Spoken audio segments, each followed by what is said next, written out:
This video is brought to you by Squarespace. Whether you need a domain, website, or online store, make it with Squarespace. Okay, so you might be thinking that this is a heartless topic to base a show on. But look at it this way. Once you have seen how incredibly stupid some people have been, it may prevent you from doing the same. We see all manner of crazy stunts online these days. Videos that often come with the hashtag fail. We hear stories about death by selfie, or near deaths, such as the man in India that thought it would be cool to take a video of himself as a train approached. But those are just the people tempting fate. A lot of other people put themselves in harm's way and have no idea they've literally just made the biggest mistake of their life. So, without further ado, welcome to this episode of the Infographic Show, Dumbest Ways to Die. Number 10. Using your phone while in the bathtub. Yes, people actually use electrical appliances while in the bath. In old movies, you'd often see a scene in which someone throws a radio into the bathtub to murder someone else, with such a typical scene being a warning to people to keep electrical appliances far away from the tub. Fast forward to the digital age and people have died while using Twitter in the bath. That happened in Romania a few years ago. The media called it Twittercide. Another person died quite recently in the US while using a cell phone in the bathtub while it was charging. It's too recent to go into details, but what we will tell you right now is this: do not use your phone while you are in the bathtub. Okay, if it's not plugged in, it won't cause you any harm if you drop it into the water, but it's not a good habit to get into. Number 9. Eating laundry detergent. You've all heard of the Tide Pod Challenge, wherein teens eat one of the small pods and video themselves doing it. Now this shouldn't lead to death, but you might be surprised. In 2018, just over a matter of weeks, the American Association of Poison Control Centers reported that 86 people called poison control after eating a Tide Pod. We cannot stress enough how dangerous this is to the health of individuals, said one report in an interview with Vice. It can lead to seizure, pulmonary edema, respiratory arrest, coma, and even death. The UK Telegraph also reported in 2018 that 8 deaths occurred in the US from 2012 to 2017 as a result of eating detergent pods. These deaths were mainly young kids and older people suffering from mental problems, but it shows you that this can seriously be a dumb way to die. Though perhaps the question we should be asking is, why do they make them look so damn delicious? Number 8. Death by Lego. Okay, so you know that standing on a piece of Lego can be excruciatingly painful. Science tells us it's up there with some of the world's worst pains. But you could do worse. You could choke on a piece of Lego. And yes, there are cases. Now, this usually happens to young kids, so we can't really blame them as they are too young to understand the danger. But then you've got deaths by pen caps, and these people who should know better have choked after thinking it was a good idea to have a nibble on it. If you do find yourself choking on something you shouldn't have put in your mouth, first try coughing hard, or you can push your thumb in the space below your ribs, or even try leaning over a chair, table, or railing, performing a kind of Heimlich maneuver on yourself. Number 7. Holding in poop. Who hasn't just held on for that little bit longer so they didn't have to stop doing something and go to the bathroom? All of us. And sometimes you might not have a choice, such as when you are on a bus or sitting in a park on a summer's day with the girl or boy of your dreams. But holding it in can be deadly, as a 16-year-old girl found out in 2013 in the UK. We don't want to worry you too much though, as you'd have to hold it in for a very long time. One doctor, when interviewed, said, "It's not uncommon to see young people in their teens or 20s come in and say they haven't gone to the bathroom in 2 weeks. Okay, so death is unlikely, but just go to the toilet or get some help if you can't poop." Number 6. Pets that can kill you. Not too long ago, a British man was found dead in his room, and the culprit was his 8-foot-long python pet that he dearly loved. Apparently, they got along very well, but animals can always be unpredictable, so if one is having a bad day and it's powerful enough to kill you, well, maybe you should just get a hamster. We can find instances of pet lizards killing their owners, or death by pet tiger, pet bear, pet spider, and pet rat. Even dogs that have a predilection for violence and are big and strong enough have mauled their owners to death. A Shih Tzu might not ward off burglars or impress your tough buddies, but at least it won't eat you for dinner after a bad day. Number 5. The amateur parkour. People who practice the discipline of parkour usually have just that, discipline. While it's always dangerous to some extent, the professionals are well trained. But it seems some people try it anyway, even without much training, or worse, when drunk. Yes, there are quite a few deaths of amateur parkour cases out there. It's mostly young folks trying to get hits on social media or YouTube, when the only meaningful hit they get is one to the head. We are not all created to be famous, so don't try and copy something highly skilled parkour professionals do. In short, don't be a jackass. Number 4. Squashed by a vending machine. Okay, so we've all been bugged at some point when what we paid for at the vending machine didn't come out. What to do? Tip the thing, of course. Perhaps some of you burgeoning criminals have in the past thought it was a good idea to just tip it to see if you can get a freebie. Well, a study cited by The Guardian shows that this tipping of the vending machine has been for some people, mainly males aged 15 to 25, the last thing they ever did. This dance of death has led to the fatalities of more people than you would believe. Number 3. Death by baguette or sausage. You might remember from one of our other shows that hot dogs kill quite a lot of people, urging one official to say they should come with a warning on them. In 2014, 77 people choked to death on hot dogs. But baguettes? Surely you couldn't choke on something that big. Well, we'll leave you with this opening sentence of an article that appeared in the British media a few years ago. An inquest heard how a Middlesbrough man choked and died after stuffing bread and pâté into his mouth. Number 2. Laughing yourself to death. Yes, this actually happens, and there are notable cases throughout history. One of the more recent cases involved a man from the UK who laughed himself to death in 1975 after watching Kung Fu Capers, an episode of the TV series called The Goodies. Apparently it was so funny that he laughed for 25 minutes, after which he fell onto the sofa and died of heart failure. A similar thing happened to a Danish man in 1989, and the cause of his laughter was the movie A Fish Called Wanda. So, just be careful when you choose your comedies. Number 1. Pretending to be a superhero. In 2017, a woman died after a 34-foot fall at the World Trade Center Oculus. According to news reports, she had been pretending to be a superhero. Unfortunately, she wasn't the first and probably won't be the last. In 2014, a kid died in Indonesia after he thought he had the powers of Spider-Man. Another boy in China died after he thought he had the powers of Superman. He was only 4, but should have known better. According to China Daily in 2011, the boy jumped from the 4th floor with his arms outstretched like Superman and was followed a few minutes later by his 4-year-old brother. The older brother survived the fall. Is this catching on? The USA has its real-life superhero in Phoenix Jones. In 2011, he had his nose broken and a gun put in his face while trying to protect some innocent bystanders. In 2015, the British press reported that some Scousers, another name for people from Liverpool, were posting videos on YouTube in which they were doing dangerous things while pretending to be Superman. A word to the wise, superheroes aren't real, and pretending to be them might get you killed.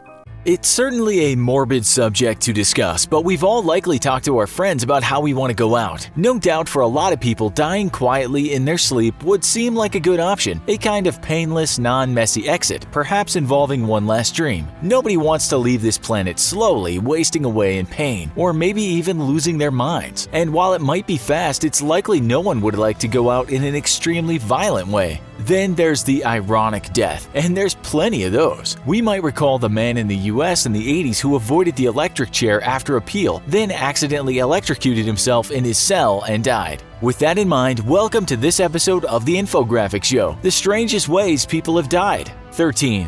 The irony of dying while keeping fit. We'll give you just one famous example of a victim of irony, and that is the case of the former American jogging guru Jim Fixx. He wrote The Complete Book of Running in 1977, and it became a bestseller. In fact, he's said to be one of the main people that started what was called America's fitness revolution. Fixx had once been overweight and also a heavy smoker, but then he started his exercise regime, sold his books, and told the American people that running was the secret to having a long life and good health. He died of a heart attack while running when he was just 52 years old. Okay, so that's perhaps not so strange, and will get stranger, but we just wanted to give you an example of death by irony. 12. Death by clothing. You've all heard news media write stories about what it calls draconian laws or rules. This just usually means out-of-date laws or laws that seem way too strict or even brutal. We get this adjective from a Greek lawmaker called Draco. In Athens in the 7th century BC, this man created laws that were said to be unfair, or at least unfair if you were not part of the wealthy group of people. His harsh legal code could mean cruel punishments for even petty crimes. Nonetheless, it said he was popular at the time with the crowds, but in those days, the public did seem to enjoy watching blood being spilled. It's said during one appearance in the Aeginetan Theater, the crowd wanted to show their adoration, so they threw their hats, cloaks, and shirts at him.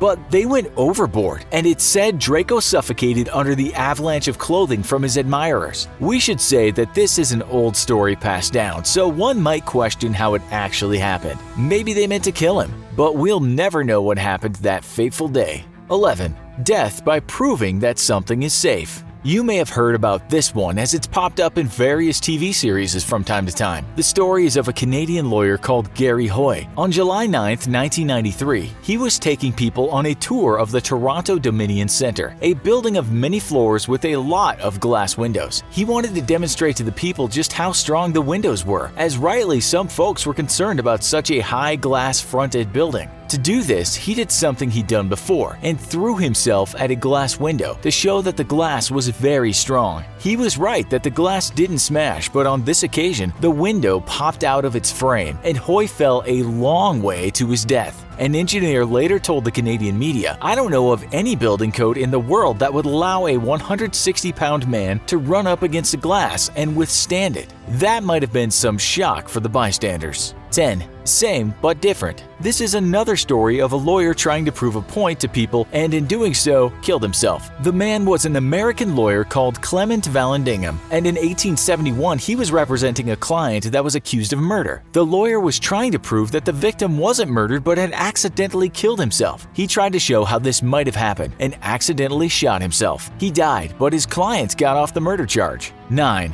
Death by beard. A tourism website in Austria tells us that people can visit the epitaph of a man called Hans Steininger. He was a mayor of Braunau in the 16th century and was well known for having a really long beard. We're told it was so long that if not tied, it would trail on the floor. One day, the poor guy was walking down the street and he tripped on his own beard, broke his neck, and died. To this day, his beard is kept in the local museum. 8.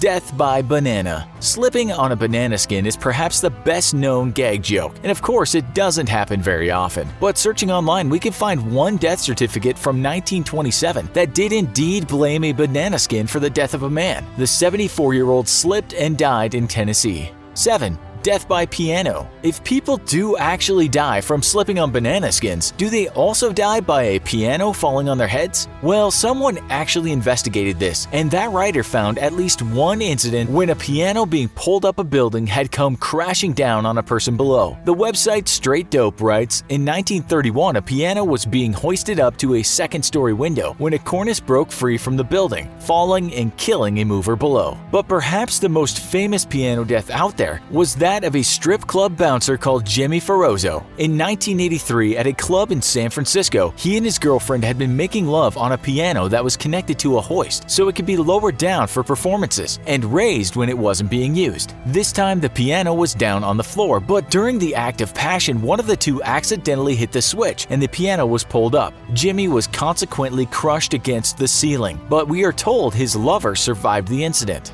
6. Killed by a bird. We can actually find a few instances of people being killed by birds, but this one has to be the strangest and also involves a fair bit of karma. In 2011, a 35-year-old California resident called Jose Luis Ochoa was stabbed to death by a bird. The BBC writes that the man had been at an illegal cockfight and had taken with him a cock that had sharp spurs on its legs, which were more like little knives. The bird apparently turned on its owner and he suffered what the coroner called a sharp force injury. A police spokesperson told the media, "I have never seen this type of an incident." No kidding. 5. Killing your son. The snake. In 2013, a Japanese man called Takuya Nagaya had apparently been acting a bit weird at his parents' apartment in Okazaki City. He'd been slithering around like a snake. Of course, his father came to the rational conclusion that his son had been possessed by some kind of snake demon. He then did the next rational thing and took matters into his own hands. Well, we should say head and teeth. Reports tell us his son died from injuries sustained while the father was trying to get the snake out of him by biting and headbutting him. You can only imagine what the scene must have looked like.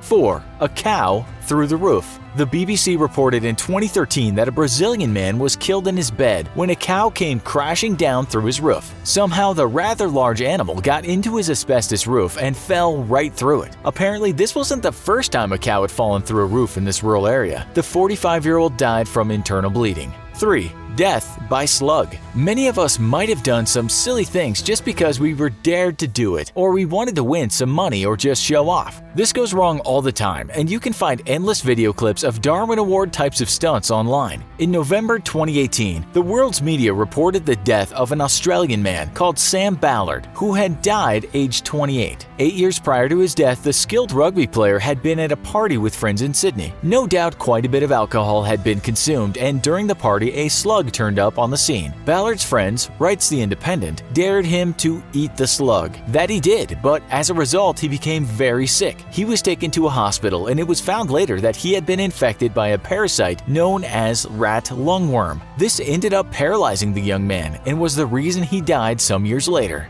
2. Death by cockroach. You shouldn't eat slugs, and you also probably shouldn't eat cockroaches. The BBC tells us that in 2012, a man from Florida by the name of Edward Archbold had entered himself into a live cockroach eating competition. He had done well, devouring dozens of the creatures, but it also killed him. The coroner ruled that his death was caused by asphyxia due to choking and aspiration of gastric contents. In short, he had choked on cockroach body parts. 1. The body of Christ. We know that some Christians will take into their mouths something that symbolizes the body of Christ. But one Canadian man took this a step further in 1987. According to the Toronto Globe and Mail, a man called Franco Brune had been taken in by police and left in the cells. It turns out that in the cell, the man had made use of a small Gideon's Bible by swallowing it. He choked to death on it. News reports tell us that for this mentally unwell man, the swallowing of the Bible to him was some form of symbolism or allegory, as though he was trying to purge himself of the devil by consuming religion.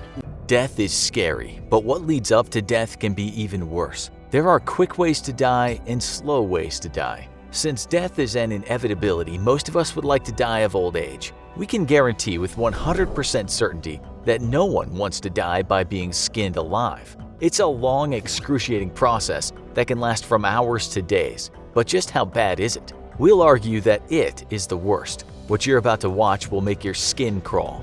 Being skinned alive or flayed was a punishment used all around the world in the past. Records from around 900 BC recount the flaying of prisoners by Assyrian kings. Skinning people alive was used by the ancient Chinese, as well as the Aztecs of Mesoamerica. It was also used as a torture method in medieval Europe, so flaying has made its way around the world. But what if someone were to be skinned alive? What would it be like? What could they expect? How would they actually die? Some of these answers might surprise you, others you'll find hard to stomach. Each step of the process gets worse and worse, and that's why being skinned alive would most definitely be a terrible way to die. At the most basic level, being skinned alive means having the skin of your body sliced and then peeled off while you're still alive. The point of this form of torture and death is to create as much pain as possible. In terms of ways to die, the longer it lasts, the more painful it is, the worse it must be. That's why being flayed to death is at the very top of worst ways to die. Now, let's get started. We're about to walk you through the process and what someone could expect if you were to be skinned alive. It's not going to be pretty. The flaying started with a series of long cuts. What part of the world or culture was doing the flaying determined where the first cuts were made, but skin is tough and the body needed to be softened before the process of flaying could begin. There were two common ways to get the skin to soften. The first was to leave someone outside in the scorching sun until they were covered in intense sunburn. This caused the skin to swell and made it easier to cut through. The second way that the skin was prepared to be flayed was by placing someone in a vat of boiling water. As the person screamed in agony from the searing pain of being burned alive, the skin would swell and soften, making it easier for the torture to make precise incisions. So before being skinned alive, the victim would already be in excruciating pain from the preparation process. Now comes the really messed up part. You won't believe how horrifying this is going to be. The person being skinned alive would have their hands and feet tied to a table so that they could not move. They would have to watch as the knife that would cut through their softened skin was sharpened right before their eyes. No matter how hard they struggled, they would not be able to get away from the nightmare. The knife would then be used to make a long cut somewhere on the body. Common spots to begin cutting were the thighs or buttocks. This was because a relatively long, straight incision could be made from these locations on the body. If the person was really unlucky, the flare would start with the face. This would cause immense pain, as there are large concentrations of nerve receptors all along the head. These receptors give someone the ability to make facial expressions. With each nerve receptor, there's also a pain receptor. As the nerves are severed by the knife, the brain receives pain signals. You would never ever want to be skinned alive, but if you were, you would pray that the person doing it did not start with your face. The cutting might seem like the worst part about being skinned alive, but it is not by a long shot. The worst part about being skinned alive is what comes next. The goal of the flayer is to keep as much skin intact as possible. Why would they need to keep large pieces of removed skin intact, you might wonder? We're gonna get to that later on, but some of the reasons you wouldn't guess in a million years. In order to get the largest amount of skin possible, the flayer would make long cuts until they reached the end of a limb or a part of the body that posed a problem, such as the curvature of a finger. After they made the series of cuts around the piece of skin they wanted to remove, the flayer would put down their knife and begin to pull. That's right, they didn't cut the entire piece of skin off the body. Instead, the flayer would cut the outline and pull the section off by hand. This meant that after being cut up, the person would then have to endure the nerve endings of their skin literally being ripped off their muscles. That's thousands upon thousands of pain signals flooding their brain with each tug of the skin. Did we mention this would be the worst way to die? The problem was the person would not be dead yet. They might not even be close to dying. It was possible that if someone who was skilled at flaying bodies was behind the knife, the entirety of someone's skin could be removed from their body and they could still survive for days. That's right, days. Worst way to die.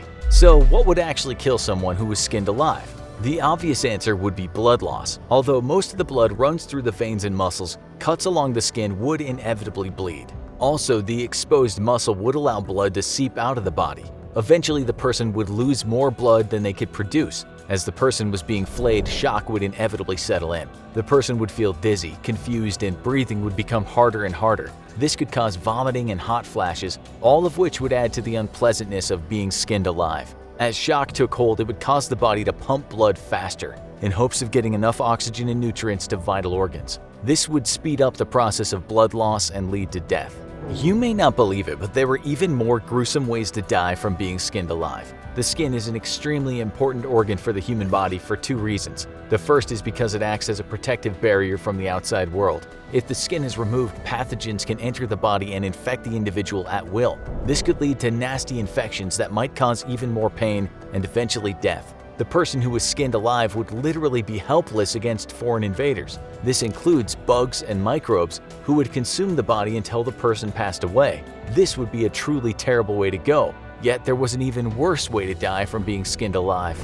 The second vital function that a person's skin plays is thermoregulation. In simpler terms, this means a person's skin helps maintain a certain body temperature. Skin is especially useful for keeping the body warm. When the skin was removed from someone's body, they would instantly feel a chill as the warmth from their blood and muscles escaped into the air. Then, as if being skinned alive and bleeding everywhere wasn't bad enough, the person would begin to freeze to death. If someone was super unlucky and did not die from blood loss or infection, they might have to wait skinless for days for hypothermia to set in and eventually freeze to death. That pretty much sums up why being skinned alive would be the worst way to die. But before you go, we want to leave you with a couple more terrifying facts. We know you're wondering what might happen to someone's skin after they're flayed. Well, you're about to find out. One thing the skin was used for was a warning to others to not break the law. Flayed skin would be hung on the doors and walls for everyone to see, as a reminder of what could happen if they broke a law. In some parts of the world, flayed skin may have been worn by priests in rituals.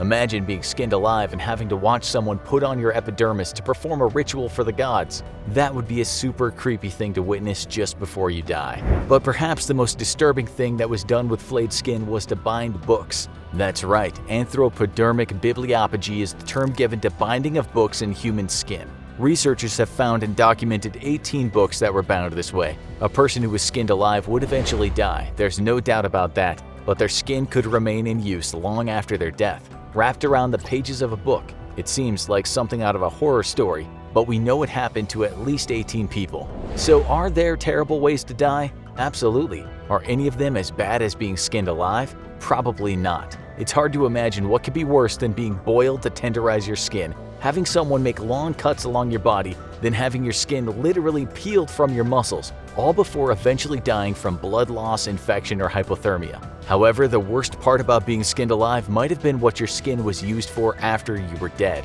Imagine you're Rome. Yes, you're the empire itself, and you're minding your business when suddenly you see France collecting resources in your territory. You send an emote to let them know that 1. They shouldn't be here, and 2. They're about to be crushed. You muster your troops and bring the hammer down on France when, oh no, it was an ambush! Rome is smashed by sneaky France. There's nothing left to do but retreat and gather your allies for revenge. This was a pretty stupid way to die and is happening every day in Rise of Kingdoms, the epic strategy game. Use the link in the description to download now and get details on their upcoming giveaway.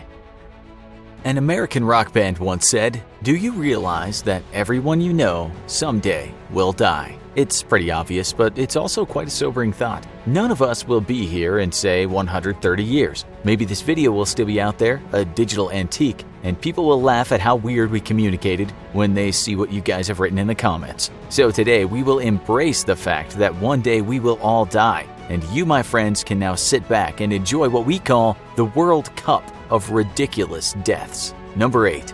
Don't get friendly with some wild animals. Some people in this world of ours have mistakenly thought that wild animals are not actually that wild, and so they've gotten up close to what we might call natural-born killers in the animal kingdom. Arguably, the most famous case was that of a guy named Timothy Treadwell. If you haven't seen the movie about his exploits called Grizzly Man, we suggest you do at some point. Treadwell spent many of his summers in Alaska living among grizzly bears, animals that can rip a person's face off with one swipe.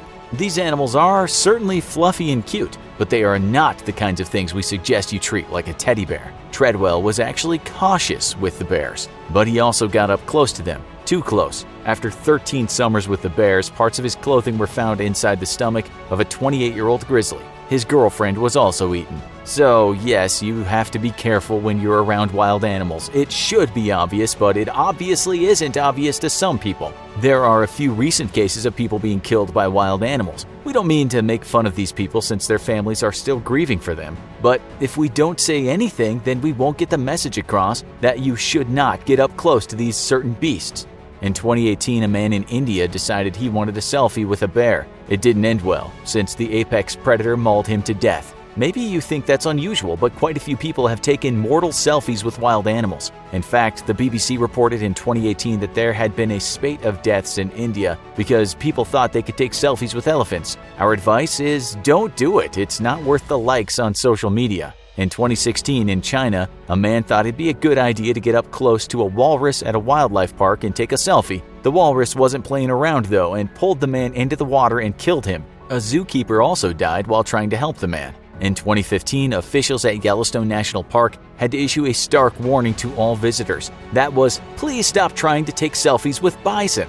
Yep, there had been lots of cases of people doing this, and while no one died, some people suffered very serious injuries after being tossed around like a doll. It's like this, some folks hit flies away with their hands. They don't like flies. Well, some animals don't much like humans being around them. Some of them even want to eat you. Unfortunately, it gets worse than this, as you'll now see. Number 7. The gun just went off. If you search online for people who accidentally shot and killed themselves, you'll find that it happens quite often. Guns are not toys, and that's why they have safety mechanisms. There are too many cases of this happening to mention, and a lot of them happened in recent months and years in the USA. We found another case of a partygoer dying when messing with a gun. This happened in India in 2018. 3 guys were drinking when one man started showing off his pistol. The gun accidentally went off and the man died. It was reported in some Indian media that the guy was actually playing the game Russian roulette. He lost. If you don't know what that game is, it's putting one bullet in a chamber of a revolver, then spinning the chamber, and then you put the gun to your head and pull the trigger, hoping that the bullet isn't the one in the chamber. You'd think someone would have to be crazy to play that game. But if you look online, you'll find plenty of people who have died this way. Some cases are quite recent and happened in the USA. In Thailand in 2017, a man played this game with his wife. That was a very bad move because he ended up killing her.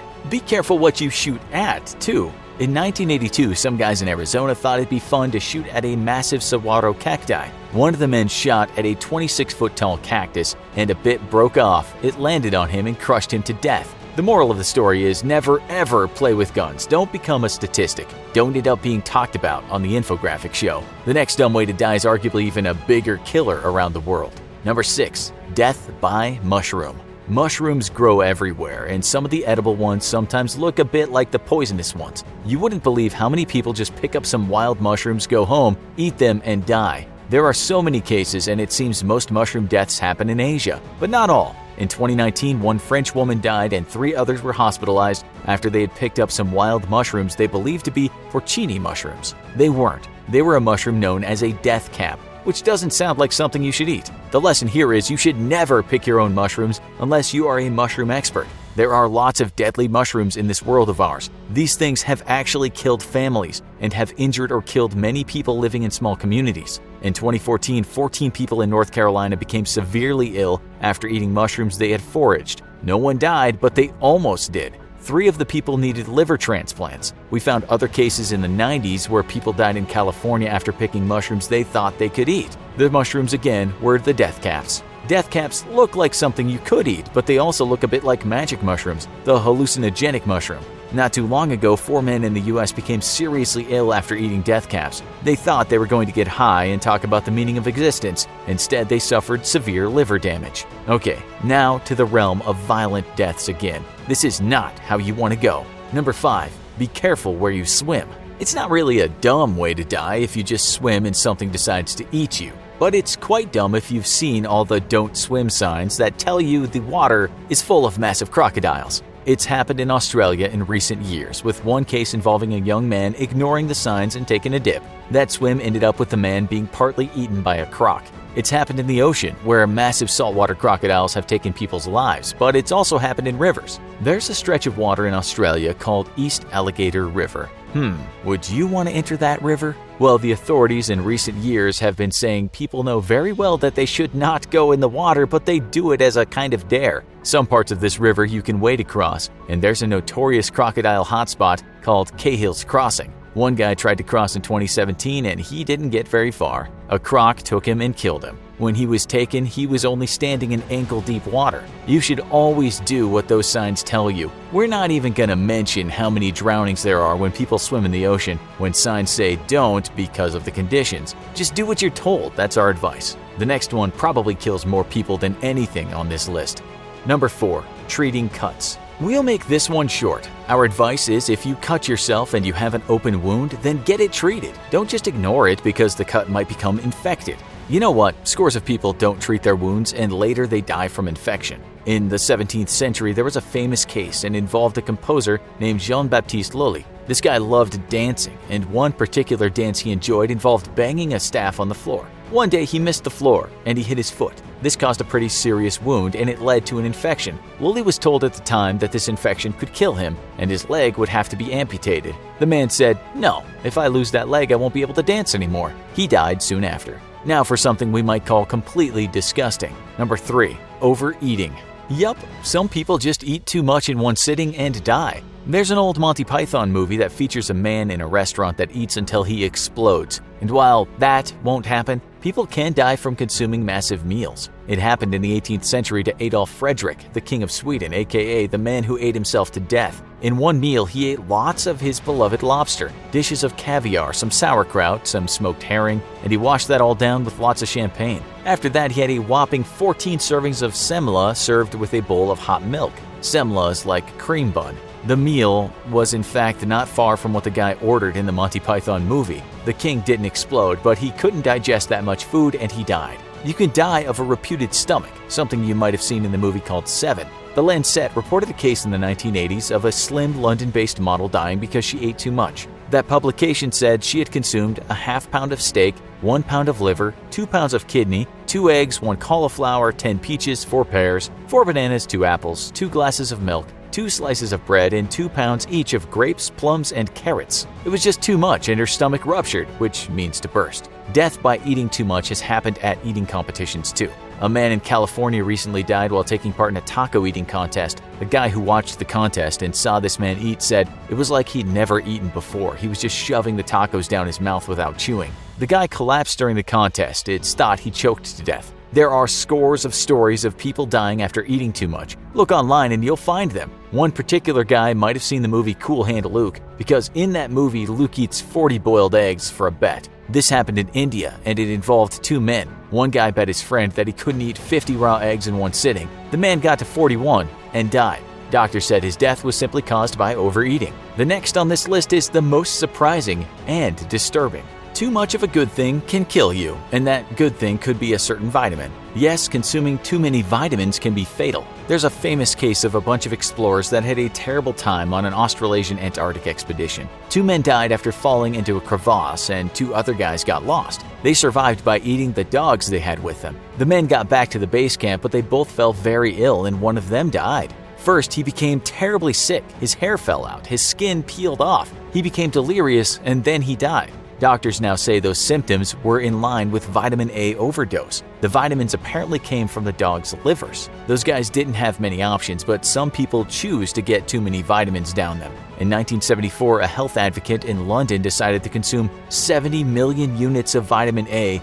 in around 10 gallons of carrot juice over a period of 10 days. His skin turned yellow and he died. When you consume too many vitamins, you can suffer from something called hypervitaminosis. This can be deadly, and you can find instances of when it happened. You might get kidney damage and survive, but you might also give up the ghost. It happened to a 10-year-old boy in India in 2016. He was prescribed vitamin D supplements, but it was just too much and he overdosed. We found more recent cases in the US when people died after consuming too much vitamin D. In some cases, it's the doctors who are dumb, not the consumers. But we don't want to scare you from getting your essential vitamins, just don't go crazy. And for this last one, you're gonna see that many young folk die every year from doing one stupid thing. Number 1. Deadly deodorant. Okay, so we all want to smell good, but you should know that people have died from using too much deodorant. These are sad stories since the victims probably had an issue with how they smelled or what some people had said to them about their body odor, but they really shouldn't have gone crazy with the spray. In the 90s, a UK teenager died after spraying himself with deodorant all the time. It wasn't the fact that the stuff killed him by getting in his skin, but the fact that he sprayed it too often in a confined space. He died because over time he just inhaled too much spray. The autopsy showed 0.37 milligrams of butane per liter was in his blood. A level of 0.1 milligram per liter can kill you. It happened another time not that long ago in the UK. A young man was obsessed with his smell and he used deodorant all the time. In fact, an investigation found he had 45 cans of the stuff in his room. He inhaled too much and died. His mother later said he would not take showers but would stand there with deodorant and spray half of the can on him. You can actually find lots of deodorant deaths that happened in the UK and the US over the last few years. It's happened to both boys and girls. We won't mention them all because there are way too many. What we will say is that you should know this can happen. We don't mean to make fun of those people, we want you to know the dangers. That's why those sprays usually come with the warning, use in well-ventilated places. Let's be honest, Americans aren't the most cautious people. Just ask Florida Man when he calls you for bail money.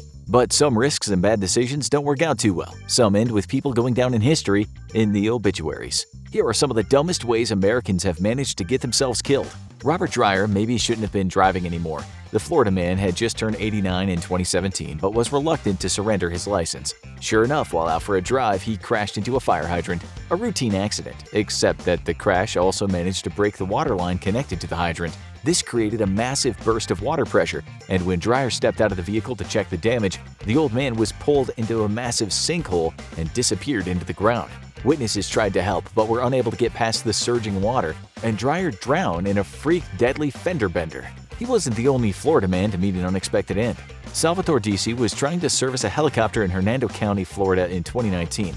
The stubborn aircraft needed to be jump-started, and Disi needed a boost to reach the parts. He decided to use a power cart to reach it, a ground support device used by those loading airplanes and getting them ready for deplaning. His strategy worked and he was able to get the helicopter working, only for the rotors to move up and down unexpectedly just as he reached them, knocking Disi's head clean off and bringing a sudden end to the 61-year-old airport worker's career and life. This next plane-related death was even more unusual. It was a packed football game between the Jets and the Patriots in New York Shea Stadium in 1979, and the halftime show had an unexpected surprise for fans. The Electronic Eagles, a radio-controlled plane group, was putting on a show of pilotless model planes that could engage in dogfights. But this day, the planes seemed to be getting unusually close to fans. People started getting nervous when one of the planes crashed into the field, but the show went on until one man controlling a model plane shaped like a lawnmower lost control. The model plane spiraled, crashed into the crowd, and seriously injured the unfortunate John Bowen, who died 4 days later. While it was ruled an accident, it cast a permanent shadow over the Electronic Eagles. But sometimes a car will do just as well as a plane. John Hutcherson and Francis Brougham were two friends who loved to get drunk. After a night of partying, Brougham was 2 sheets to the wind, so Hutcherson drove them home. The only problem was he was drunk too. During the fatal 2004 ride, Brougham stuck his head out the window and promptly hit a telephone wire, decapitating him. But Hutcherson was too drunk to notice and continued driving home for 12 miles before falling asleep and leaving Brougham's body in the car. It was found the next morning by a neighbor, and Hutcherson claimed to never notice. Brougham's family seemed to believe him, asking a judge for mercy for the drunk driver. This next unfortunate victim was killed by lava, in a sense. Who doesn't love a lava lamp? Those retro home decorations with those hypnotic blobs bouncing up and down still have their fans, and they're much safer than actual lava, if they're handled properly. They're supposed to be heated by a bulb in the base, but Philip Quinn of Kent, Washington had an idea for how to speed it up in 2004. He decided to put the lamp on the stove and heat it. It worked, a little too well. The lava lamp overheated, the glass exploded, and Mr. Quinn took a shard of glass directly to the heart and died soon afterwards. Not exactly the eruption of Pompeii. Sports injuries aren't the most common cause of death, but this one was especially painful. Dick Wertheim was a tennis lineman who would become famous in 1983, when his name became unfortunately prophetic. He was working as an officiant when Swedish tennis phenom Stefan Edberg sent a serve in the wrong direction and hit Wertheim directly in the groin. Wertheim recoiled in pain, fell backwards out of his chair, and hit his head on the hard ground. He was taken to the hospital unconscious and died 5 years later. Wertheim wasn't a healthy man, and there were extended legal battles over what killed him, but the International Tennis Foundation made one big change. No more linesmen sitting down during matches. This next daredevil failed a spot check in the most shocking way. Ivan Lester McGuire was a veteran skydiver, and he had gone to his next mission, working with other parachutists in North Carolina. For part of a mass dive in 1988, McGuire decided he would film the other divers as they descended to Earth. Once the others had gone, he made sure his camera was set for recording, got into position, and jumped out of the plane. He had just forgotten one little detail: to put on his parachute. Instead of capturing the other divers as they approached the ground, he managed to capture the fast-approaching ground as he free fell toward a fatal impact. A shocking end for a man who made over 800 jumps. One of the most common ways to die? Getting on the wrong side of the wrong animal. Jose Luis Ochoa wasn't exactly a friend to the animals. He liked to attend illegal cockfights in California, and he'd been cited before for training roosters to fight. But in 2011, he had a way to make the cockfights even more exciting, strapping blades to the limbs of the birds to make it easier for them to kill each other. Well, karma got the bird-brained crook. While trying to wrangle one of those birds, it managed to stab him in the calf and he began to bleed profusely. He waited 2 hours to get medical treatment, likely trying to come up with another explanation for his injury, and died soon after arriving.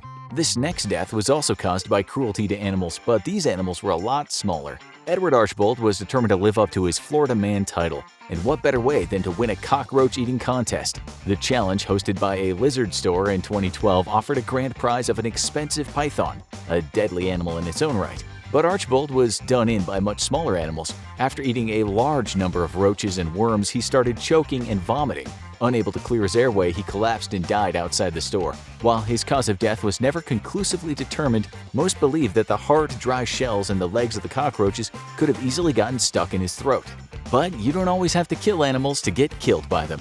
Erica Marshall might have been a Florida woman, but she was a friend to the animals. She was an experienced veterinarian who specialized in treating horses and was working with the hyperbaric oxygen chamber, commonly used for wound care. But several things were overlooked. The horse apparently hadn't been sedated before being led into the chamber, and its metal shoes hadn't been taped over. That, combined with the high oxygen pressure, was a deadly combination. The horse started kicking, causing sparks, which led to a fire, followed by a massive explosion that could be heard 30 miles away and killed both Marshall and the horse. But one man managed to get killed not by an animal, but by a plant.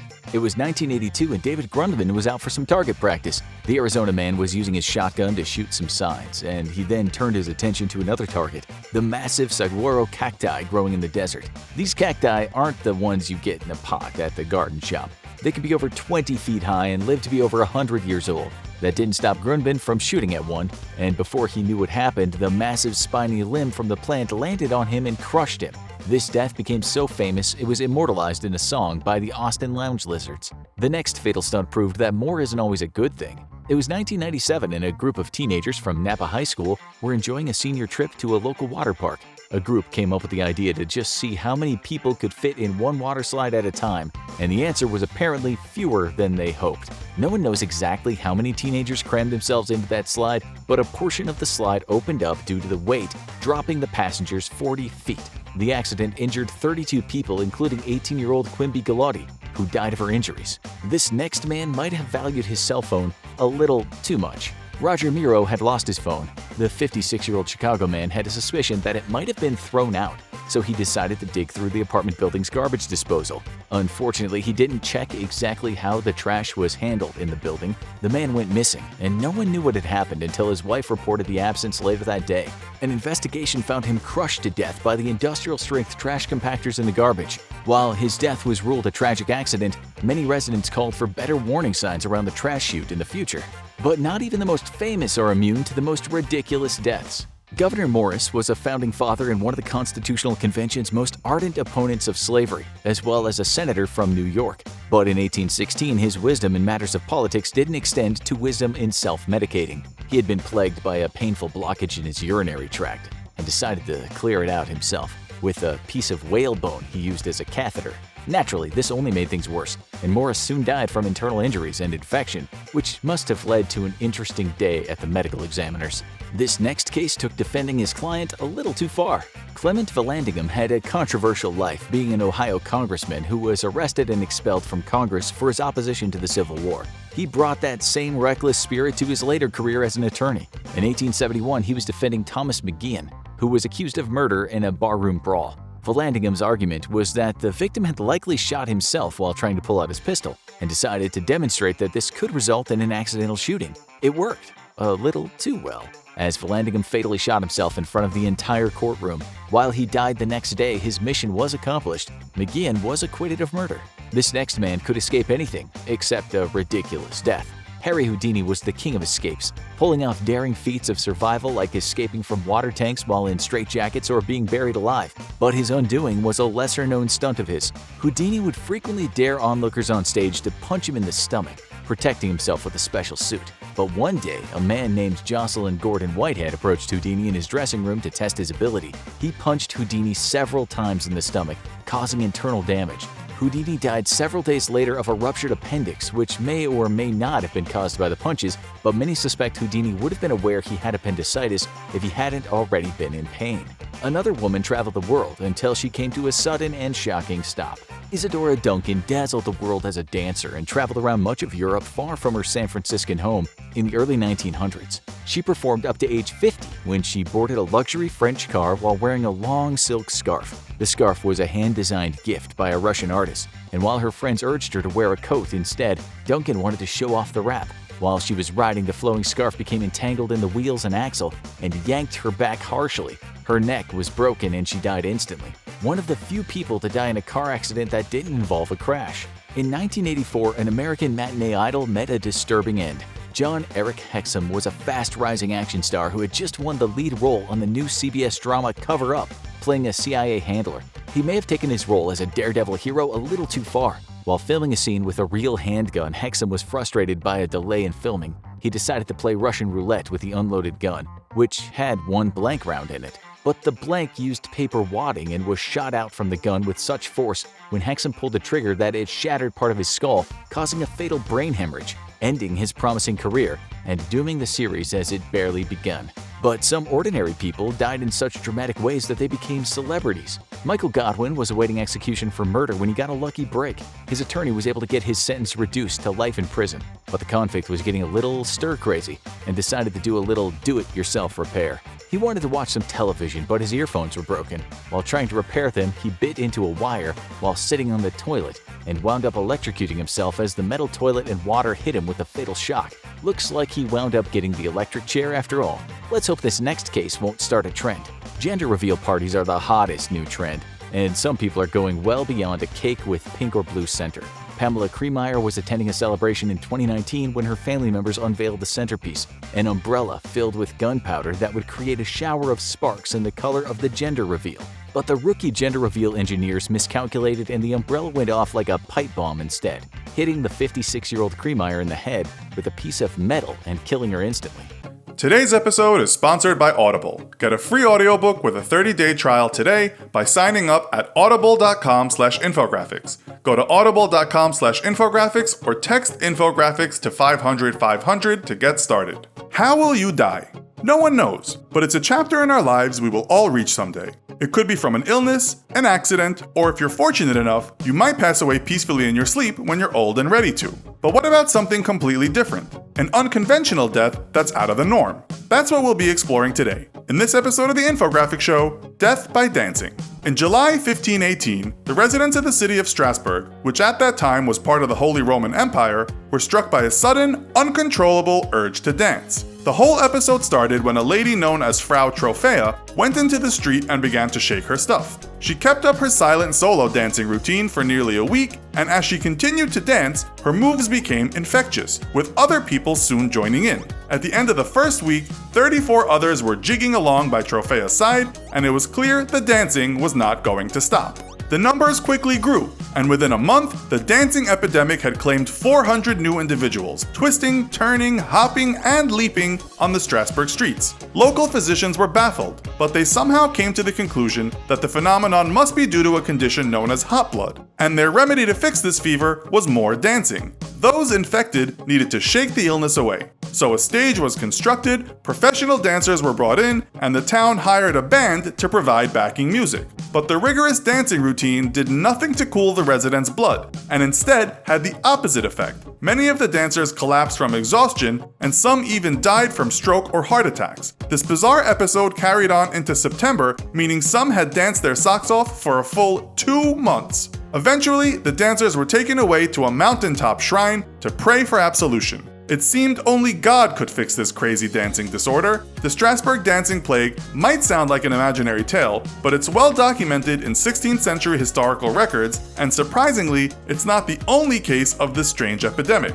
Similar incidents took place in Germany and Switzerland, but nothing near the scale of the case at Strasbourg in 1518. What could have led the people of Strasbourg to dance themselves to death? According to historian and Michigan State University professor John Waller, who authored a paper on the topic, the explanation is most likely connected to Saint Vitus. Saint Vitus was a Catholic saint, who 16th century Europeans believed had the power to curse people with this dancing plague. But it was not just the curse of the saint that set the town to jiggle. Disease and famine were both prevalent in Strasbourg at the time, and the heightened anxiety of the sick individuals may have triggered the superstitious belief of the saint's curse. In Waller's book, A Time to Dance, A Time to Die, The Extraordinary Story of the Dancing Plague of 1518, he says that the event took place is undisputed. Waller explained that historical records documenting the deaths from the plague, such as cathedral sermons, physician notes, local and regional chronicles, and even notes issued by the Strasbourg City Council, are all unambiguous on the fact that the victims danced.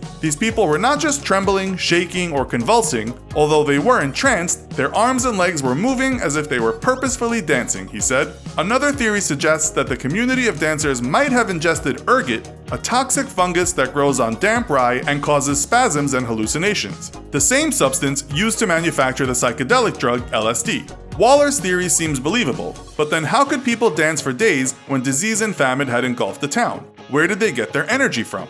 Sociologist Robert Bartholomew from Australia's James Cook University proposed a different theory, that the dancers were performing an ecstatic ritual of a religious sect. But Waller responded, there is no evidence that the dancers wanted to dance. So maybe Waller was right. The death dance was a phenomenon known as mass psychogenic illness, a form of mass hysteria usually preceded by intolerable levels of psychological distress that caused the dancing epidemic. After all, according to Wikipedia, 7 other cases of the dancing plague were reported in the same region during the medieval era, and one in Madagascar in 1840. And there were also other strange plagues which back up the psychological elements of Waller's idea, including a laughing epidemic that went on for 18 months in Tanzania. So, death by the dancing disease, a curse from a cruel saint, or people tripping out on LSD. We may never know the truth, but dancing to your deathbed may not be the worst way to say goodbye.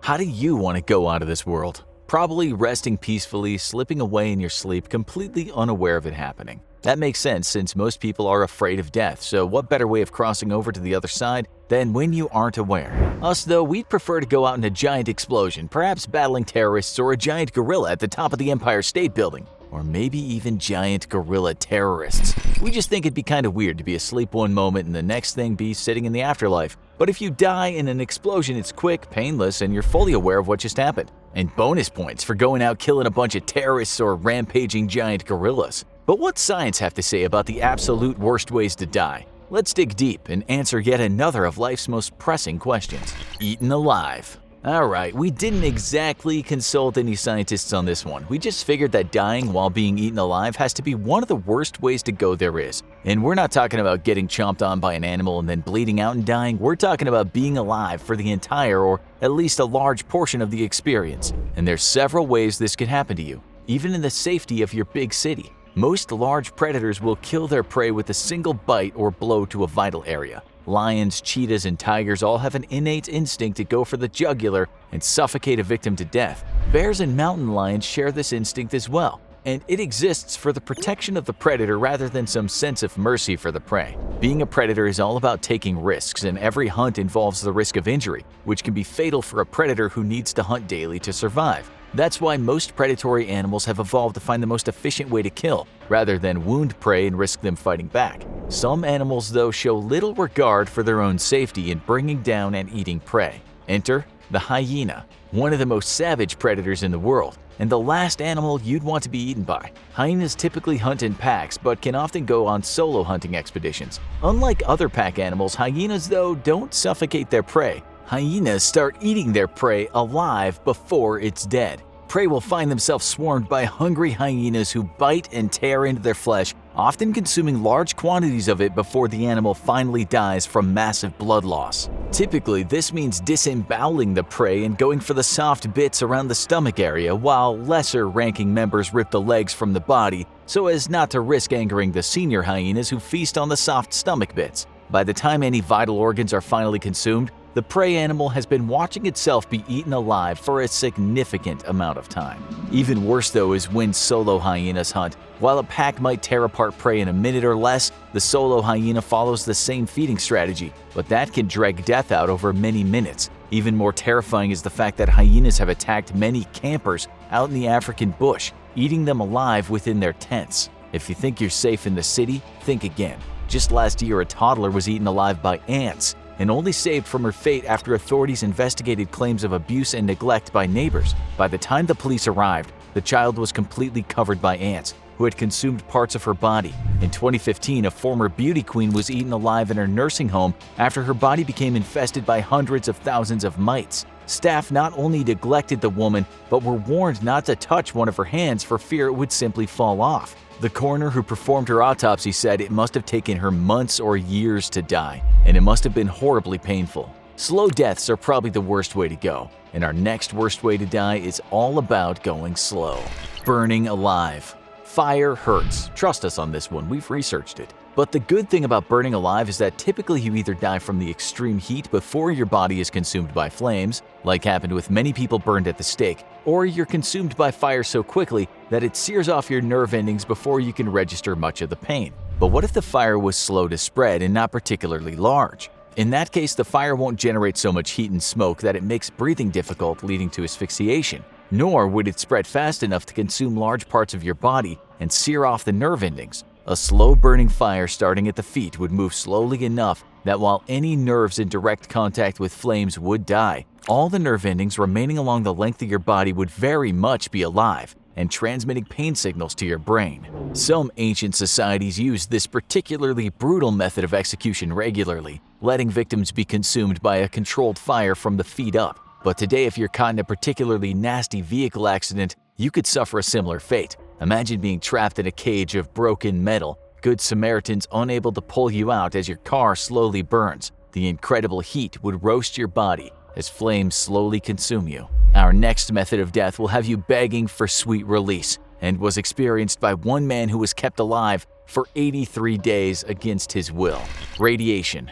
Death by radiation is a grim prospect and probably one of the most gruesome ways of passing away. When your body is blasted by radiation, the high-energy particles zipping through your body can destroy cells or damage your DNA, causing harmful mutations, We're not talking superpowers here unless your superpower is to get cancer. If exposed to a high enough radiation dose, your body's cells and even your DNA can be so badly affected that you simply start to break down physically. Typically, a person starts exhibiting radiation sickness after an exposure of about 200 rem. For comparison, a chest X-ray is equivalent to about 0.02 rem. At 200 or higher rem, the risk of cancer is drastically increased, and odds of survival begin to plummet. You can look forward to a slow, lingering death in a hospital bed that can take weeks or months. And unlike regular cancer, which has a chance of being treated, the damage caused by radiation is so severe that the resulting cancers are simply unstoppable. The only way to save you would be to repair your DNA, something we're currently unable to do. What if you had no DNA left in your body though, like a Japanese man in 1999 who became the only human in history to have no DNA? Hisashi Auchi was a technician at a nuclear power facility who suffered the greatest direct radiation exposure of any person to date. The accident occurred when too much uranyl nitrate solution was dumped into a precipitation tank, pushing the uranium content to a level that caused the fuel tank to go supercritical and temporarily become a makeshift nuclear reactor. This resulted in Auchi, who is the one pouring the liquid, to be blasted with an incredible 17 sieverts of radiation. That's the equivalent to being blasted with 85,000 chest X-rays all at once. Typically, 8 sieverts are considered fatal, and Auchi had received twice that dose. So needless to say, his outlook seemed grim. Doctors were shocked to discover that the damage to his body was so extensive that they discovered no DNA left in his blood, and soon after the accident, his body began to decompose from the inside out. Incredibly, Auchi would survive for 83 gruesome days. As his body broke down, doctors found it increasingly difficult to draw blood, which was itself becoming thick, brackish, and brown. Auchi's flesh began to fall off his body, and nurses were forced to wrap him in bandages just to keep him from bleeding through his own flesh and dying to blood loss. Doctors desperately tried to keep Auchi alive by pumping him with multiple blood transfusions a day, but after just a week, Auchi begged that he be allowed to die. His doctors, however, knew this was a once-in-a-lifetime chance to study the effects of radiation on the body and refused his request. The blood transfusions continued, and were the only things keeping Auchi alive as his own body became unable to produce new blood cells. The bandages his body was wrapped in were keeping his flesh from falling off the bone, and in a small act of mercy, Auchi was placed in a medical coma. Auchi's right leg eventually simply fell off at the knee, and within a few weeks he resembled a living skeleton.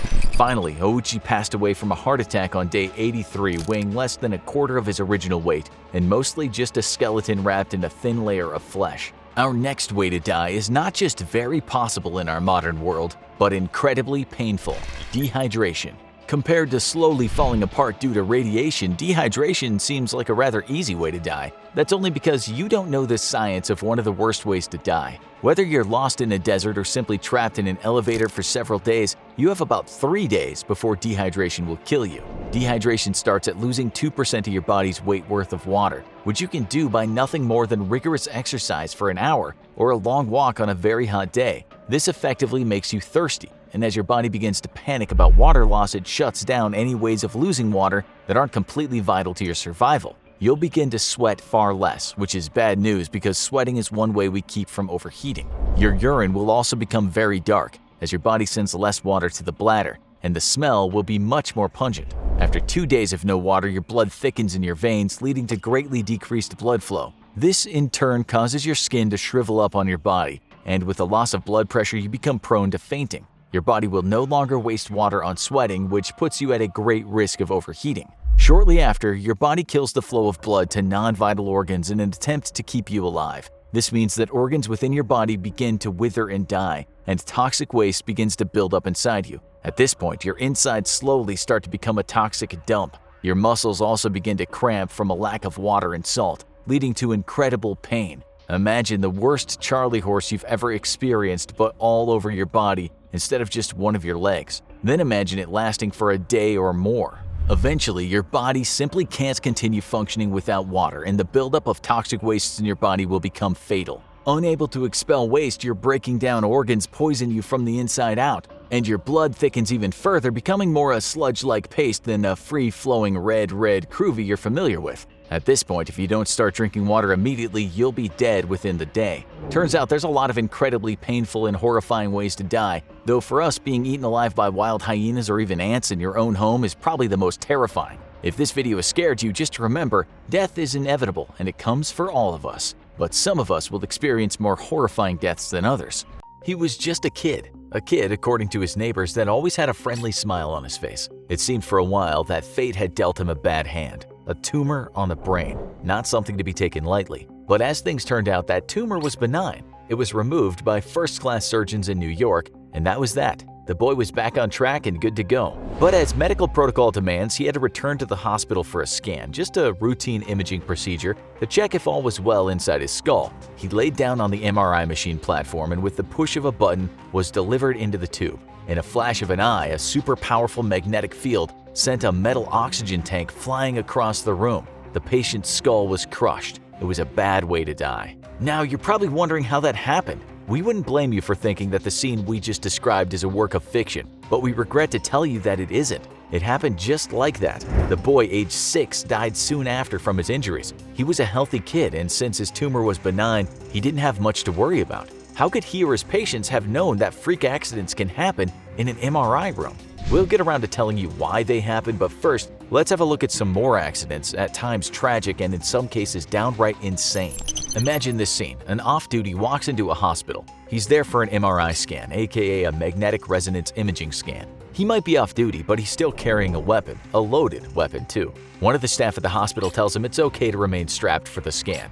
Well, that was a mistake. Not just a rookie mistake, but a downright foolish blunder. No sooner than the cop entering the room, his gun flies out of its holster as if in the grips of a malevolent spirit. It zips across the room, sticks to the side of the machine, and before anyone has time to say, "What the hell?" the gun fires. The cop ducks, the staff dive for cover. It's total chaos. When calm is restored, staff try to pry the gun from the machine, but it won't give it up. It takes 3 hours to pull it off, and it's only possible when the machine powers down and releases its grip. Now for something a little more gruesome. Rajesh Maru, 32, used to live in Mumbai, India, until an MRI machine had its way with him. Maru was just a ward boy, the type of person that carries out errands in a hospital. One day, he's told to take an oxygen cylinder into an MRI room, and that doesn't go down too well for him. No sooner than he enters the room, he's sent hurtling through the air. On contact with the side of the machine, the cylinder leaks, and poor Maru inhaled a steady draft of liquid oxygen. Goodbye, Mr. Maru, that certainly was a worst way to die. A few years earlier over in New Delhi, something equally as absurd happened. A hospital technician and a ward boy were carrying a metal oxygen tank into an MRI room, and as you can probably guess, that was a big mistake. The machine did its magic and sent the 4-foot tank flying across the room, but as both men were standing in front of the tank, they were pinned between it and the machine. The pressure wasn't like being cramped on a third-class Indian train carriage. The guys were literally being squashed for 4 hours until the machine was powered down. Both men fell unconscious under the extreme pressure. The injuries sustained included a damaged abdomen, a punctured bladder, muscular damage, a fractured elbow, and severe bleeding. We'll come back to the accidents and possibly the most horrific thing you've ever heard in your life, but first let's look at the science of why MRIs have done some very nasty things to people. Since it's called a magnetic resonance imaging machine, you probably have guessed by now that inside the machine there's a magnet, a very powerful magnet. Magnet strength is measured in Tesla, and the most powerful magnet that's ever been invented had a continuous field of 45.5 Tesla, and that's a lot. Have you ever seen one of those giant magnets used in junkyards to lift cars? They're about 1 Tesla. Those magnets you have in your fridge, they're usually around 0.005 Tesla. The magnet inside an MRI machine is usually between 1.5 and 3 Tesla. Although the Inumac magnet inside the $250 million super MRI machine has a power of over 12 Tesla, as one person put, enough power to lift a tank like Magneto. While most MRI machines will be 3 Tesla or less, that's enough to pull guns out of holsters and send canister-carrying hospital staff flying through the air.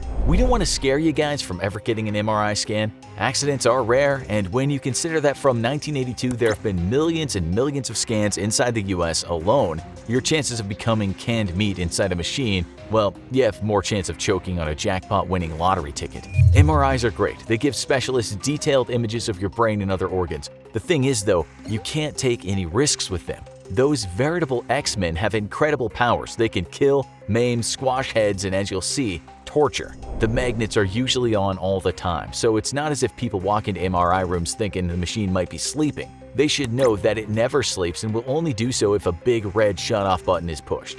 This only ever happens in an emergency, such as when two lean Indian dudes are having their internal organs violently massaged. Even when the magnetic field is turned off, it takes some time to die down. Such an emergency quench hardly ever happens because it can damage the magnet and cost a chunk of cash. MRI room protocol demands that no magnetic objects are taken into the room lest they become murderous projectiles. Although, as you've seen, things don't always go to plan. That's either because staff are uninformed or they thought they were carrying non-magnetic metal.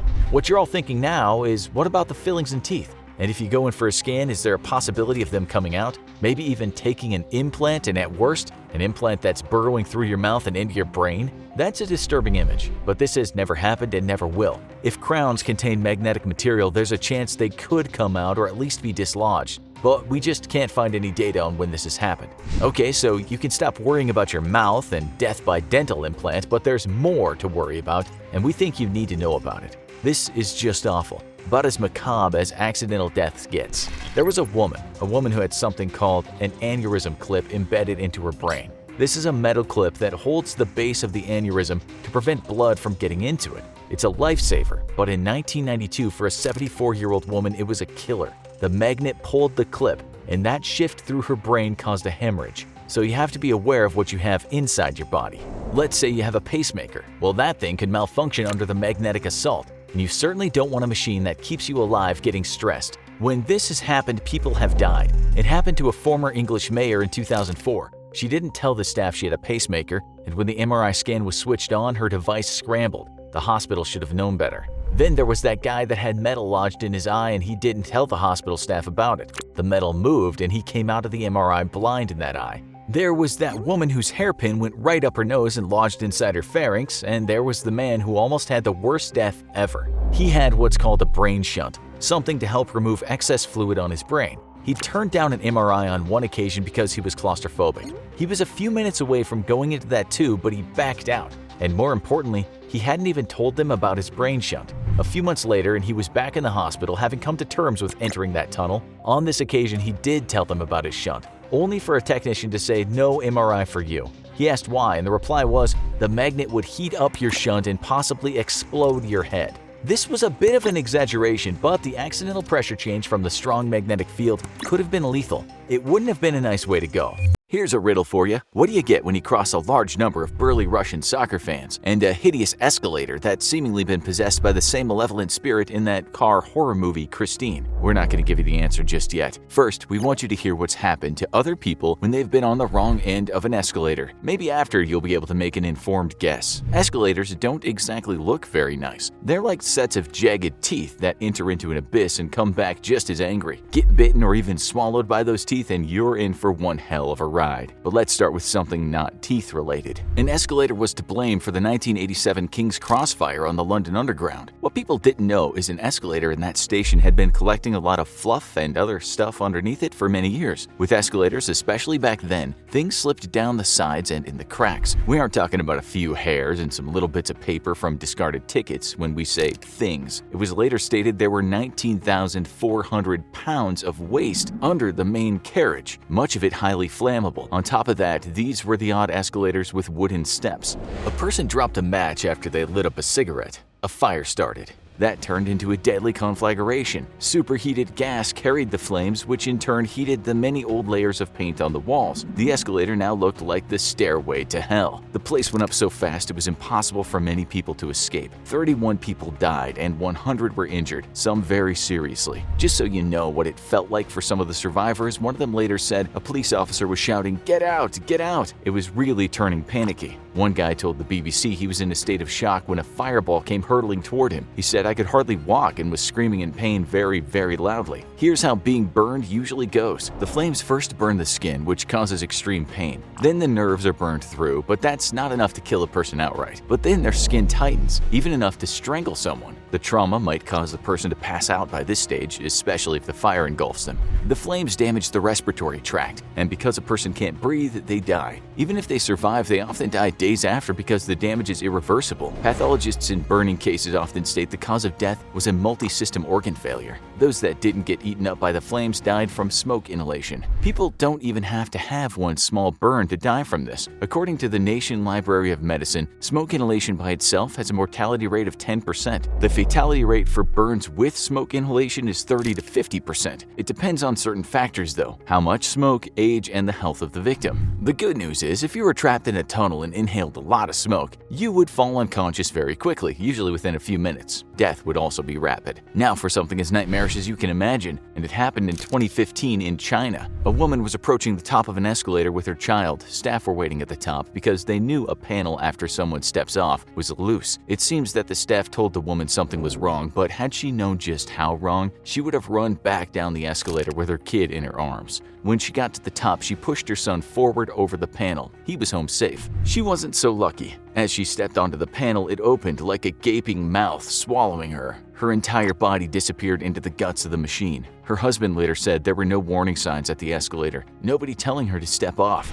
The worst thing was, security footage showed that 2 workers at the mall almost met with the same fate when they earlier stepped on that dodgy panel. A better word would be trap door. But instead of just turning the escalator off, it remained on for another 5 minutes. That was enough time for the woman and the child to get on. The company that made the escalator was later blamed along with the mall staff. Let's remember, it was 2015 and this was one of China's many glitzy ultra-modern malls. On top of that, the Chinese media said there'd been several accidents and deaths on escalators in recent months. What do you think would happen if the escalator you and many other people were on suddenly started going backward? That happened in a subway station in Beijing in 2011. At 9:30 in the morning at the Beijing Zoo Station Exit A on line 4, one boy died and 30 other people were injured. One of those people described how it happened. He said first there was a crashing sound, then the rising escalator started going down. Then wave after wave of people began falling. I thought I was finished. Another person said people were screaming help when the escalator began to go in reverse. It was going down very, very fast. I could barely realize what was happening before I was crushed. Maybe you think going backward wouldn't be a big deal, but imagine going backwards really fast on one of those very long escalators, especially when the thing is crammed with people. News reports didn't say how the person died, so we can't add much more to the story.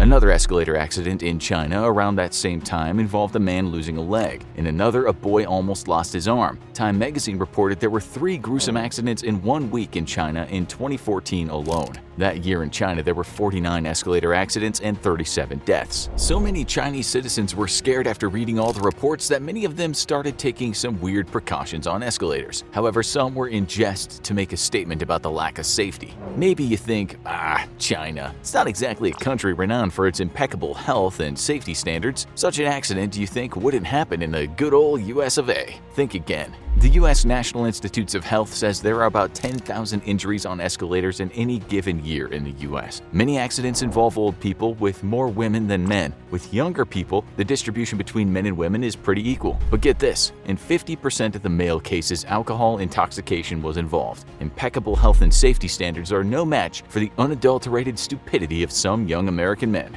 In that report, we could find skull fractures, hip fractures, knocked out teeth, busted up ribs, bashed in faces, but no deaths. We could, however, find one recent story in which a boy died after falling from an airport escalator in the US, but the escalator was not at fault. The boy shouldn't have been allowed to climb on the thing. It goes without saying that if young folks grab the rail, the ride upwards is an exhilarating experience for them. But as a warning to parents or future parents, just remember that the fall back down can cause what the media called major trauma to the head. Here's more advice for parents. In 2017, there was a report about a girl getting her hair stuck in an escalator in the Philippines after bending down to pick up a toy. This caused her a lot of pain and a significant injury, but someone managed to hit the emergency stop button just in time. The news media had one big warning for parents: always hold on to your kids when on an escalator. Nonetheless, adults can get trapped by an escalator too. As you'll now see, that can be deadly. In 2015, a woman was riding a subway escalator in the Canadian city of Montreal. It was winter, and the metro in Montreal is pure heated bliss during those bitterly cold months. Still, scarves can be problematic. We'll let a policeman tell you what happened to the woman. He said her scarf got caught in the escalator, and then she bent down to try to get it out, and her hair got stuck too. The cause of death was strangulation by the scarf. If a person is strangled, it can take maybe 10 to 30 seconds for them to lose consciousness. You'll have all seen someone who was choked out in in an MMA fight. If the pressure keeps being applied, it might take a person around 5 minutes to die. Firemen tried to resuscitate the woman, but they were too late to the scene. After her death, people said they were shocked that something they considered harmless could be a killer. One Montreal resident said, "Personally, I'm really traumatized because I use that escalator every day. I'll be very careful now about any threads hanging down or shoelaces for sure." Hey, wait a minute. Did she say shoelaces? No, please, not shoelaces. Yes, shoelaces. We have an accident involving those too. Fortunately, no one died. The guy lost a leg though, which is still a really bad day out. It happened in 2015 at a mall in Mexico City. The kid didn't realize his laces were undone, and when he rode the escalator with his buddies, his laces got caught at the bottom as he was getting off. He was lucky to survive. The media at the time warned people to check their footwear before they ride escalators. Folks shouldn't go barefoot either. These accidents are uncommon. It's true that peanuts are more dangerous, but as one escalator manufacturer said, they have enough power to pick up cars if they do catch you. A man in Northeast Washington in the US realized that in 1997, his sweater and coat somehow got caught at the bottom of the machine and he was strangled to death. The Washington Post said no one knew what happened. He may have been sitting down or maybe he fell down, and that's how his clothing got caught. His estranged brother told the Post, "This is a shocker.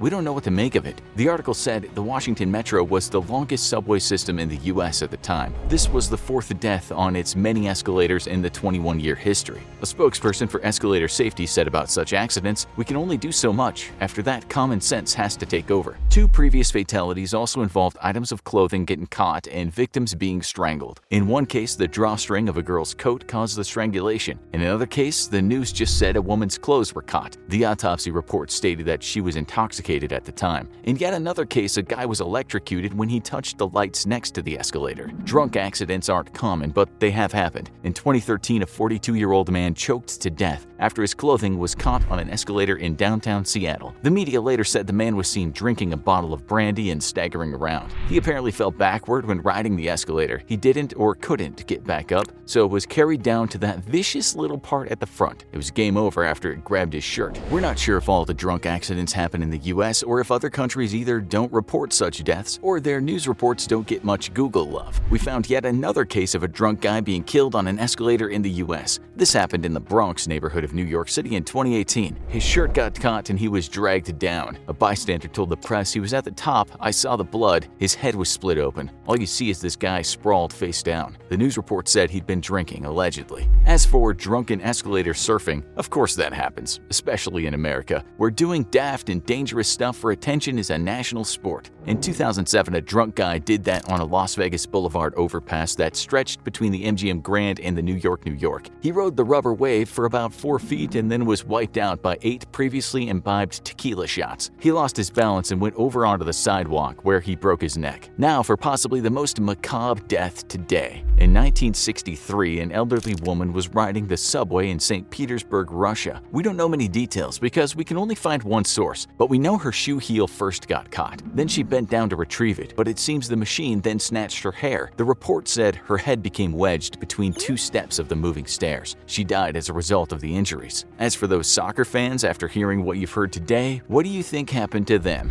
It was certainly a unique accident. The game was a huge one, a Champions League match between CSKA Moscow and AS Roma. That meant a lot of Moscow fans on one escalator at Rome's La Repubblica metro station. We're talking about possibly 100 people on the escalator. The thing suddenly malfunctioned and started going down really fast. We don't mean twice the speed, we mean warp speed for an escalator. Bodies started piling up at the bottom and the escalator just kept going. Some people were crushed at the bottom and some people were pushed down onto that deadly bottom part. Amazingly, no one died, although around 24 people were injured, some seriously. One person had to have his lower leg amputated. You can understand the injuries were significant when you see the destruction at the bottom of the machine. One bystander later said, "I just witnessed a scene from an apocalypse. An escalator 1 meter from me began to accelerate as if it were going crazy." If that wasn't bad enough, Roma won the game 3-0. September 1999. A woman is driving home from a birthday party when a drunken high school student plows into her car. With her legs trapped under the dashboard, flames begin to lick her face, and soon much of her body is engulfed. How much did that hurt? This is what one of the first paramedics who arrived on the scene said. She was screaming and wailing, an almost inhuman sound I'd never heard another person make.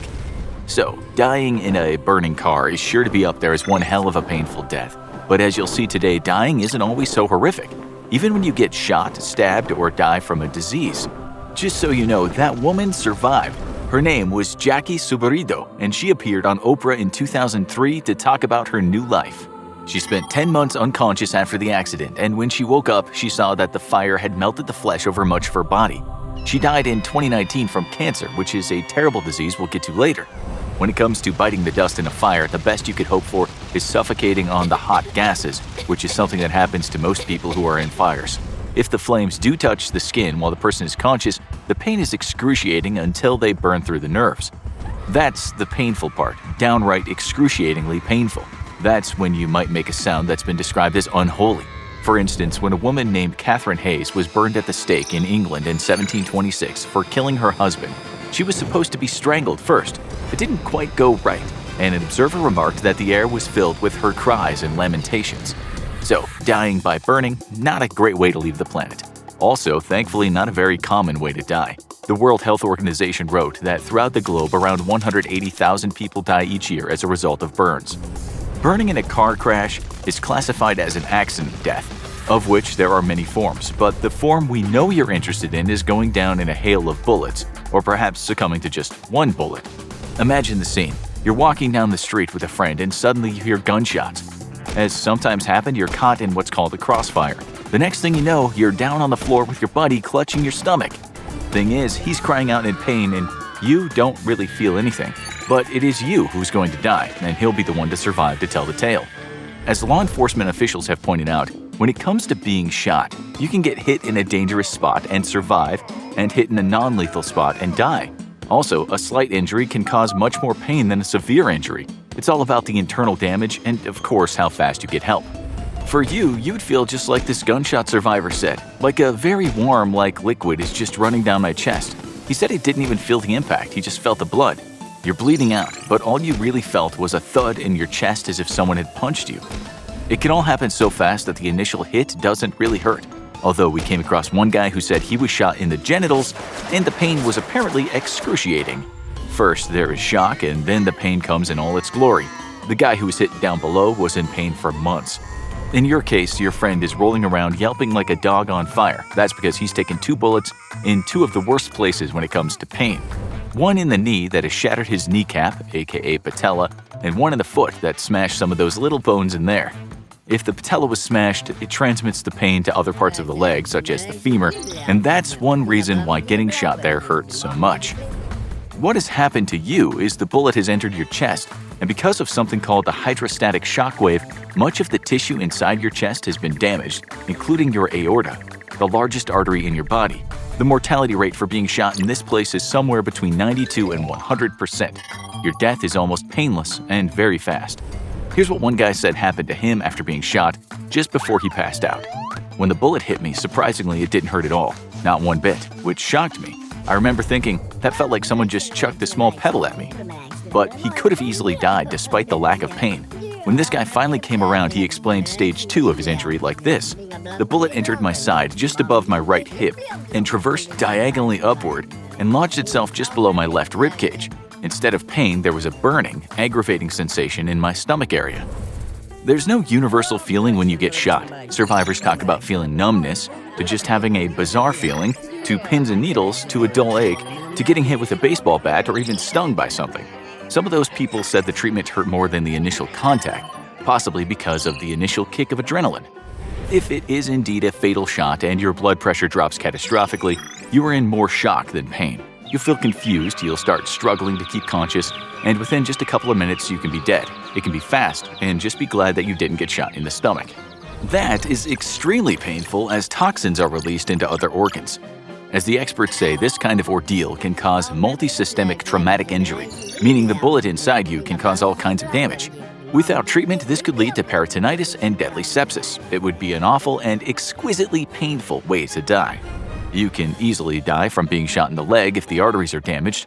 We found a guy who shot himself just above the knee, and the coroner ruled the cause of death was from a buildup of blood around the heart, something called cardiac tamponade.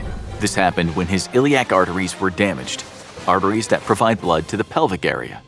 We don't know what happened to him, but we do know what happened to a soldier named Nick Lavery after he'd taken a bullet to the leg in Afghanistan. The brave man subsequently put himself on the line of fire to save an infantryman But despite the movie-like heroics, that one shot was a lot worse than a Hollywood movie might suggest. The guy described as almost indestructible was hit close range by a bullet from a PKM 7.62mm machine gun. The medic later said it couldn't have been much worse since the bullet shattered his femur, a very painful injury, and severed his femoral artery. His heart then started pumping large amounts of blood to his leg, and the medics saying he would certainly have died without fast intervention. He still lost his leg above the knee. In U.S. war zones, 90% of preventable deaths are due to uncontrolled bleeding, but if someone is there to stop the hemorrhaging, a person can usually survive. That same medic said sometimes men die from a collapsed lung when people are shot in the chest, something that's highly distressing and painful. Air builds up between the lung and the chest wall, and it keeps building. That's when you might see someone with blood coming out of their mouth. It's enough to shock anyone, especially as breathing is so hard. Then the low oxygen levels, also known as hypoxia, can lead to unconsciousness. Blood loss can lead to shock, and the person can easily die a very horrible death. We found a guy who was shot in his lung and other parts of his body during a burglary. He almost died and said it was the worst experience of his life. In his own words, he said, lying there with a hole in your lungs and liver, with your girlfriend crying over you, lying there uncertain of what just happened, not knowing what to do, not knowing if you're going to die, that part hurts. But that's just it. With so much adrenaline helping him cope, he said the mental anguish of losing his life was worse than the physical pain. Everyone is different, of course, but getting shot in the lung or bleeding out from a shot in the leg is always a terrifying ordeal. If you think dying by someone else's bullet could never happen to you, a paper published in the U.S. National Institutes of Health said firearm homicide is the second leading cause of injury and death among youth 10 to 24 years of age. That is in the USA at least. If you were in, say, the UK, things might be different. Since you can't buy guns with the same ease as in many parts of the US, extreme violence is often perpetrated with a knife, but cold, hard blades can be just as deadly. According to a study undertaken by the Impalement School of Medicine, 1/3 of the patients they studied with bullet wounds died, while only 7.7% of patients with stab wounds died. Many stabbing survivors have talked about their ordeal online, with a lot of those folks saying that they felt like they'd been punched. One of them said, "I never felt the actual stabbing, but I heard a girl screaming that he'd stabbed him, and the realization of a warm, wet patch on my then slender tummy." Knives might not seem as dangerous as guns, but it's so easy to have a major artery hit and die from blood loss. If you're unlucky enough to be hit in a major organ, not much can be done to save you. Victims are often in too much of a state of shock to really understand the pain. But as they bleed out, they will start to look very pale. They might also get a headache and feel nauseous. That's what happened to MMA fighter come Major League criminal Lee Murray. This is what he said happened after he got stabbed. "Blood was literally flying out of my chest like a yard in front of me." This is how he described the pain. "I didn't feel nothing at all." We'll come back to arguably the most painful kind of accidental death later, but let's now discuss what will likely take many of you from this earth, statistically speaking. Imagine it's just a few years from now and you've got a ringside seat in the metaverse, watching Jake Paul come out of retirement to fight a partially blind 75-year-old former boxer with debilitating arthritis in his hands. The mismatch has made you furious, and since you're incredibly unhealthy, that fury plays havoc on your tender heart. The buildup of plaque in your arteries means you have coronary heart disease. As Paul goes down in the third and starts to cry, you stand up from your chair and scream for joy.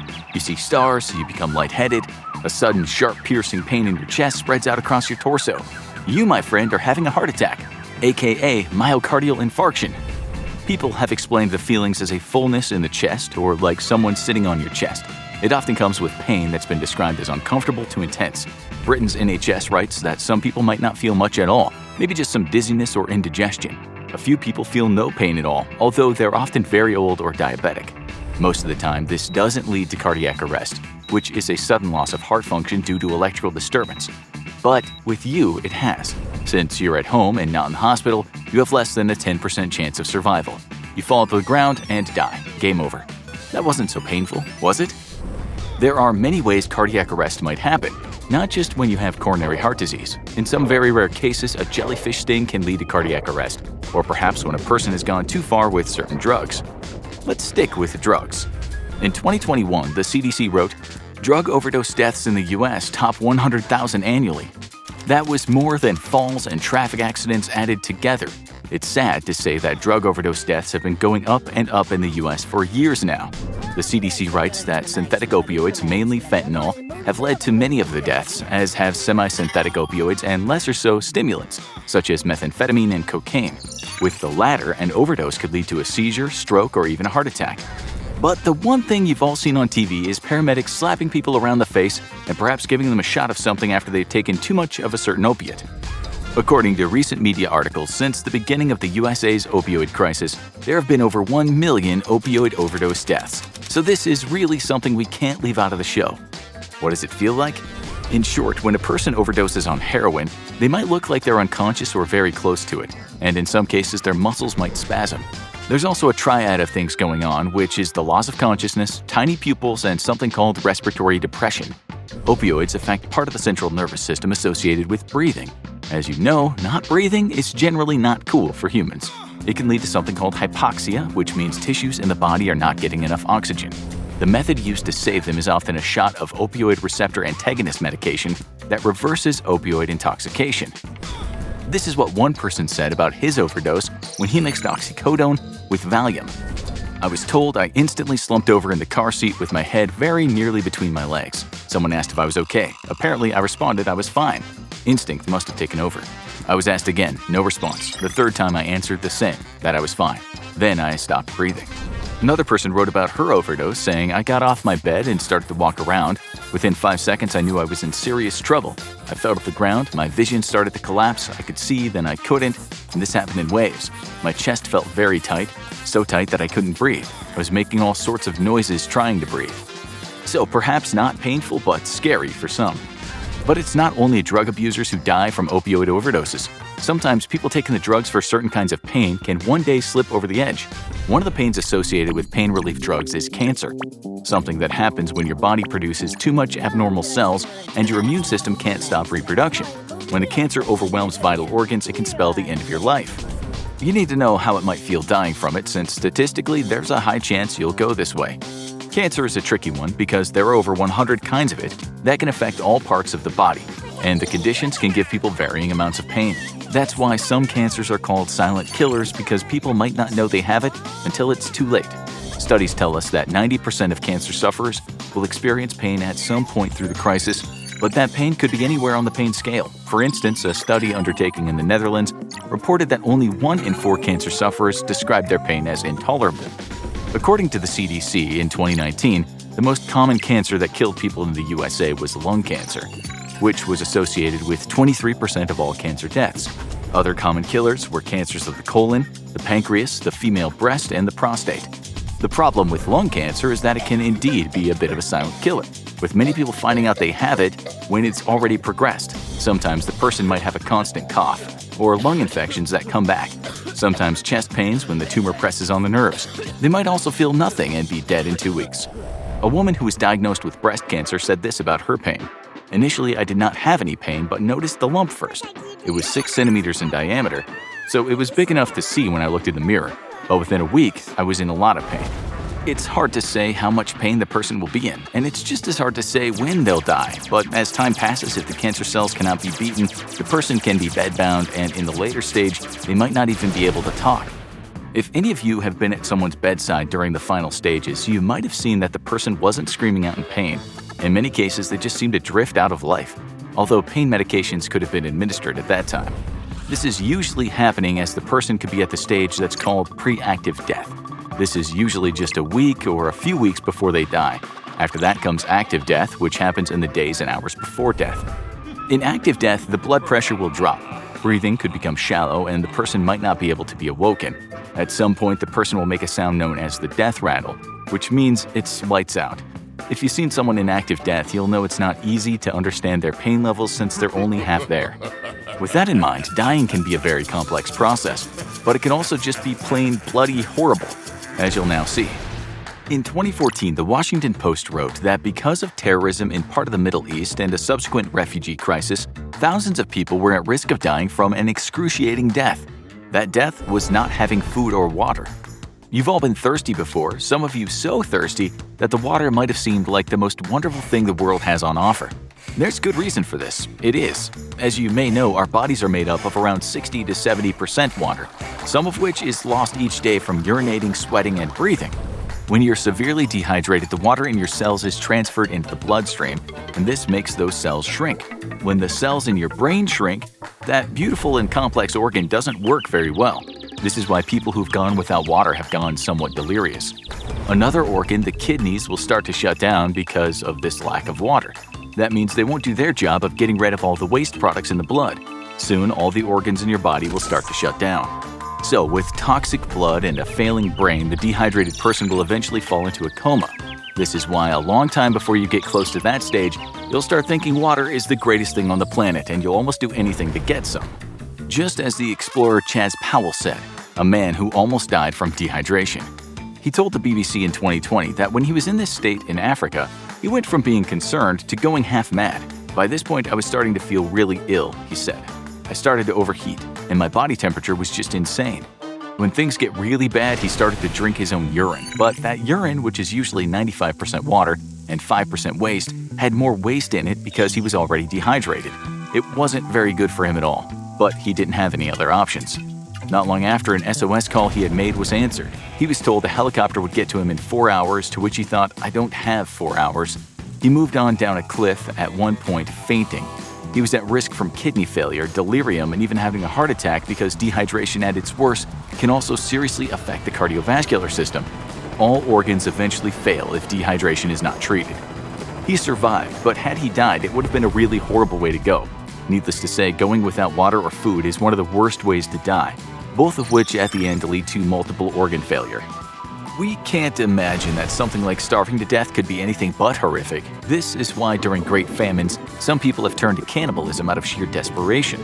With starvation, your body literally starts eating itself. Once the fat's gone, it starts taking the muscles, and after that, the vital organs are affected in a bad way.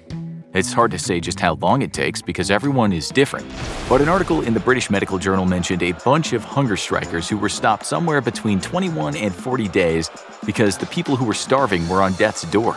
The cause of death is often disease, since without food the body's immune system can't function properly. This is a very slow death, and while the pain might not be acute, the long process must be extremely difficult. Just to give you a real-world example, one person said this about his lucky escape from starvation. Very painful, very terrible way to go. I wouldn't wish it on anybody. The World Health Organization said throughout the world, heart disease is the biggest killer, but in second place it had stroke, so we think we should have a look at that. Stroke kills close to 6 million people in the world every year. It happens when your brain does not get the blood supply it requires, often because of a clot in an artery. And with a lack of oxygen to that brilliant organ, things can go terribly wrong very fast.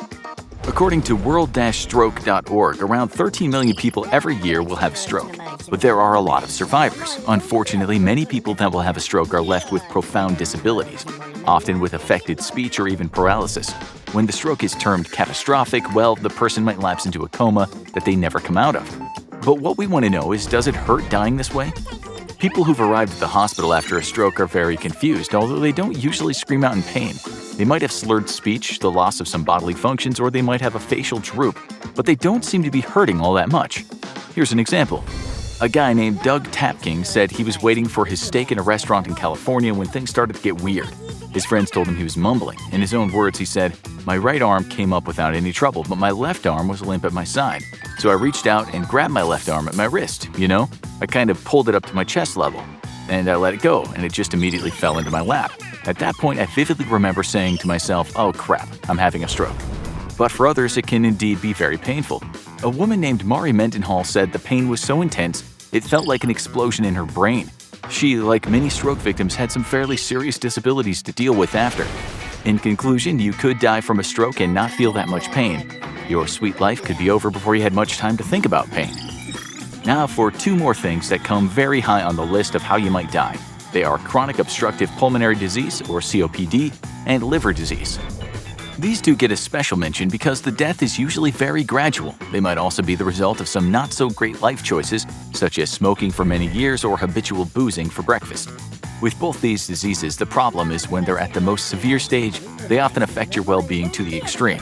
With COPD, your lung capacity might be so low that it's very hard to breathe. This can also be very painful because it makes the lungs blow up and creates a lot of pressure on the chest wall, as well as the spine and the diaphragm. The son of a man that died from COPD said at one point in time all his energy was spent just trying to breathe. So yes, dying slowly from this might cause significant pain, but close to the end, the person would usually be in hospice and loaded with drugs. As for liver disease, people get non-alcoholic liver disease and alcoholic liver disease. We tend to think of the hardening of the liver, or cirrhosis, happening mostly to people who drink a lot, but the majority of people get it from inherited conditions, obesity, and infection. This is one of the world's biggest killers. It's another one of those silent killers too, because often people don't feel pain until they have a severe form of cirrhosis.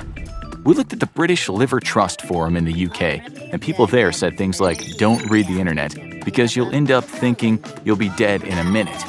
Many of those people said sometimes they had pain where the liver is, but many said they didn't suffer from much pain. But in the end stage, 82% of people will feel pain, usually the chronic kind. Sometimes the liver damage causes fluid retention, and that can enlarge the spleen, causing pain in the abdomen. The problem worsens when the toxins from the liver can travel to the brain and cause something called hepatic encephalopathy, which can make people fall, be confused, or even have seizures. That's why the last stage before death can be very unpleasant. Now for some very painful ways to die. More accidents. As you already know, many people around the world die from drug overdoses, although the highest on the list of accidental deaths around the world is traffic accidents, much more so in less developed nations. In the US in 2020, Reuters reported that 38,680 people died in road accidents out of 3,358,814 total deaths. That was with the extra COVID deaths. These are big numbers, and that's why the WHO says there are around 1.3 million deaths from traffic accidents globally. You already know about burning to death, which is one of the leading causes of accidental death in the world, and that can happen in a car crash. But the main reason you might die in a traffic collision is the fact that you suffer severe trauma to a part of your body, especially the head. With a severe traumatic brain injury, you could be dead and not feel a thing. Although, if you die from internal bleeding, there can be severe pain and then shock. This severe trauma can affect any part of the body. And if you've ever seen someone in the hospital after they've been smashed up and broken many bones, well, often they're screaming out for mercy. Sometimes that person could have a complete amputation of a body part, which happens more often with motorcycle accidents. If they're not unconscious, they'll likely be very confused and dizzy. The next stage could be shock, and if that happens, even if the person gets to the emergency room, there's only around a 20 to 50% chance of survival. This is how one survivor described his motorcycle accident. He said, "I remember tumbling violently, then sliding into the curbs ankle first, then continuing to slide. I tried to get up, but still sliding and ate it again, then continued to slide on my back." He looked down where he stopped and he saw a lot of blood, including what he described as the inside of his ankle. Weird thing is, his other leg hurt much more, even though that was intact. He added, "I was conscious during the whole thing, from start till surgery. I had to sit in pain for 10 minutes in an ambulance, 15 minutes for them to get me into the ambulance, and 20 minutes for the hospital." Somebody collected the bit of his leg that was missing and put it in a bag. So little was left that the rest had to be amputated. Amputation can also be a consequence of a car crash when someone's legs are crushed, a feeling described as intensely painful. The femur, sometimes said to be the most painful bone to break, can also be shattered. When you break the strongest bone in your body, you may also cause nerve, tendon, muscle, and ligament damage, and with the bone being so big, you feel a lot more pain. Crushing injuries cause the most extreme pain imaginable, which is why victims are often given ketamine and morphine. And in some cases, this is not enough, and these poor victims end up screaming in pain until their untimely death. Such injuries are common in earthquakes, with one in New Zealand mentioned in a research paper as causing severe neuropathic pain after the initial injuries. That's pain related to your nervous system not working right. Still, a young man who survived an earthquake in the US and was lucky to survive said, "I thought I was paralyzed. I couldn't feel my legs. I couldn't feel my back." Spinal fractures are very complicated but often come with lots of pain. So, with a traffic accident and accidents that might cause similar injuries, there could be incredibly severe pain right before death. But it might also be over before you know what's happened. The next way to die, we think, is about as bad as it gets, for a very short time at least. When it comes to accidental deaths around the world, drowning kills a lot of people. The WHO reported in 2019 that 236,000 people drowned to death in the entire world. In comparison, the WHO said that same year, there were 684,000 fatal falls globally and close to 500,000 deaths due to illicit drug use. Smoking kills around 8 million and booze around 3 million, while homicide deaths numbered around 460,000. But let's stick with drowning.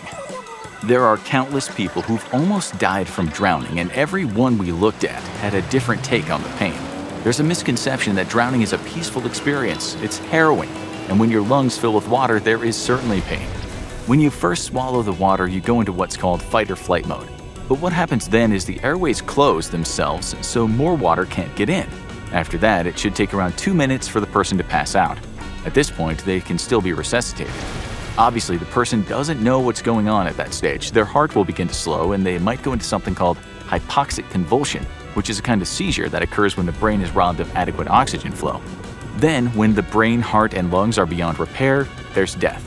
This should take between 4 and 6 minutes.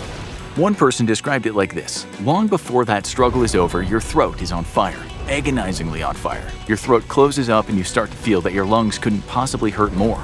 This is a kind of torture, although we found quite a few cases of survivors saying when they let go, a kind of peaceful state did occur.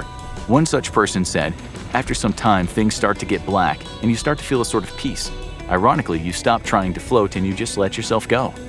We also found a fair bit of data about people seeming to find some kind of peace just before death. According to Scientific American, it's not unusual for people to have a near-death experience and live to tell people they went to a kind of paradise where everything was just perfect.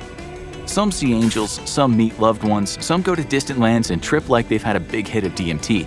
In fact, a paper published in Frontiers of Psychology said that a near-death experience for some is like a blissful psychedelic experience. Scientists don't really know why, with the paper saying this warrants further investigation. These strange experiences also feel very real. In a paper published in the U.S. National Institutes of Health, just over 1,000 people who had near-death experiences were asked how real their experience felt. 95.6% of people ticked the experience was definitely real box. 4% said probably real, 0.3% said probably not real, and 0.1% said definitely not real. We're all going to die someday, which is scary, but it's also something we might think about now and again, so we embrace life right now. There's also a big payoff to death, which is the absence of pain. Let's hope when we go, it's not just blackness we experience at the edge of life, but what this person experienced. I found myself in a meadow, mind cleared, identity intact. The meadow was lit with this glorious radiant light, like no light I've ever seen, and a gentle inner glow shone from each and every plant. Compared to their American cousins, the United Kingdom can seem like a sleepy place, but that doesn't mean some UK citizens haven't done ridiculous things with deadly consequences. It's Dumb Ways to Die, UK edition. No one here has been eaten by Nessie, though, that we know of. Is there any less threatening activity than relaxing with a nice cool drink on a hot summer day? Well, for one woman in Dorset, it turned out to be fatal.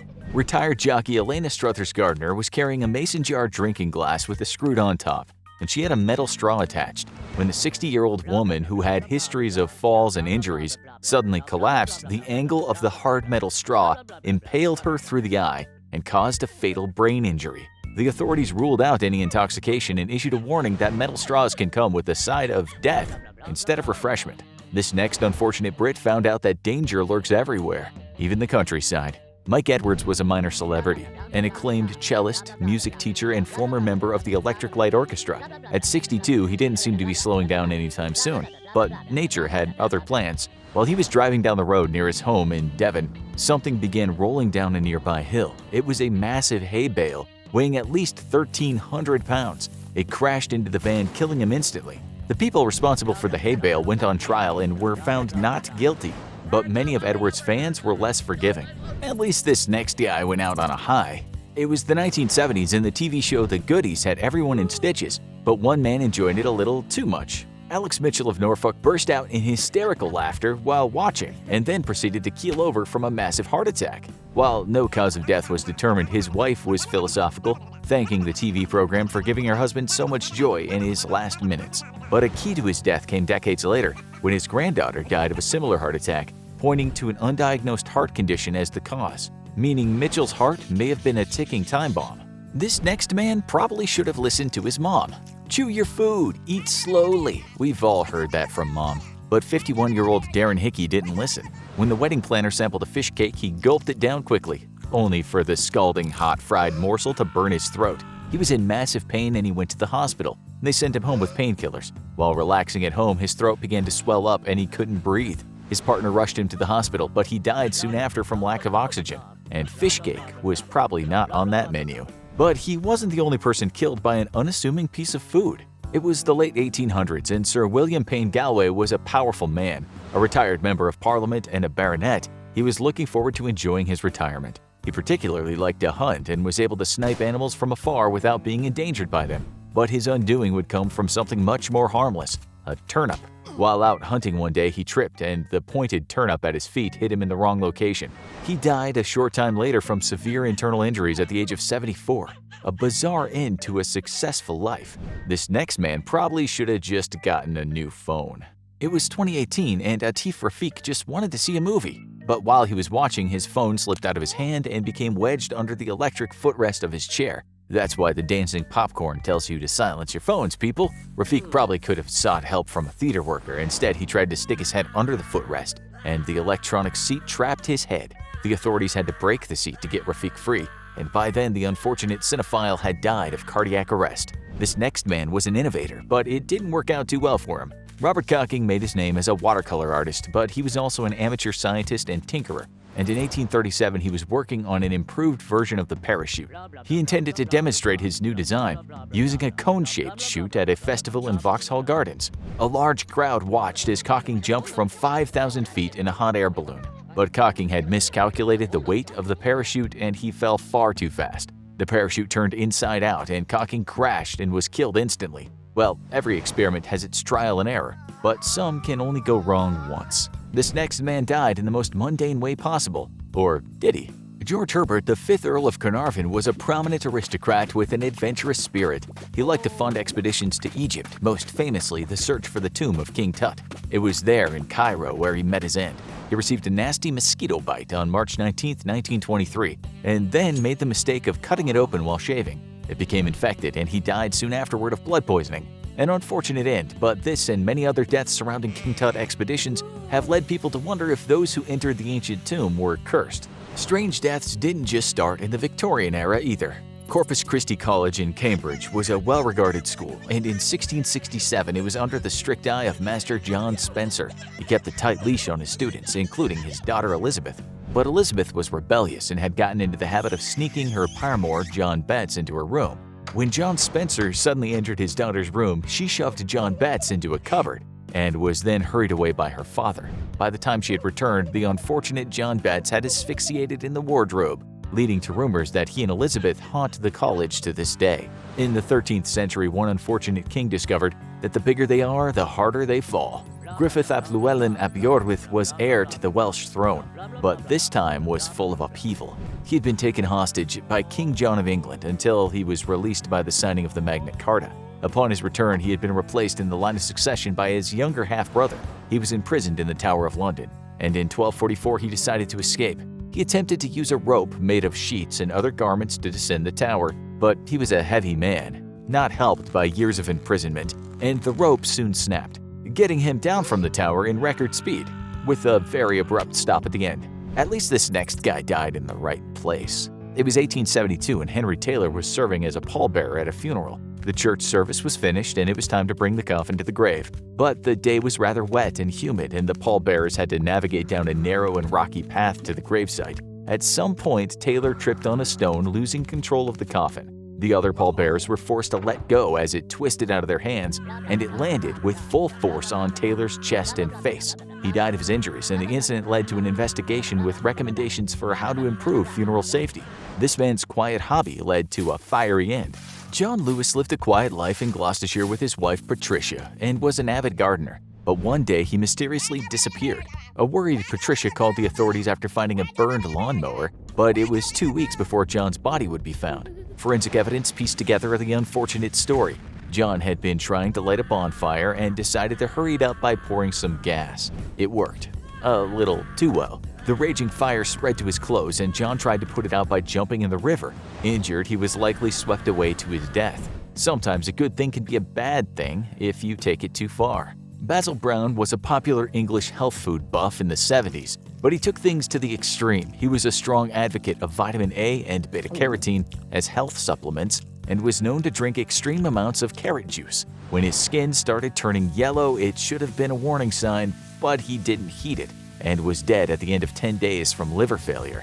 The This led to many people worrying if carrot juice could be too dangerous, but evidence shows that the culprit was the vitamin A supplements he took, 10,000 times the recommended dose. This hunter was in search of prey, but he met an unfortunate end. Stephen Winfrey was a veteran rabbit hunter using dogs and ferrets to drag the little critters out of their holes.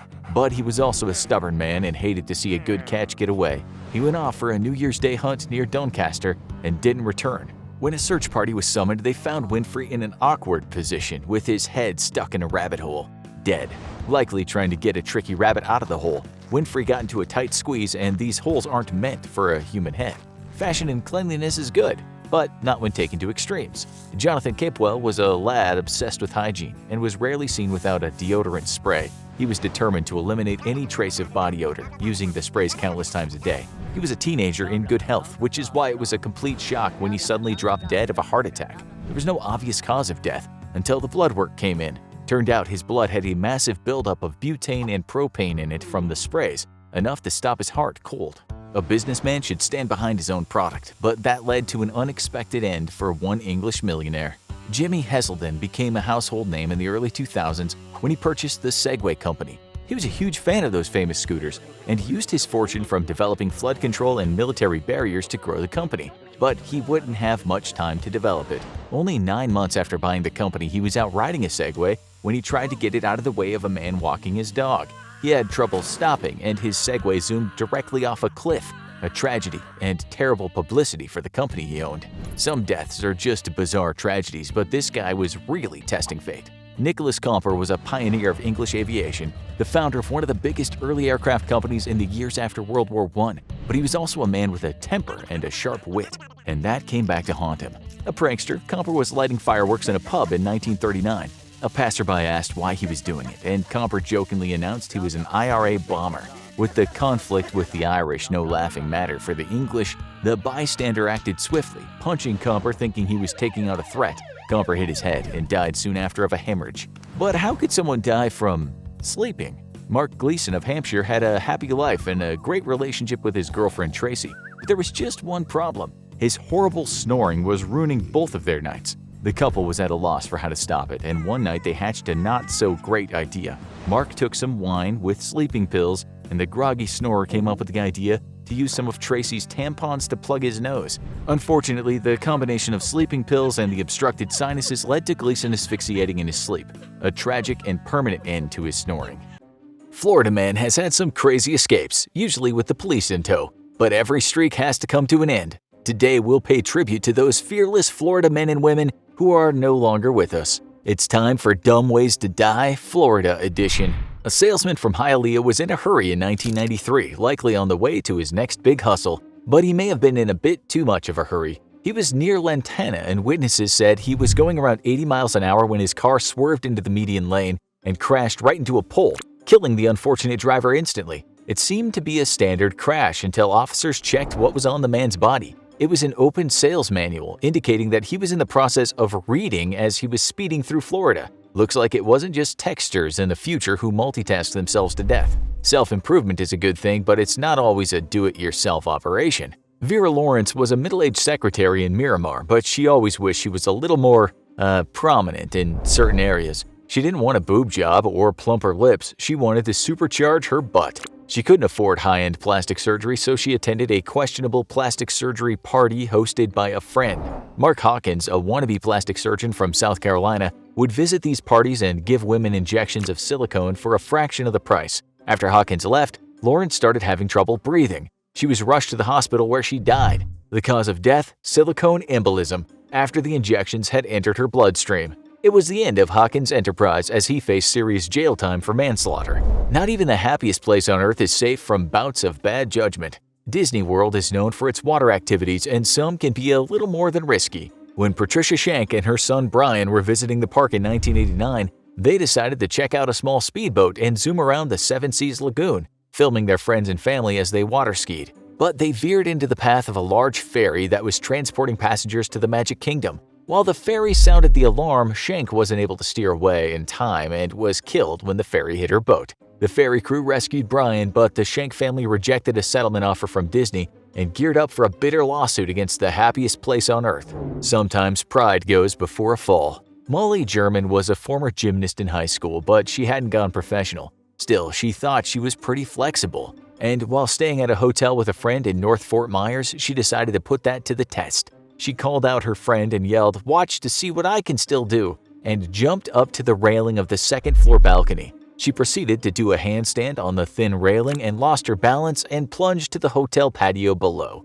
She was killed instantly, and police ruled out foul play. It was just a simple case of a gymnastics move that might have looked pretty cool but was in the worst place possible. Sometimes when you gotta go, it's best to hold it. Sean Paul Montero liked to party, and he had enjoyed a wild night at Pompano Beach Bar in 2008. But he forgot one critical detail before he left the bar. He didn't visit the little drunk's room before getting in his car. His first bad decision was driving drunk, but that wouldn't be what would get him on the list. As he was driving home, nature's call hit him hard. He pulled over at the side of the I-95 freeway and decided to urinate, only to find that freeway traffic didn't make for a great bathroom. So he decided to climb the freeway wall, only to lose his balance and fall 65 feet to his death. When they say do not attempt this stunt, sometimes it's best to listen.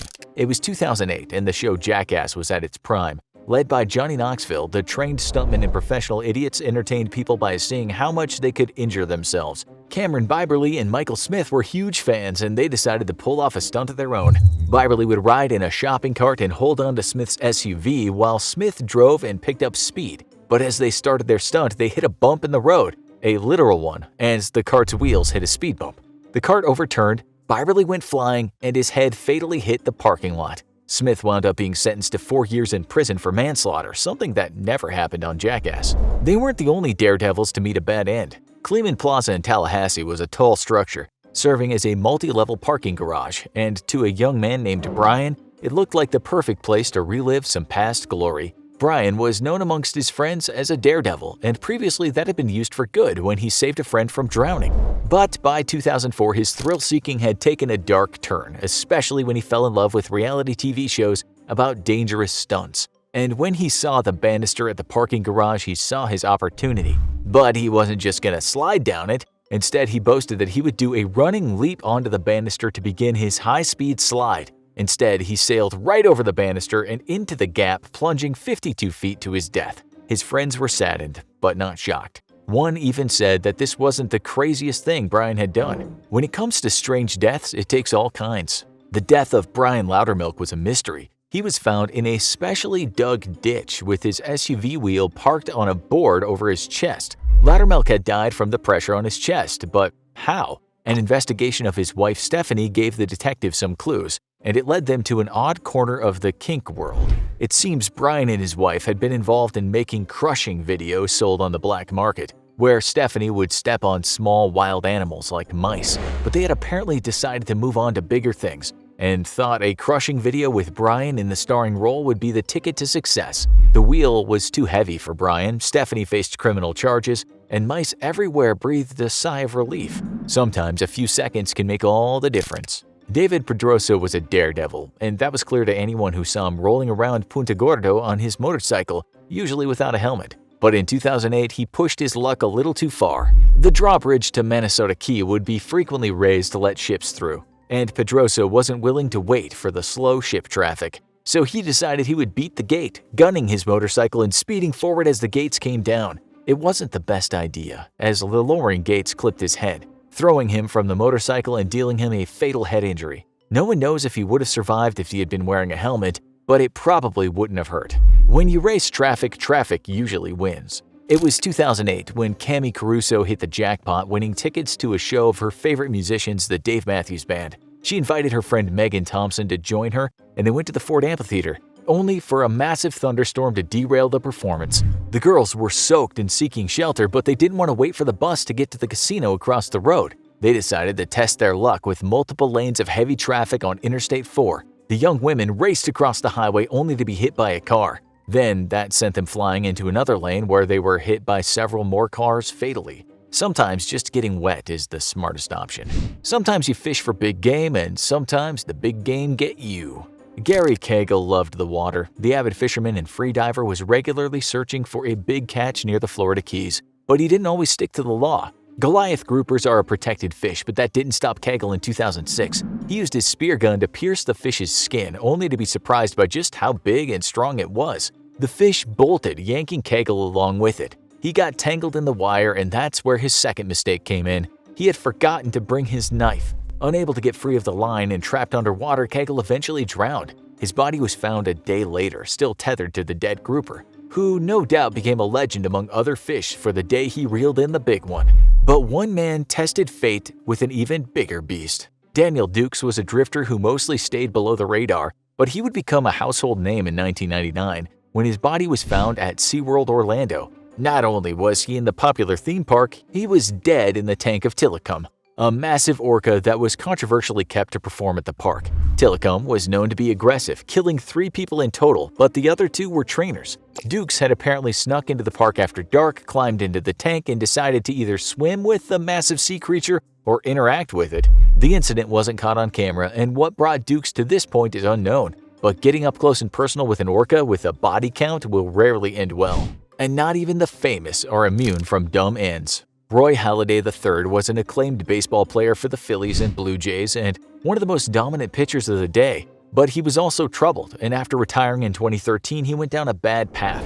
He was piloting a single-engine plane around the Gulf of Mexico when it crashed, despite air traffic controllers not getting any distress signals from Halladay before the accident. It brought an end to the legacy of a talented ball player, but the post-crash autopsy revealed some disturbing things. Not only was Halladay's bloodstream full of multiple drugs, but he had been pulling off risky acrobatic maneuvers just above the water. He eventually climbed too high, the plane lost speed, and began one final free fall into the water. We returned to Disney World for this next high-altitude death. It's not uncommon for people to get sick on Disney rides, including Splash Mountain. The themed flume ride takes you through several drops before plunging you down a massive chute, but one tourist handled his upset stomach in the worst way possible. Feeling ill, he decided he would get off in the middle of the ride, with dozens of log flumes moving through the massive mountain at high speed. Sure enough, only seconds after he hopped out of his log to try to find the emergency exit, he was struck by another one coming down the pipe and fatally wounded. But no one made a worse decision at high altitudes than this last couple.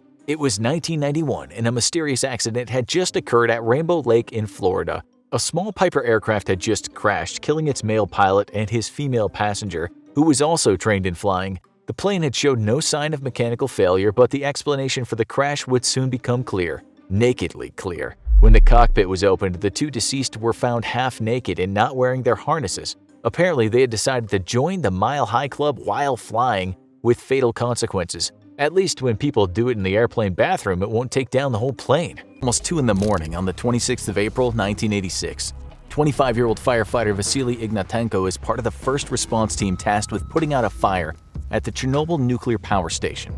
Chunks of highly radioactive graphite lie around the site. The men pick up bits and kick them around, not knowing that they're sealing their fate. They do a commendable job, a heroic job. But Ignatenko and others on that team are just hours away from falling gravely ill. One of the firemen jokes, "There must be an incredible amount of radiation here. We'll be lucky if we're all still alive in the morning." Days later, and Ignatenko's pregnant wife has to bribe hospital staff so she can see her dying husband. He's just too radioactive to be close to. His skin is almost white, translucent. He's unrecognizable. He's been eaten from the inside. Months later, after he's passed, his daughter is born. Her heart is malformed. She has cirrhosis of the liver. She dies just hours after childbirth. What you just heard is an abridged version of one of the worst ways to die. One of the most painful, most brutal ways to leave this blue planet of ours. You could call Ignatenko's downfall extreme. He was a first responder to the worst nuclear plant disaster the world has ever seen. But death by radiation comes in many forms. Its horror manifests itself in myriad ways. It can be fast. Well, a few days won't seem to pass so fast when your body is eating itself. But it can also be slow. Very, very slow. Let's stay with the story of Ignatenko for now. When he and the other firemen turned up at the power plant on that fateful early morning, they didn't know what was really going on. It's true that one of the firemen joked about there being a possibility that they were exposed to high levels of radiation, but it was just that, a joke. It soon became a reality though. 27 firefighters died from what's called acute radiation sickness, aka ARS. In simple terms, that's the sickness you get when you're exposed to massive amounts of radiation. The number of actual radiation-related deaths was more than 4,000, but many of those deaths were of the slow kind. There were other deaths too, such as the fireman that died from external and internal radiation burns, as well as, get this, a blistered heart. Let's hope you never have to hear those two words together for the rest of your life. Let's now talk you through ARS. There are usually 4 stages, starting with what the medical profession calls the prodromal stage. This happens soon after the exposure, and it involves a lot of throwing up and leaking from the rear end. In the case of Ignatenko, he was excreting bloody, loose stools around 25 times a day. If that wasn't bad enough, at times he threw up bits of his internal organs. We told you this was bad, and it gets worse. His wife, Lyudmila, watched on as her husband slowly fell apart. She actually risked her own life being near him because the father of that fetus in her womb was radioactive himself. She watched helplessly as staff struggled to put slippers on his swollen feet, another of the symptoms. She witnessed staff not being able to clothe him in a hospital gown. His body, she said, had transformed. He was taking on different shapes. In her own words, she said, "Every day I met a brand new person." The burns started to come to the surface.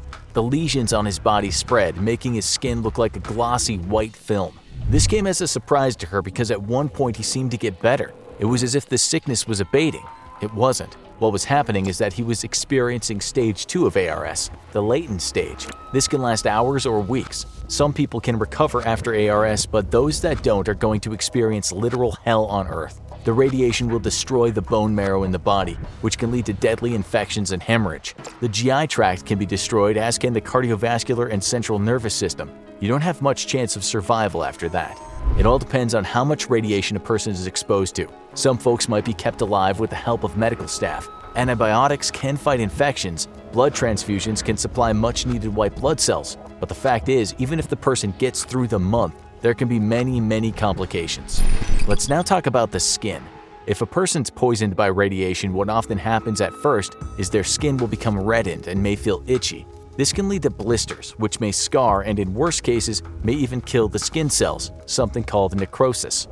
As for poor Ignatenko, he suffered from something called desquamation, which basically means his skin started to peel off. The blood vessels in his skin failed to work, and so he lost tissue at deeper levels. And this is why his wife said he barely looked human at that point. We should say that hair loss is almost guaranteed, but that's hardly a concern when your skin is falling off. Stranger things can happen months after radiation exposure. Listen to this. It's what one guy said about a friend of his who was at the disaster site. "My neighbor, he was also there. He worked a crane. He got black like coal and shrunk, so that he was wearing kids' clothes." What the hell? You see, we've only explained to you some of the horrors that happened to the people who died just days or weeks after exposure. There were many others who would succumb in months or years.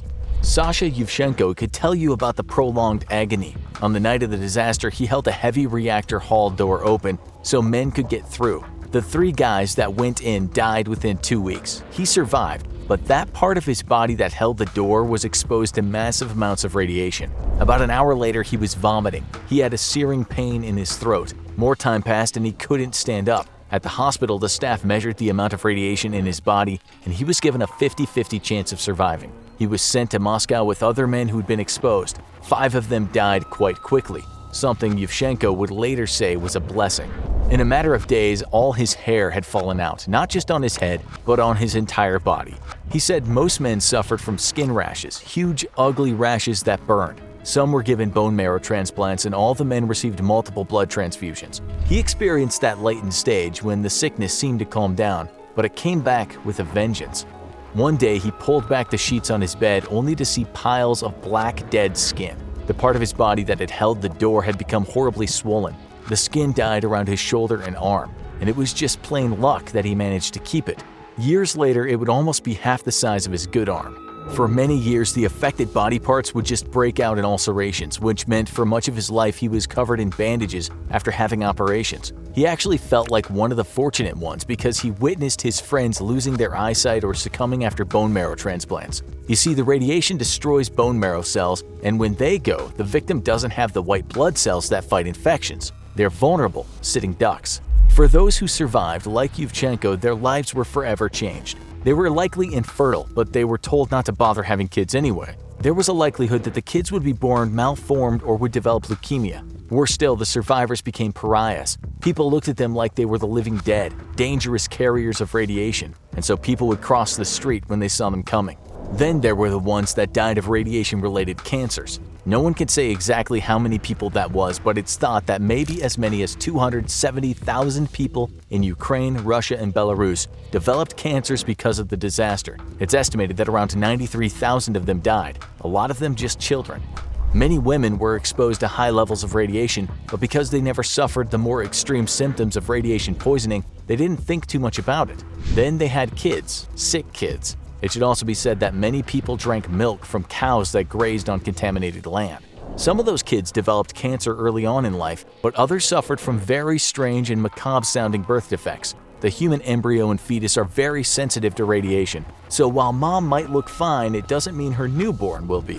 Some kids whose parents had been exposed to high levels of radiation were born with a clubbed foot or a cleft palate or a cleft lip. Some had an extra finger or an extra toe, while others had digits on their hands or feet that were fused together.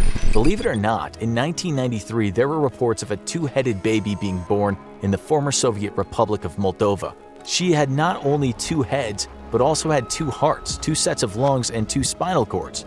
Radiation was to blame. We've concentrated largely on the Chernobyl disaster, but death from radiation has taken out a lot of people. Some of them well-known figures. Take for instance Marie Curie, the Nobel Prize-winning physicist who discovered polonium and radium. She used to love the blue-green glow of her test tubes that contained radioactive isotopes. She'd walk around with them in her pockets. This would lead to her downfall. She became almost blind, severely ill, and eventually died because of her ignorance. Then there was the wealthy American socialite named Eben Byers. In the 1920s, he was a huge fan of drinking radium dissolved in water. "A glass a day keeps the doctor away," he told his friends in the public, only to gradually become sick, lose weight, lose his teeth, and the best part of his jaw. When he died, there were holes in his skull. A similar thing happened to who we now call the Radium Girls. These young women were employed to paint watch faces with radium-infused glowing ink, something which was great for soldiers and that took off as a fashion. Little did they know that when they sharpened their paintbrushes by putting the bristles in their mouth, they were ingesting radium. Many of them lost teeth, their jaw, and some died painfully and slowly. Let's not forget the former KGB agent Alexander Litvinenko. After gaining political asylum in the UK in 2006, his cup of tea was dosed with polonium-210. Within weeks, he was a dead man. Some believe that this kind of hit was a big statement and a warning to anyone that dared defy the almighty Putin. The poison wasn't designed to kill Litvinenko quickly, but to make him suffer as much as possible. London, England, the month of May, 1536. Anne Boleyn, the second wife of the bloodthirsty King Henry VIII, has been accused of adultery, incest, and treason. The accusations are no doubt made up so Henry could be done with her and remarry, but justice in those days was in short supply. In prison, Anne is at times hysterical but sometimes calm, waiting for the word. Will she lose her head or be burned at the stake? Her friend and ally Archbishop Thomas Cranmer informs her that it'll be the former, the lesser of two evils. May 19th, 8 a.m., dressed in a dark gray robe of damask and covered in a mantle of white ermine fur, she's led to the scaffold. "I take my leave of the world and of you all, and I heartily desire you all to pray for me," she says at the end of a moving speech. She's blindfolded. She waits, kneeling, facing the floor. Her head is severed from her body by a swift blow of a Frenchman's sword. Did she die in an instant, or for a few seconds did she remain conscious? Did she make a face and try to speak after her head was no longer attached to her body? That's what some witnesses said. Could it be possible? Today we're going to talk about all kinds of forms of decapitation, but we'll start with the express version, such as the way that the 36-year-old Anne Boleyn went. Okay, so we need to tell you about Mike, aka Miracle Mike. He lost his head in the USA in 1945 and he lived on for another 18 months. Mike was a chicken whose brainstem remained intact and whose blood clotted after his beheading. He survived due to the position of the brain in a chicken's head and the fact that his executor sliced his head at a certain angle. Because of the remaining brain, he could control his movements and his breathing and heartbeat were regulated. This could never, ever happen to a human. But we thought we'd tell you about the animal on record that has survived the longest after being decapitated. In view of today's show, we might ask how long a human is conscious after the act. Has a head ever fallen into a basket or landed on a scaffold and looked up at the blue sky and thought, "Damn, I won't see that again"? It's hard to say, of course, because it's not as if scientists are presently doing decapitation tests on humans. They have, however, tested on live rats. They've cut off rodents' heads and then measured the electrical activity in their brain. It turns out the rats might think for a few seconds while their head is not connected to the body. In one study, the brain signals were lost after 17 seconds, although the researchers said consciousness was gone at around the 4-second mark. They also noticed something else. That was one last surge of activity after about a minute. They called this the wave of death. It's generally thought that the brain activity also may last 3 to 4 seconds after a human is decapitated, but there have been instances where people have reported that the headless person seemed alive for longer. Take the case of a Frenchman who was a convicted murderer and guillotined in 1905. This is what the doctor wrote. I was able to note immediately after the decapitation, the eyelids and lips of the guillotined man worked in irregularly rhythmic contractions for about 5 or 6 seconds. I waited for several seconds. The spasmodic movement ceased. The face relaxed, the lids half closed on the eyeballs. The doctor, shocked, shouted the man's name, Longhi, only to see his eyelids open once again and look right at him for a few seconds. The question is, was that the wave of death? There are other reports of so-called lucid decapitation. One involved a car crash in the US that happened in 1989. An Army veteran saw his friend die, and not only that, his buddy had been decapitated. He later remarked, my friend's head came to rest face up, and from my angle upside down. As I watched, his mouth opened and closed no less than 2 times. The facial expressions he displayed were first of shock or confusion, followed by terror or grief. If this is true, if humans can think after they lose their head, then being decapitated has to be one of the weirdest ways to die. Being beheaded by an executioner at the top of his game, someone with the right tools, may not actually be the worst way to die, but the fact is beheading can be a very messy business. We might take, for instance, the execution of Mary, Queen of Scots on February 7, 1587. She was taken to the scaffold, and while knelt down, the executioner asked for her forgiveness for what he was about to do. She said to him, I forgive you with all my heart for now. I hope you shall make an end of all my troubles. He did, but his form was off that day. After she uttered her final words, Into thy hands, O Lord, I commend my spirit, he struck with his axe. He missed his mark, her slender neck, and instead hit her in the head. She was certainly not dead since she moaned in pain. The second blow was on target and killed her, except bits of stubborn sinew hung on and he had to cut through that. Finally, he grabbed her head, held it aloft, and shouted to the crowd, God save the Queen. To make the spectacle even worse, the beautiful auburn hair he was holding turned out to be a wig, and Mary's head fell with an unceremonious plop to the floor. Her head, adorned with only short gray hair, rolled onto the ground in front of the shocked witnesses. One of them swore he saw her lips move. We don't know exactly how long she lasted after that first wayward blow, but you can understand that being beheaded by a bad executioner was a pretty unpleasant experience. It gets worse. A lot worse. It would be an understatement to say that the beheading of Margaret Pole, the Countess of Salisbury, was a bit of a botched job. Margaret was accused of being a traitor and was locked up in the Tower of London by the prolific lady killer Henry VIII. She denied she'd done anything wrong and even scribbled a poem on her cell wall. It started, For traitors on the block should die, I am no traitor, no, not I. The poem fell on deaf ears and off to the chopping block she went. He hacked and hacked at her neck, missing most times, sometimes hitting her in the back, sometimes hitting her head. It said it took 11 blows to finish her off. One witness later said that the person with the axe was a wretched and blundering youth who literally hacked her head and shoulders to pieces in the most pitiful manner. Maybe it was hard to get the staff in those days. Maybe he was an intern, or maybe Margaret just made his job difficult. Another account says that she refused to lay her head in the block and that she moved around during the blows while telling the executioner to do his best in the circumstances. It states, she ran about the scaffold and the executioner followed her with his axe, aiming many fruitless blows at her neck before he was able to give the fatal stroke. In any case, it was a brutal death. Beheading shouldn't have lasted too long if the executioner's tool was sharp and he had good aim. The tools back then were usually a heavy sword,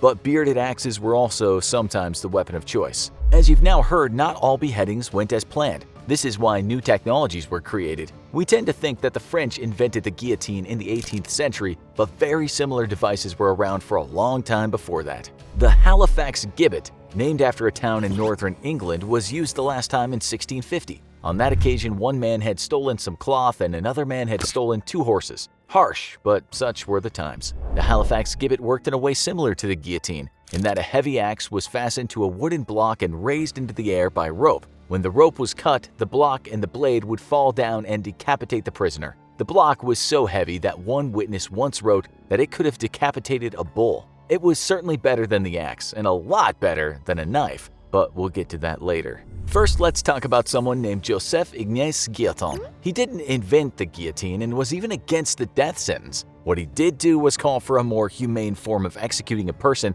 than chopping off their head with a sword or an axe or breaking them on the wheel. He wanted executions to be painless, once remarking about a machine that would cut off your head in the twinkling of an eye and you never feel it. Indeed, the machine invented that would get a lot of use in France had a blade and connecting weight that weighed around 176 pounds. This fell from a height of 14 feet, and the person it fell on had his head secured by a round frame called the lunette. It was so good at what it did that it was hailed as the execution that never fails. Only a century or so earlier, executions were supposed to be a long, drawn-out spectacle that crowds could enjoy. People were slowly broken on wheels, or they were pulled limb from limb by horses, and they were supposed to suffer unimaginable pain. The guillotine, or the national razor as it would be called during the French Revolution, was reliable, fast, and more humane. Believe it or not, in the 21st century there have been people that have called for the introduction of the guillotine in the US. J. Chapman, who created the 3-drug protocol in 1977 that's now used for lethal injection,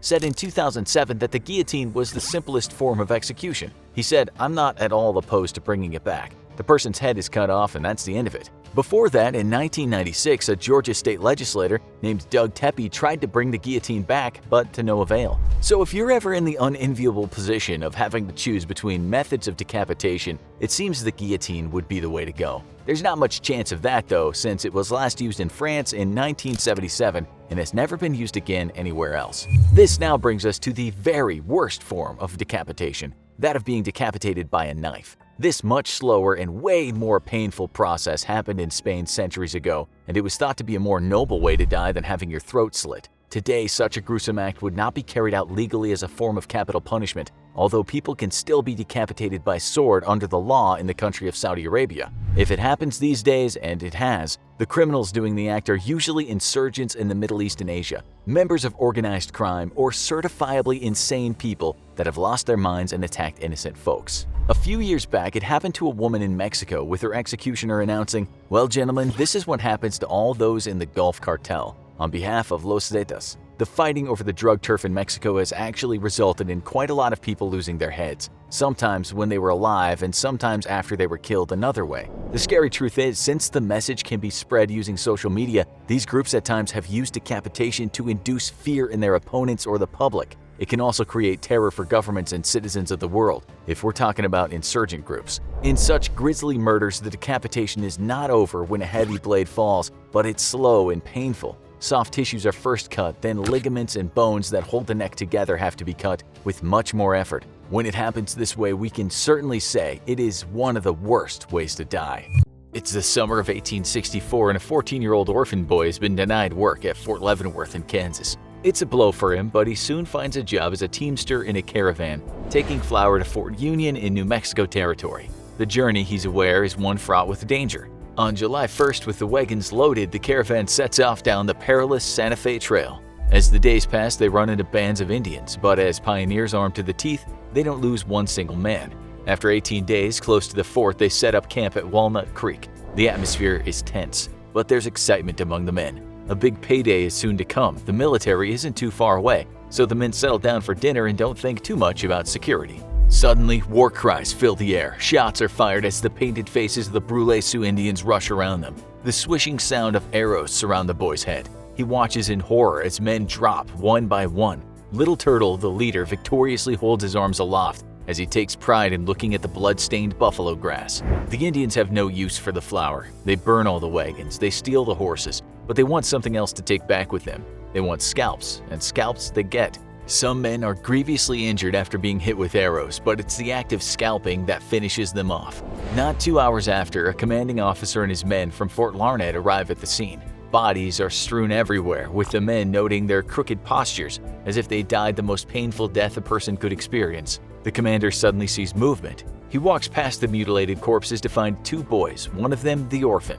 They've been shot, they've been mutilated, they've been scalped, but somehow they're alive. Well, one of them lasts only a few hours after they reach the fort, but the other boy, a boy named Robert McGee, survives to tell the tale. As for his appearance, let's just say he'll turn heads throughout the rest of his days. It took some time for him to be well enough to talk about what happened, but when he was able, he described how he'd watched the Indians take the scalps from the men of his caravan. He said when it came to him, Little Turtle seemed to tell his tribe that he'd kill the boy himself. He then took out his gun and shot him and fired 2 arrows into him. McGee, still conscious, recalled how Little Turtle pulled out a large knife, stood over him, and the last thing he could remember was the force of the blade on his skull. So that bit of violence is a true story. Well, we say true, but there are different versions of it. The boy's fate became legend, and then, as things tend to happen, legends mutate. The kid definitely got scalped, and that massacre definitely happened, but there are different slants to the tale. Just to be clear, some of the stories say the army watched from a distance as the massacre happened.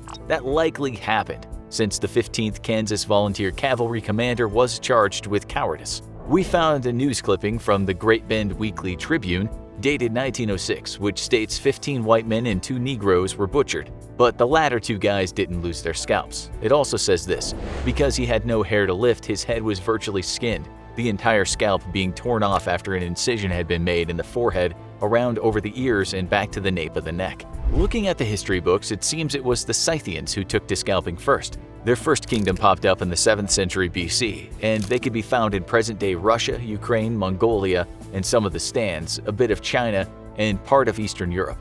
In the 5th and 4th century BC, they started trading with the Greeks, and so it's through the Greek historian named Herodotus that we know a bit about their proclivity to skin a person's head. According to Herodotus, a Scythian warrior would kill a man in battle and then keep the head. That was proof of a kill, which gained him some status. But there was more to it than that. He would cut around the skin so that when he shook the head, the skull would be released. It would still have bits of flesh stuck to the skin, so the guy would give it a good old scraping with the rib of an ox. When the skin was cleared, he might use it as a handkerchief or just tie it on his horse as an adornment, which showed others he was a mighty warrior, especially if he had a lot of them. As you'll see later, drying out scalps and keeping them as a badge of honor happened many years later in other places. We know others were scalped in Europe as far back as the 3rd century. One skull that was excavated showed that a woman in Germany back then was hit 3 times on the head and then someone cut off her scalp. Why? No one knows. Now let's go to England in the 11th century and the Anglo-Saxons that ruled there. Harold II was the last of the Anglo-Saxon kings because in 1066 those formidable Norman conquerors came over and took him out with an arrow to the eye. That's the legend anyway. His father, Earl Godwin, was apparently good with a knife and was a keen proponent of scalping. Sometimes he'd blind his enemies, sometimes he made sure they'd never walk again, but occasionally he took their scalp. An ancient manuscript proves that it should be included in the worst ways to die. Bearing in mind that what we just said about blinding and maiming, that very odd chronicle said about scalping. No more horrible deed was done in this country. The son of Ethelred the Unready, Alfred Etheling, was always caught up in power struggles. According to the manuscripts, he was captured by Earl Godwin. He was put in a boat and sent to an island, but then when he got there, they tore out his eyes and some say he was scalped. Some monks took pity on him, but he died not long after. That's the thing with scalping injuries. If the initial injury doesn't kill you, the blood loss or ensuing infection will. As for Etheling's men, this was written about them in the Chronicle of Florence of Worcester. Some he put in fetters and afterwards blinded. Some he tortured by scalping and punished by cutting off their hands and feet. Many also he ordered to be sold, and he killed by various and miserable deaths 600 men at Guildford. Before we get back to North America, let's talk a bit more about scalping in general. One of the reasons people took scalps was because heads were bulky. You can hardly take back 11 heads just to show off how well you've done on the battlefield. Logistically, on horseback, 11 heads just doesn't work out. As for how scalping was done, well, it wasn't always an exact science, and it depended on how much of the scalp a person wanted. It also depended on how long the person's hair was. After someone had cut the skin with a knife or another tool, they used the hair to pull off the scalp. It would have been hard scalping a bald man. With a sharp enough knife and a good bit of hair to grab hold of, the scalp would have come right off. In the old world, they sometimes had to use seashells for cutting, or flint or sharp stones. Fortunately for the victim, scalping often happened when they were already dead or very close to it. So now let's talk about the long history of American scalping. It's been said before that Europeans brought scalping to North America, which is not true in the slightest. You already know that scalping in Europe happened many centuries ago, but Native Americans were also scalping back then. We can look at something called the Crow Creek Massacre that happened in 1325 or thereabouts, somewhere close to the Missouri River. Groups belonging to the initial coalescent culture had already been fighting there for some time. Anyway, an excavation there discovered the remains of almost 500 people. These were villagers and included men, women, and children. Some people had their limbs cut off, tongues cut out, or were beheaded. 90% of them had been scalped, although the children's heads were cut higher than the men's and women's. When the first explorers from Europe arrived in the 16th century, they talked about the Indians scalping Indians in parts of present-day Mexico, what's now Florida, and also in Canada. In 1535, Jacques Cartier talked about how he'd been introduced to a tribe in what's now called Montreal. He said he was shown scalps of their enemies drying out in the sun. In 1540, the first European expeditioner lost his scalp near Appalachian Bay. His name was Simon Rodriguez. Then, when the first British colonists arrived in the early 17th century, they started paying native tribes to kill other tribes that were hostile to them. Proof of a kill was a scalp. Some of the tribes had aligned with the colonists and were doing trade with them, while others, notably the Pequot, were not aligned. This led to the Pequot War. Then there's the famous story of a woman named Hannah Dustin, aka the mother of the American tradition of scalp hunting. On March 15, 1697, her town in Massachusetts was raided by around 30 men from the Abenaki tribe. 27 of those townspeople, mostly just kids, were killed. Dustin was taken captive along with her newborn child. The tribe swung that child by the legs against a tree and made her watch. After that, Dustin and other captives were being held by another tribe, and you could say not treated very well. One night, while their captors were sleeping, Dustin and others attacked the tribe's members. Dustin herself used a hatchet to kill 2 men, 2 women, and 6 children. She also took their scalps as proof, and after returning to friendly territory, she received 25 pounds in bounty money. Suffice to say, there was a lot of scalping going on back then. Sometimes the colonists would do the scalping themselves, and sometimes they'd pay native tribes to do the scalping for them. When the British and French were fighting over parts of North America, they both paid natives for scalps of anyone allied to the opposite sides. Acts were even introduced in both countries, which made it law that bounties could be given for scalps. Meanwhile, the colonists were still fighting the natives. In 1756, Lieutenant Governor Robert Morris of Pennsylvania wrote in a declaration, 130 pieces of 8 for the scalp of every male Indian enemy above the age of 12 years, 50 pieces of 8 for the scalp of every Indian woman, produced as evidence of their being killed. Paying money for scalps, of course, got some entrepreneurial people thinking. Some of them robbed newly dug graves and scalped the deceased, hoping to get a bounty. There's also evidence of the Church of Ministers putting together scalping gangs. In an article published in the American Historical Review, it was written policymakers offered bounties for Native American heads or scalps in at least 23 states of their colonial, territorial, or Mexican antecedents. In 1763, the Scots-Irish frontiersmen called the Paxton Boys committed an atrocity that's gone down in history. They brutally slaughtered 20 Susquehannock men, women, and children and took their scalps, and it was the sermons of a holy man that ignited the violence. The people who were killed had not provoked any of the settlers at all, and they'd lived peacefully with settlers in the past. In the 1800s, the mercenary John Glanton scalped 500 Indians in Mexico and made a lot of money from it. He was also scalped and killed himself a bit later by a native tribe he'd been in a rivalry with. During the American Civil War, Bloody Bill Anderson mutilated and scalped Union troops, at least one time under the watch of a young Jesse James. Entire families were sometimes scalped. In the 19th century, 1 woman and 6 children were scalped by Indians in Madison County, Illinois. It's now known as the Wood River Massacre.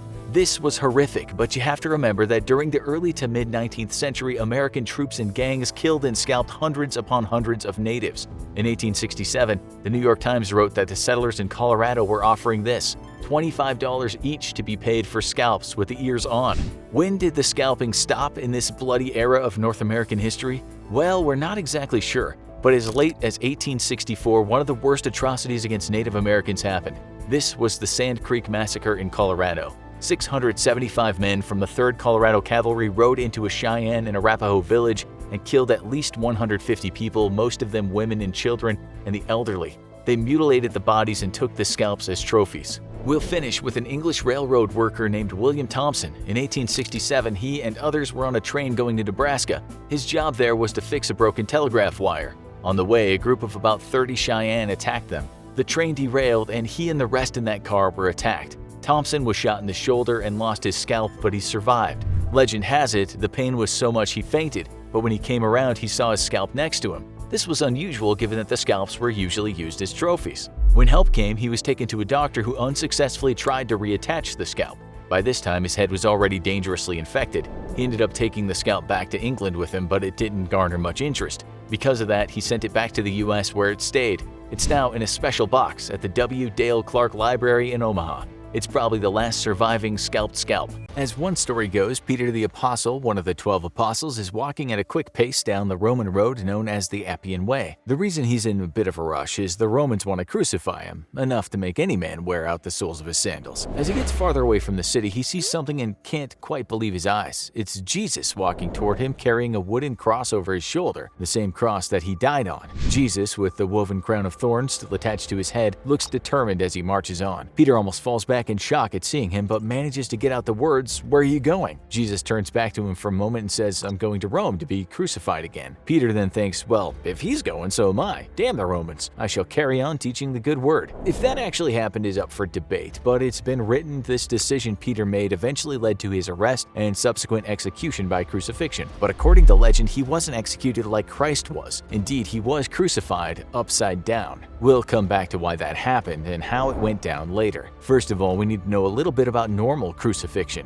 The reason the Romans did it was because, for one, it was dreadfully painful. The English word excruciating can be understood to mean something like torment coming from the cross. They weren't the first to do it, though. Alexander the Great executed thousands of his enemies by way of crucifixion, which kind of paved the way for the Romans. There were quite a few types of crucifixion throughout history, but the one you all know quite well consists of a person's arms spread wide against a horizontal beam and their body connected to a vertical beam. There are a few things you might not be familiar with in regard to crucifixion, even if you've attended Bible class or watched movies about the life of Jesus Christ. Firstly, when the Romans stuck someone on a cross, they didn't think, we better cover his genital area and show some decorum here. They were killing someone they deemed a threat to society. They didn't cover up the naughty bits. Far from it, crucifixion was supposed to be humiliating as well as painful. Hard to say how long a person would last up there. Another thing we tend not to think about is the number of things that can go wrong with the body when someone is strung up like that. Just think about how it would feel, the full weight of your body dangling up there, either nailed or tied to the wood. The most common question regarding crucifixion is, how did Jesus die? It's possible that if Jesus' hands were nailed to the cross, he had some kind of footrest. Otherwise, it's unlikely the nails driven through either palms or the wrists could have supported his full body weight. If so, death might have come later than if his feet were simply tied with rope or nails were driven through them. Nonetheless, there are numerous interpretations as to exactly how he was crucified, but scientists usually agree about the cause of death. It's generally thought that a person crucified with their arms spread would not last longer than a day. But if there was no footrest, it would be over in possibly a matter of minutes or perhaps a couple of hours, because the position the person was in would make it almost impossible to breathe. The Romans would sometimes break a person's legs if they wanted it to be over quickly. Without support from the legs and feet, the effort of straining upwards to draw breath would eventually be too much and the person would quickly die. What would eventually kill a victim of crucifixion would be heart failure, hypovolemic shock, acidosis, asphyxia, and arrhythmia. One scientist explained why these things would happen, saying the resultant lack of oxygen in the blood would cause damage to tissues and blood vessels, allowing fluid to diffuse out of the blood into tissues, including the lungs and the sac around the heart. That in itself is a worst way to die, even though the death was kind of fast-tracked. Still, we can't repeat enough that it all depended on how a person was positioned on the cross. For instance, one ancient historian wrote this: "They were first whipped and then tormented with all sorts of tortures before they died, and were crucified before the wall of the city. The soldiers, out of wrath and hatred they bore the Jews, nailed those that they caught to the crosses in different postures by way of jest." The great Roman Stoic philosopher Seneca, not a big fan of crucifixion, wrote this: "I see crosses there, not just of one kind, but made in many different ways. Some have their victims with their head down to the ground, some impale their private parts, others stretch out their arms." Seneca witnessed all kinds of terrible tortures some Romans seemed to enjoy, including watching a person being torn apart after being tied to two chariots that sped off in different directions. He said crucifixion was the worst of them all. He once wrote, "Anyone facing such a death would plead to die rather than mount the cross." Let's say a person didn't die in minutes, or a few hours from what they have already talked about. Maybe the person had a foothold and could breathe okay, but they still had other ways to die before dehydration got them. After being vigorously whipped and nails being hammered into them, they could die within hours from a blood infection that resulted in sepsis. Sepsis is when your body releases a torrent of chemicals to fight an infection, which leads to hyperinflammation. The person on the cross would first start to feel very faint, then develop a fever with confusion and breathing difficulties following. The end result would be organ failure. But let's say the person dodged that bullet too. Maybe they were even given a little seat to sit on while they were on the cross, which did happen from time to time, not as a treat, but to keep them alive longer. First of all, prior to going up there, they very likely had to carry the cross, which might have weighed as much as 300 pounds. Maybe that Scottish bloke who just won the world's strongest man could cope with that, but your average average scrawny guy back in the day wouldn't have stood a chance. Still, they probably only carried the crossbeam, which weighed an estimated 100 pounds. To put things in perspective, that's about the weight of a mildly obese male German Shepherd dog.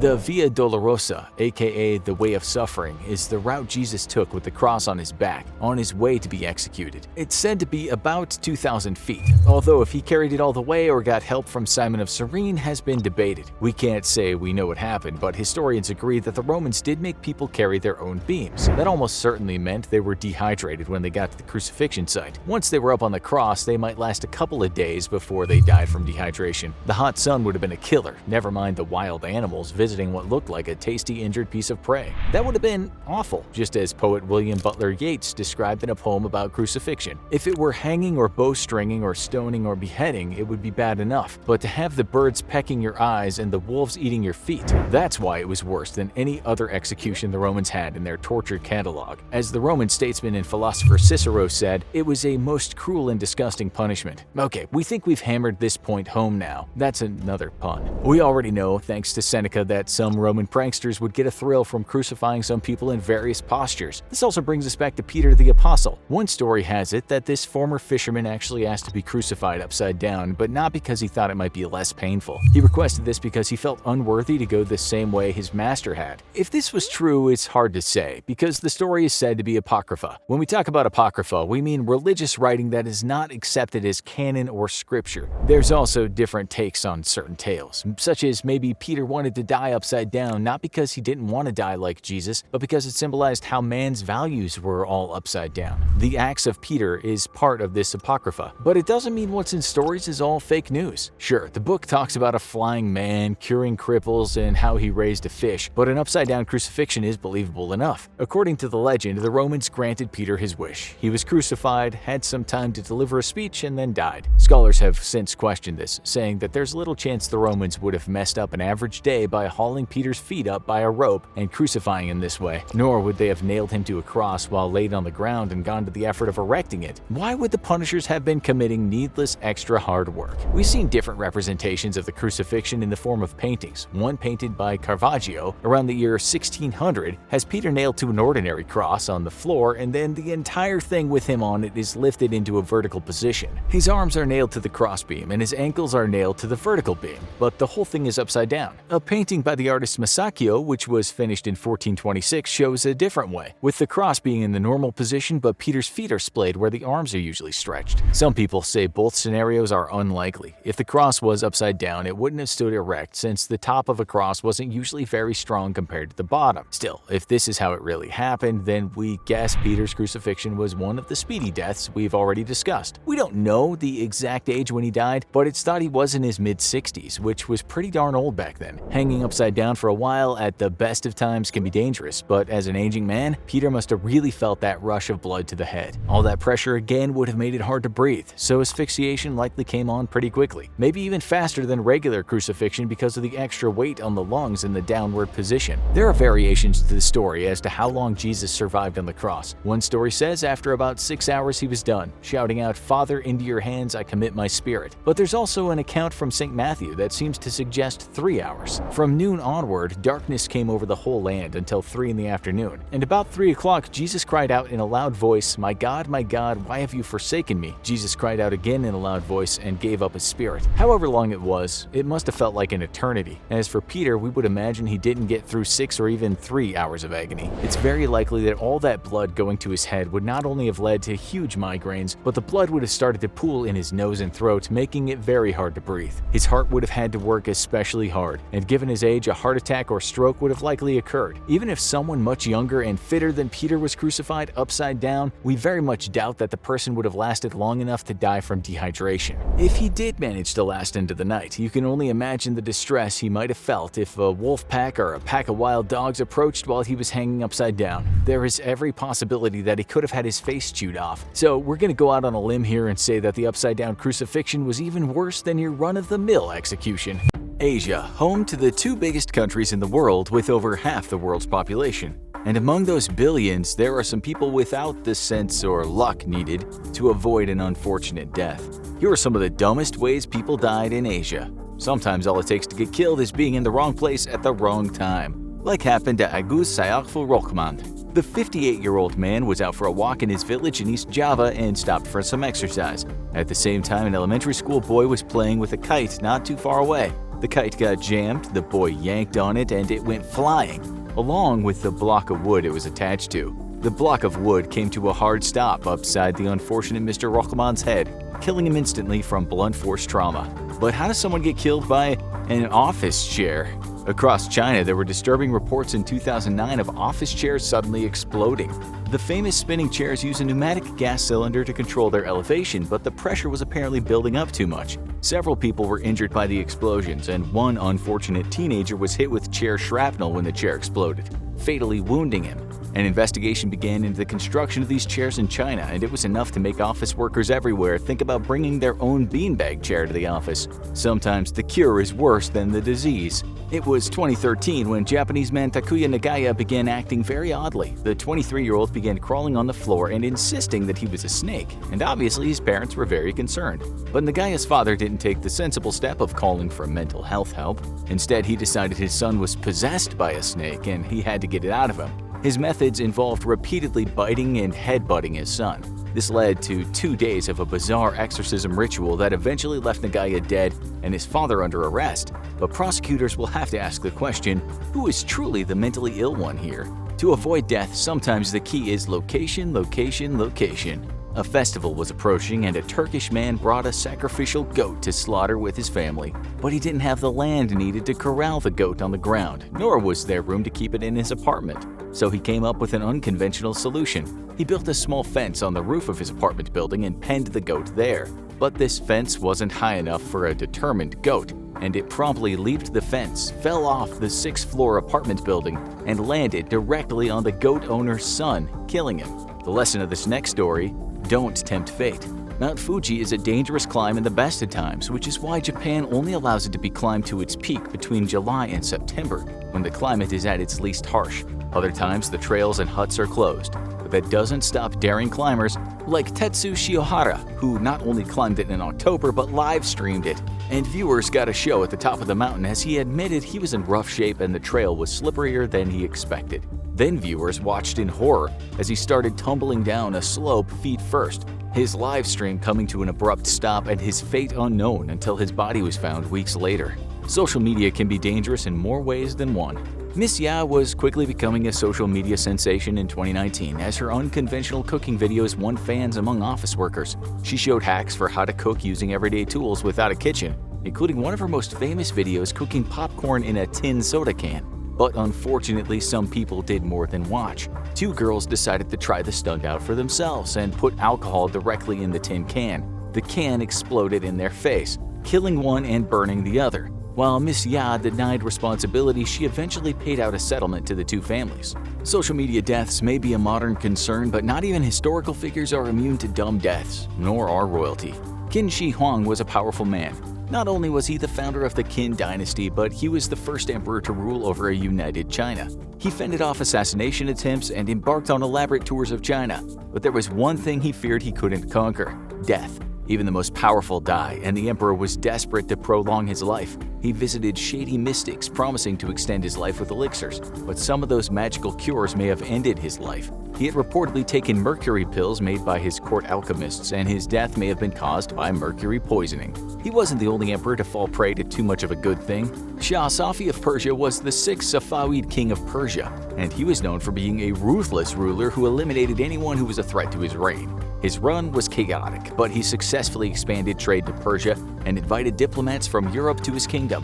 And one of those might have been his undoing. He loved to drink, and one of his honored guests was Sidan Selais, a famous Georgian drinking champion.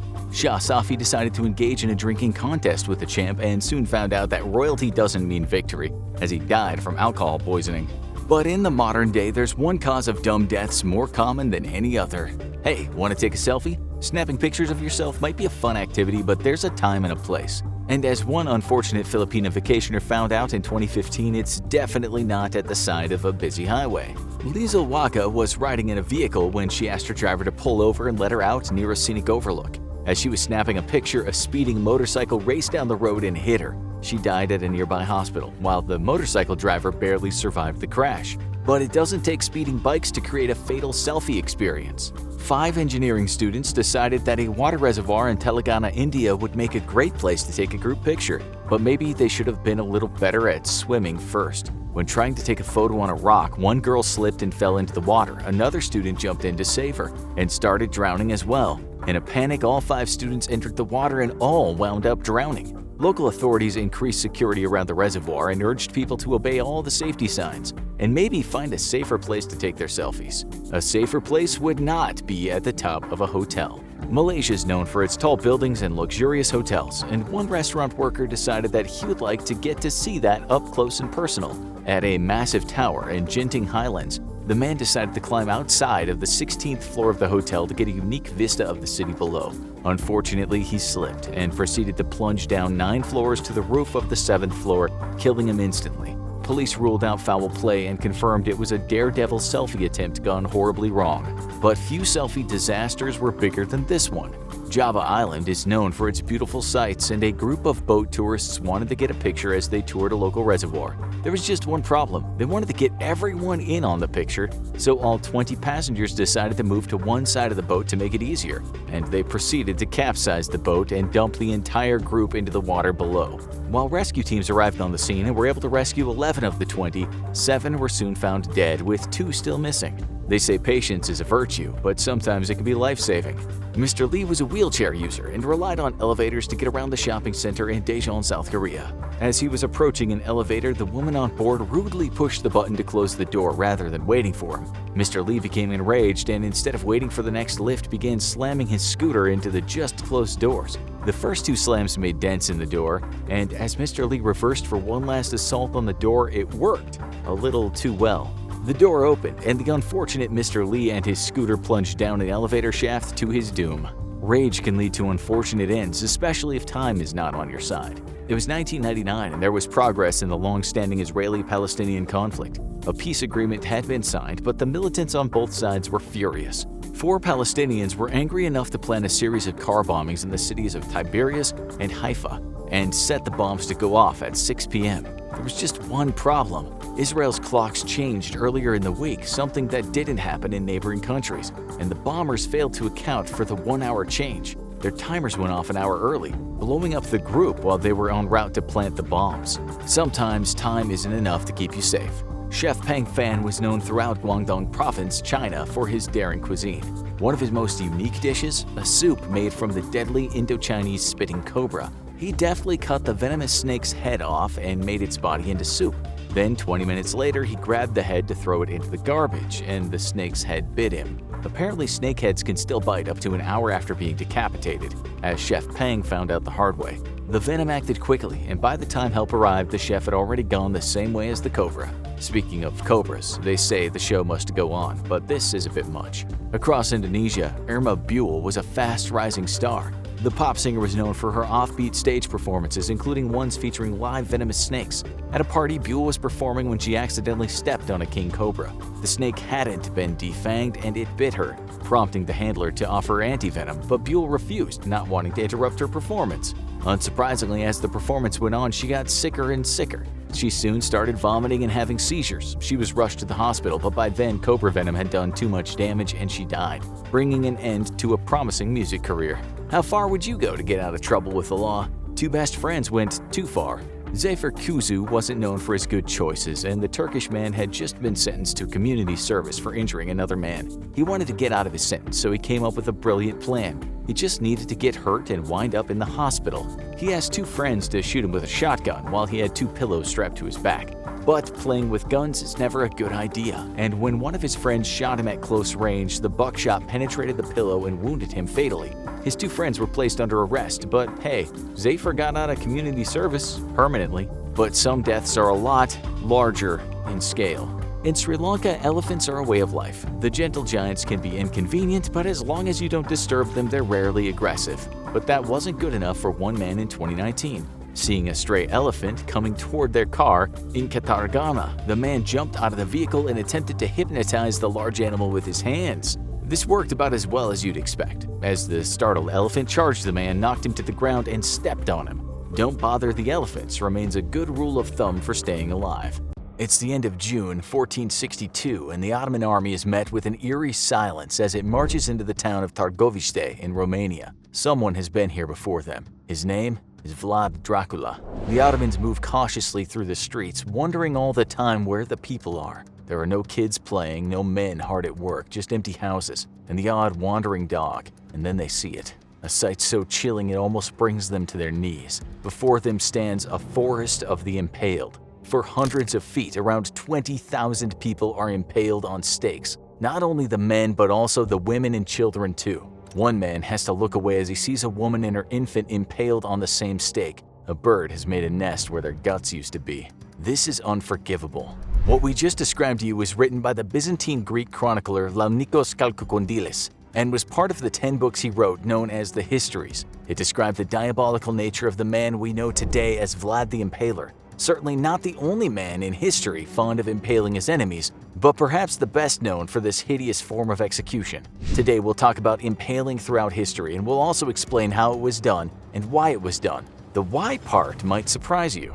You can read many old texts that were written in parts of Europe that describe Vlad's utter brutality, but historians tell us to be cautious in regard to what we believe because some stories may have been exaggerated. Still, not many people disagree that Vlad was described as a demented psychopath, a sadist, a gruesome murderer, and a masochist. He certainly tortured people and he certainly impaled people, but as some people point out, he did so to put the fear of God into his enemies and retain order among his people. He might not have actually nailed turbans to men's head or executed women for being lazy, and maybe not all the legends that are written about Vlad the Impaler are true, but there's no doubt he impaled a lot of people during his reign. He wasn't the first person to do it either, and people did it for a long time after Vlad took his last breath. In fact, folks were impaled not so long ago, but let's now go back in time to ancient history. If you look at something called the Code of Hammurabi, an ancient Babylonian law book that dates back to around 1772 BC, you'll see that impalement was the sentence handed down to a woman who'd killed a man for another man. Law number 153 states this: if a woman brings about the death of her husband for the sake of another man, they shall impale her. We found other texts relating to laws in the ancient Near East that talk about impaling, but it seems in some areas all the woman had to do was cheat on her husband and she could get impaled, while prisoners of war or people who were accused of certain sins could also face the same fate. Later in time, it happened during the Neo-Assyrian Empire. We know this from statues and carvings that depict impaling. There are some descriptions too. Over 800 years before Christ was born, a Neo-Assyrian king named King Ashurnasirpal II wrote about his handiwork. I cut off their hands, I burned them with fire. A pile of the living men and of heads over against the city gate I set up, men impaled on stakes, and the city I destroyed and devastated. I turned it into mounds and ruin heaps. The young men and the maidens in the fire I burned. The reason a king might do this, of course, was to instill terror in people. Seeing a bunch of people being impaled on stakes acted as a deterrent to anyone else thinking about becoming a rebel. Centuries later, Darius the Great, the king of Persia, was said to have impaled 3,000 Babylonians when he conquered Babylon. In an inscription, this is how he explained what he did to a rebel. I cut off his nose and ears and tongue and put out one eye. He was kept bound at my palace entrance. All the people saw him. Afterward, I impaled him at Ecbatana, and the men who were his foremost followers, those at Ecbatana within the fortress, I flayed and hung out their hides stuffed with straw. Okay, so it seems to have happened a lot in ancient times. It's also referenced in the Bible, although some translations use hanging and others use impalement, so there are disagreements there. As for those torture-loving ancient Romans, while they seem to derive enjoyment from the whole gamut of creative punishments, there's little written about impalement in the ancient Roman texts. It seems to have happened from time to time, but the Romans preferred crucifixion to impalement, a punishment that could last a lot longer. Let's remember, while impalement was horrific, once that stake was driven through the body, the victim will usually die very quickly. Well, in most cases. As you'll see, impalement could be a slow process at times. Now let's talk about transversal impalement, something we haven't touched on yet. There are quite a few mentions of this in the old German text from the late Middle Ages. Similar to some Assyrian laws from ancient times, it seems as if women in parts of Germany were accused of killing her own child, she could be impaled. What was different from the Assyrian way of doing it is rather than the person being mounted on a stake, the stake was driven through the victim. There's evidence dating back to the 14th century that tells us a woman and a man accused of adultery could be impaled this way. They would be tied together and placed on the ground or in a grave, and a stake would be driven through the both of them, a kind of symbolic execution as it meant the cheaters would stay together forever. In 1340, there exists a German law code that said the husband of the woman who has cheated on him with another man can make a choice, that is, collect some cash as compensation or have the couple tied down. He is then handed the hammer with which he'll drive the stake through his wife and her lover. Staying with Germany, laws were written in the 1500s that stated if a woman killed her own child, the usual punishment would be drowning, but in some cases she might be buried alive and a stake would be driven right through her heart. It seemed around that same time this punishment was also sometimes reserved for women accused of being witches. Transversal impalement was certainly no walk in the park for the victim, but we think longitudinal impalement was worse. As described, the former is having a stake pushed through a person's middle, mostly their chest. The latter is having the stake pushed through the length of the person's body. How exact this was we can't be sure, but in some cases the perfect longitudinal impalement would be if the stake entered the anus and came out through the chest. Yeah, a stake through the heart would beat that any day of the week. As you know, this punishment often happened to rebels or prisoners of war. It was a statement used by Vlad the Impaler more than anyone else, but it happened all across Europe. One thing it was used for was when a person defected to another army or collaborated with the enemy, possibly the worst crime in the eyes of the country you were fighting for. There are instances of it happening a few times when local people just provided food for soldiers. Those locals were captured by the other side and then accused of helping the enemy. Only the most extreme punishment was handed down to them. In Western Europe, it seemed to be the Germans that were particularly fixated on this form of punishment. Not only did they do it to rebels, but they also impaled people who'd been accused of robbery. One book it's mentioned in doesn't state what kind of robbery, but it's likely the victims had been accused of stealing from the state. Impalement might also happen to people who'd been accused of committing the very worst kind of crimes against one's own community. Let's take murderers, for instance. They might have been beheaded or even had their bodies broken on the wheel, but some lawmakers saw this as getting off lightly, especially when they were serial killers. We might take the case of a man named Pavel Vashansky. He was a prolific highway robber in the 1500s who worked in today's Czech Republic. He not only stole cash and valuables from the people he robbed, but he often killed them in the process. When he was arrested, he confessed to 124 murders, which made him a very active killer. His punishment was definitely commensurate to the crime, if he actually committed those crimes. Police work back then was somewhat sketchy. First, they cut off his limbs. Then, while he was still breathing, they took a pair of red-hot pincers and removed his nipples. Only then was he impaled on a stake. For good measure, they set him on fire. We should say that in those days when you admitted to a number of murders, you weren't doing so in the name of a plea deal. You were more often than not tortured before you admitted your guilt. We found another case, this time in Germany, that involved a man that went by the name of Pushpeter. He killed 30 people, and some of those were pregnant women. He'd done this because he wanted the unborn babies. He thought if he ate them, he would gain the power of invisibility. Such were the times. People were quite superstitious. We guess Pushpeter found out the hard way that his invisibility medicine didn't quite work. There's a legend about this man which involves him telling off his executioner for not doing the impalement correctly. According to this legend, he told the executioner to take him down and do it again, this time hitting the right spot. Is that true? According to the book History of the German People at the close of the Middle Ages, they first took off one of his hands with red-hot pincers, then dragged him through the town, but there's no mention of the botched execution. What's interesting in this book is that it recounts many crimes and punishments in Germany in the mid to late 1500s, and it seems a lot of people were executed for civil crimes, but they were usually beheaded or hanged. The book explains that the authorities only tortured people who'd been accused of the worst kind of crimes. The torture itself was weighted against the strength of a person. If the person looked tough, the torture was more brutal. The torture was not recorded, but the confession was. After that, the torture stopped. The accused was never asked again about the torture and only had to confirm in court his confession. We told you, police work was sketchy in those days. Okay, back to impalement and the last times it was employed as a punishment. During the 17th and 18th centuries, people were impaled throughout the Ottoman Empire. The punishment was again seen as the worst of the worst and only reserved for the worst kind of criminal. It didn't happen often, but when it did, it was usually highway robbers who were laid on the stake.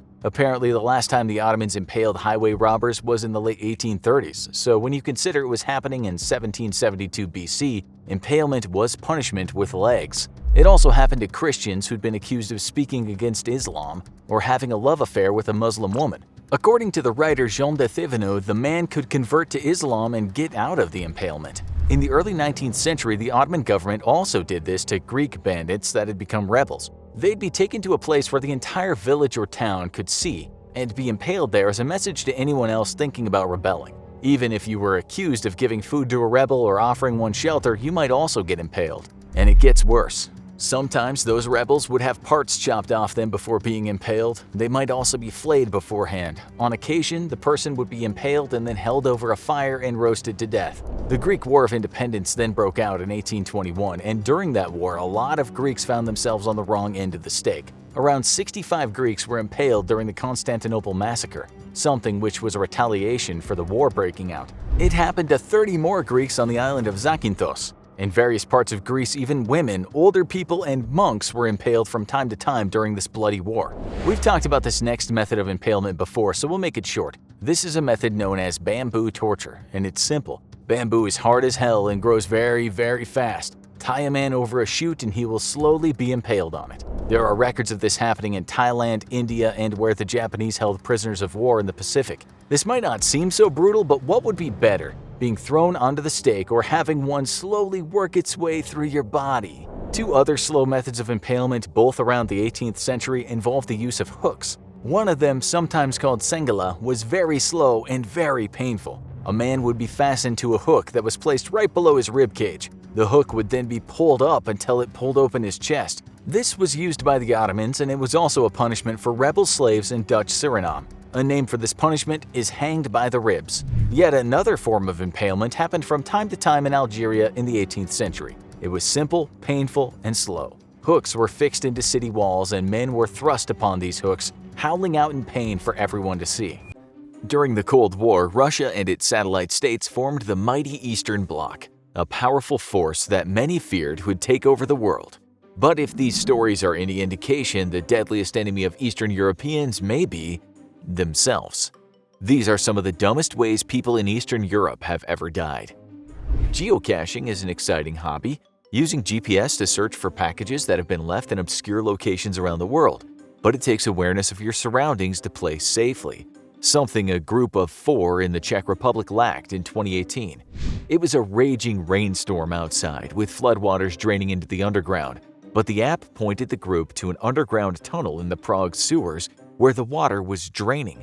Undeterred, the group descended into the dark, dirty tunnel and were hit by torrential waters. While 2 were able to get to safety, one young woman was swept into the Vltava River where she was found drowned, and another man was missing in action.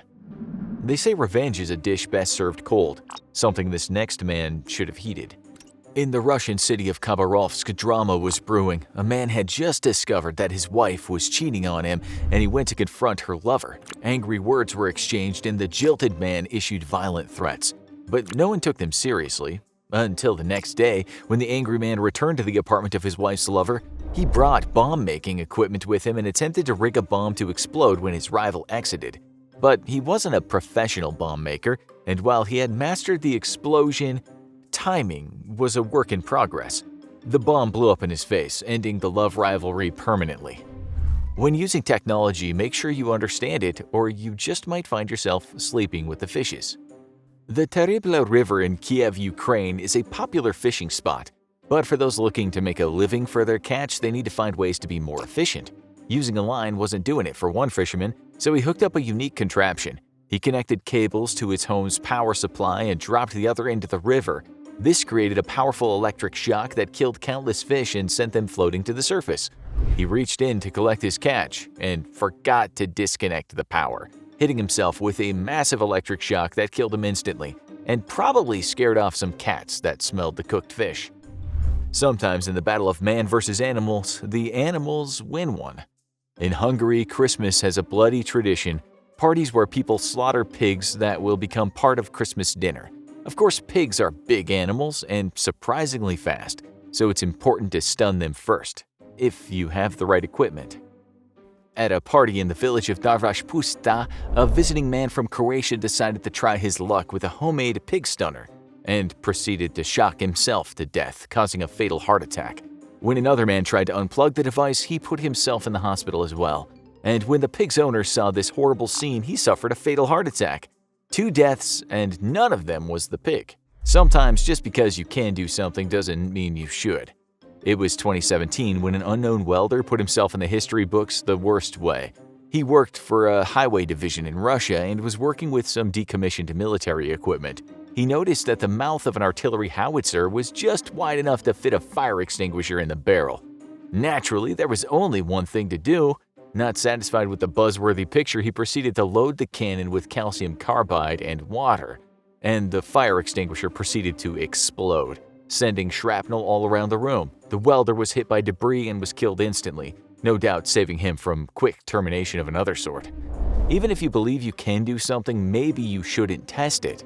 In the latter days of the Soviet Union, there was a small cottage industry of mentalists, psychics, and healers who claimed to have supernatural powers. One of the most renowned was E. Frankel, whose specialty was telekinesis. He claimed to be able to stop cars, bikes, and even streetcars in their tracks. There was just one problem with that. All those have brakes, and you don't need psychic powers to stop them, just some good timing on the driver's part. So he decided to try a bigger stunt, stopping an entire train. He stepped onto a train track, raised his hands, and tried to use his psychic powers to stop it in its tracks. The engineer slammed on the brakes and the train did successfully stop. A few feet too late for the unfortunate Mr. Frankel, whose psychic powers had met their match. They say hands-on learning is the best way, but one biology teacher took that too far. Lydia Sakova was a teacher in Sofia, Bulgaria, and she had a dangerous hobby in chemistry. She liked to perform volatile experiments with the help of her husband and friend, and now they had decided to take it to the public square. Bystanders watched as they dashed from their car, ran to a nearby manhole where they started pouring unknown chemicals into the drain. The chemicals were highly flammable and caused the manhole to explode, sending the manhole cover directly into the head of the unfortunate Miss Sakova, decapitating her. Her two partners in crime suffered serious face and eye injuries, but no one's quite sure what possessed them to start pouring chemicals into a sewer. But some chemical experiments are more disastrous than others. Few things are more painful to the young child than the loss of a grandmother, and when young Sergei's grandmother was ill, the Russian boy vowed to unlock the secret of immortality for her. This led him to a bizarre obsession, ingesting small quantities of poison to strengthen his body. He tested toxic mushrooms, arsenic, and cyanide, and even tried to get his friends to join him so they could all be immortal. Despite this, he became a successful university student until the day he pushed it a little too far. After ingesting cyanide, he felt sick and asked for water. When a classmate brought it, he poured more cyanide powder into it and drank the whole thing.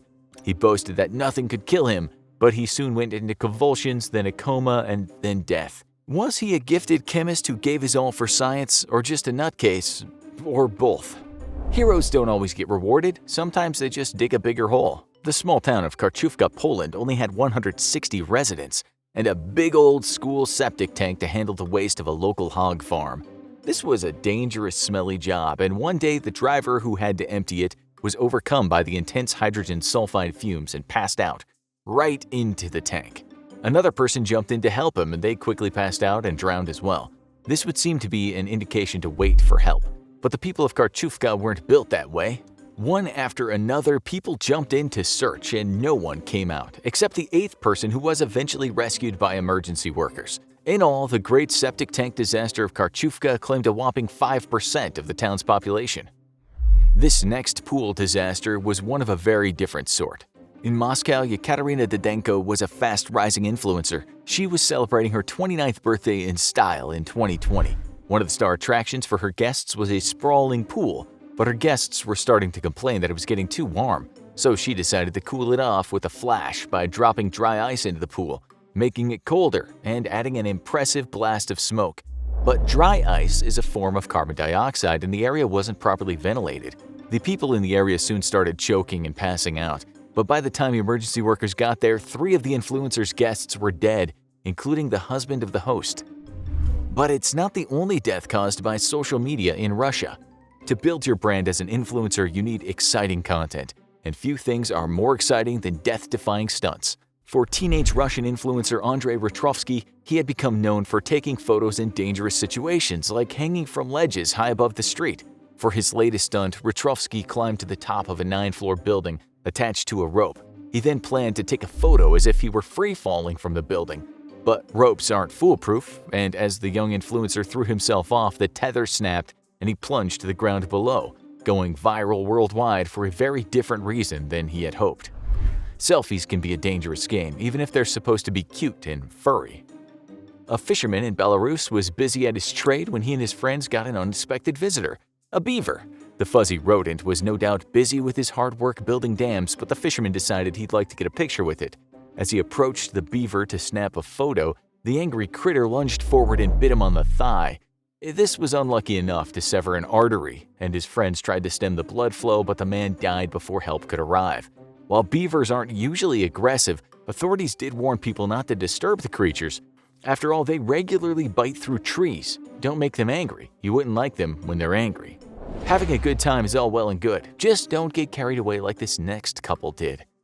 A young couple was driving their off-road vehicle when they stopped by a lake, and their passion overcame them. They started having vigorous sex, vigorous enough that it started the vehicle moving while they were in the back seat. It started rolling into the lake, and by the time the couple realized what had happened, the water had jammed the locks, and they were unable to escape. The vehicle was eventually fished out of the water with their bodies inside, and many blamed the vehicle's design for trapping them. But authorities suggested future tragedies could be avoided by having sex in slightly safer locations. How big a disaster could some reckless soldiers cause? A town in Ukraine found out. Working at a military base is hard work, especially when you're working with heavy boxes of ammunition. So it's not a surprise a group of soldiers in 2004 needed a smoke break. They just made one fatal mistake, flicking their cigarette butts away. They didn't notice the butts started a small fire, which grew until it kicked off a chain reaction of explosions that not just engulfed the base, but the nearby town as well. Debris was tossed as much as 25 miles away, buildings within a 2-mile radius were destroyed, and thousands of people had to be evacuated.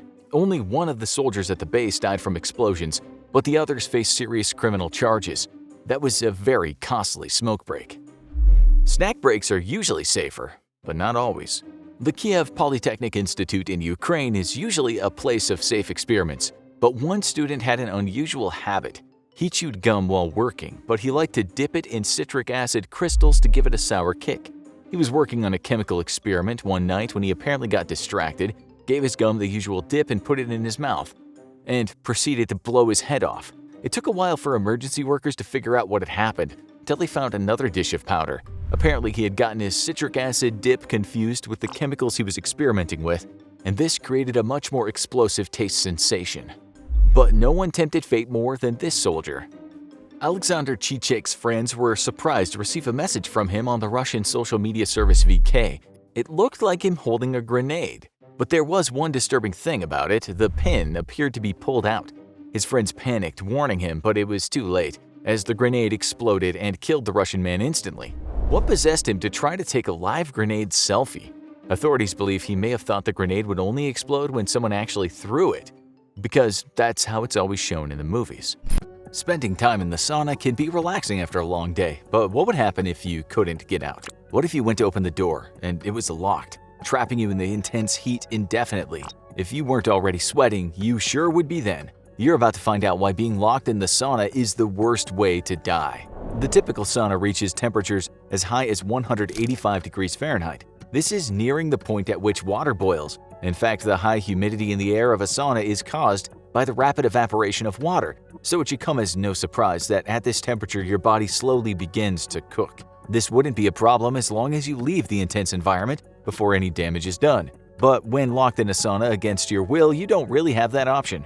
Oftentimes, spending time in a sauna is cited as having benefits for cardiac health and detoxification. However, once you realize you're stuck in that hot room with no way out, your heart rate skyrockets from panic. The high temperatures in the sauna already increase your heart rate, so at this point the heart will be beating as if you had just completed an intense workout. The heart's working overtime to pump blood throughout your body, yet it cannot keep this pace up forever. If you can't calm yourself down, your heart will continually pump blood at an increased rate. Although your heart probably won't explode, your blood pressure and pulse will be elevated to unsustainable levels. Eventually, your heart, like all muscles in your body, will get tired. It'll slow down until it stops, or it may just give up all at once. Either way, the result is the same. You go into cardiac arrest and die from a heart attack. As you fall to the floor, your vision blurs and the last thing you'll see is your outstretched hand reaching for the locked door of your sauna crypt. As you'll come to find out, having your heart nearly explode or stop beating completely is one of the more merciful deaths that can occur from being locked in a sauna. What is to come is so much worse. A slower and more painful death can happen from dehydration. When stepping into a sauna, you're prepared to sweat. Many people use the sauna to sweat out toxins or the alcohol from a rager the night before. But what happens when your body doesn't stop sweating? The short answer is things start to get really uncomfortable. As your body tries to cool itself off, blood vessels and skin cells expand to release heat. Water is excreted from the body to act as a cooling agent. However, your mouth will quickly dry out as all available water is being ejected to cool the skin. Your internal organs will also stop getting the fluid they need, quickly causing you to suffer from dehydration. With not enough water circulating around the body, cells begin to die, tissues begin to crack, and the result is a massive amount of strain on vital organs. Increased body temperature with a lack of water circulating around your internal systems can lead to rupturing of veins and arteries. Your body begins to hemorrhage internally. This means that blood begins seeping out of the circulatory system and into other parts of the body. In particular, this can occur in the stomach, causing massive amounts of abdominal pain as the sauna slowly dehydrates you to death. On top of internal hemorrhaging, your skin will eventually dry out as your sweat quickly evaporates. This causes the epidermis tissue to crack and bleed. You're losing blood both inside and outside your body. And once the blood is exposed to high temperatures in the sauna, any of the water left in the blood vessels will evaporate, leaving rust-colored flakes crusted on your withered body. Again, this is not a pleasant way to go, but it could be so much worse. You might be wondering, what could be worse than having all of the water evaporate from your body and ending up a dried-out husk of yourself? Well, you're about to find out. In a sauna, your temperature increases. Although you sweat to try and regulate your body temperature, eventually the hot, humid environment of the sauna will win out. Your skin can increase in temperature to around 104 degrees Fahrenheit within just a few minutes. As you're stuck in the sauna for longer and longer, the temperature of your skin goes up and up. If you don't die from heart attack or internal bleeding, you'll have the rare opportunity of being cooked alive. Think of the sauna as a slow cooker oven. If you've had slow-cooked barbecue, get ready to be a little grossed out. If you haven't had slow-cooked barbecue, get ready to be grossed out anyway. Your muscles and skin are the same as any other mammal, such as cows and pigs. This means your body will react the same way to being slow-cooked as those animals. Hot air burns to the skin can occur between 20 and 60 minutes after being locked in the sauna, especially if the temperature is in the high 100s. However, there have been cases where burns begin at around 10 minutes. Regardless of when the burning begins, your body is being cooked alive. A few things will happen at this point. The heat will slowly peel away the skin from your muscles. Whole sections of skin can slough off and end up laying next to you on the damp floor.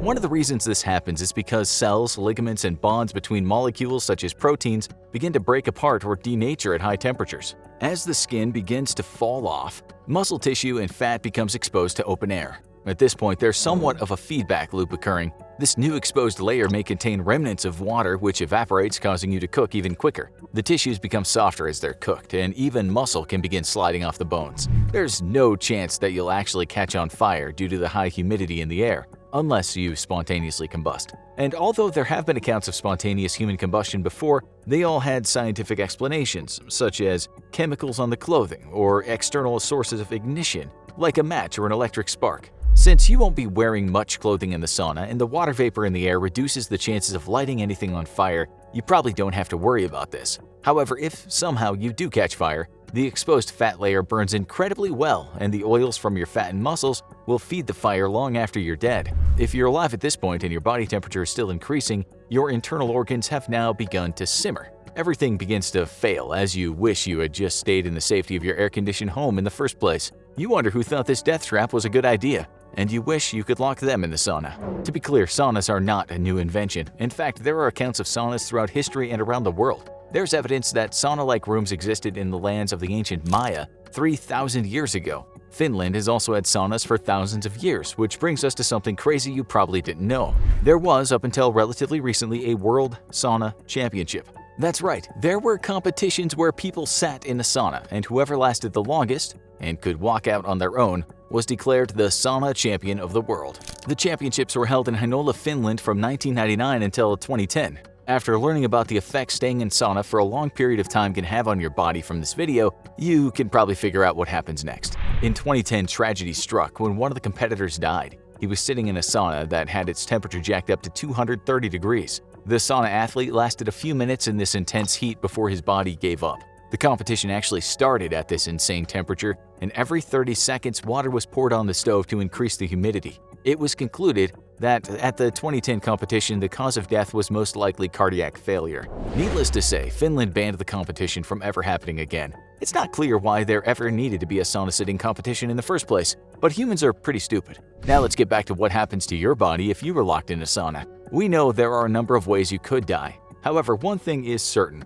The longer you last in the sauna, the more painful things will get. And even if you die from cardiac arrest or dehydration, your body still continues to cook for as long as you're inside that high-temperature room. For example, take the story of the man who got locked in a faulty sauna in Florida. He told his family he was going into the sauna in their apartment complex, and when he did not return after a few hours, they went to check on him. The man had died a long time before being discovered, but his body kept cooking even after he passed away. When he was found, his body had been charred and chunks of skin had fallen off his bones. There were also accounts of the horrible smell of burnt hair and flesh coming from the sauna. Dying in a sauna will never be a pleasant experience no matter what ultimately kills you, but some scenarios are definitely worse than others. If you ever decide to step foot in a sauna again, perhaps check to make sure the door opens and closes properly before settling in, because death by sauna is a terrible way to go. They hold hands as the carriage moves up the steep ascent, their heartbeats quickening to the chugging sound coming from below their feet. As the car reaches the summit, he squeezes her hand tightly, giving her some reassurance. He had to coax and beg her to get on this ride. She nervously smiles at him as the car moves along the top of the ride. The vast panorama of the amusement park lies in front of them. She tenses and he laughs. Whoosh, the car flies down. G-forces push their heads back. They're both screaming now. The car makes the second descent. Only on the upwards trajectory they both hear a loud bang. Before they know what's happened, they're hurtling through the air toward a nexus of steel bars. They look at each other for the last time. And that, dear viewers, has to be one of the worst ways to die. In the US alone, from 1987 to 2000, there were 4.5 ride deaths in amusement parks each year, which might not sound like much to you, but it's enough. You also have to consider that as far as safety goes, the US has pretty strict standards. The deaths weren't all on roller coasters, of course. Just to give you more variety of deaths, today we'll include other kinds of incidents that happened when people sat in a carriage and went for a ride at an amusement park. But before we look at the US, let's first swing by Europe, the continent where the precursor to the modern roller coaster was invented. We're actually going to start with something quite recent. No one died in the incident, but what happened will give you a good idea of how human bodies deal with hitting things on the track. The accident happened at a theme park called Alton Towers in England, one of the country's favorite places to go for a day out. The ride was the Smiler, but trust us, no one was smiling on that ride on June 2nd at about 1:50 p.m. An empty safety carriage first set off on the vast network of labyrinthine rails. The thing was, it just stopped on the track. That didn't bode well for the full carriage that was next to go. Luckily, it wasn't traveling at its top speed of 52 miles per hour when it made contact with the other carriage. In case you're wondering, some rides can go as fast as 149 miles per hour. The 16 riders hit the stationary carriage traveling at 20 miles per hour, but just think how it would have felt to have your legs hit a steel train at that speed. 5 people in the front were seriously injured, with 2 young women both losing a leg. The accident was partly blamed on strong winds that prevented the test carriage from completing its journey, but the park also was to blame and had to pay out about $6.8 million. We told you the story just to give you an idea of what happens when things go wrong. The downside to roller coasters is that when accidents do happen, people tend to hit things very hard going very fast. A roller coaster is really no place to fall, either, as you'll now discover in one of the world's worst tragedies of all time. The accident happened in England, too, but way back in 1972. It was the kind of accident many of us have panic attacks over when we're in the queue about to get on a ride. The ride was called the Big Dipper, and the theme park was called the Battersea Park. There are survivors in this tale too, and some of them told the story of what happened on that fateful day.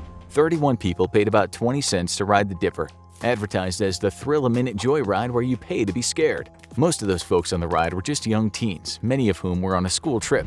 As per usual, the cars climbed up the track, everyone was laughing and screaming, and some were trying not to pee their pants. It went up and up and up, and then the cars disconnected from the track. They were now in a free fall. Suffice to say, a few bladders broke. A survivor later recounted that just as the carriage disconnected, everything seemed to go in slow motion. And then whoosh, they flew back. People spilled out, hanging onto anything they hit. One survivor said they will never forget the panicked expression of one young girl as she lost her grip and fell to her death. The carriage was somehow stuck up there, but to say the least, it was on shaky ground. The woman said the girl screamed that she wanted to get off, but she leant on a wooden barrier and it collapsed. I tried to grab for her, but I saw her fall to the ground in front of me. I looked up and next to the carriage, people were hanging all over the tracks. There was blood everywhere. 5 kids died that day from the trauma of hitting the ground or the ride. 13 others were injured. The park never paid anything out, but the ride was closed after that. As for the cause of death, when you fall, a doctor was once asked about it, and this was his reply. Most people who fall from a height die because they fractured their spine near the top and so transect the aorta, which carries blood out of the heart.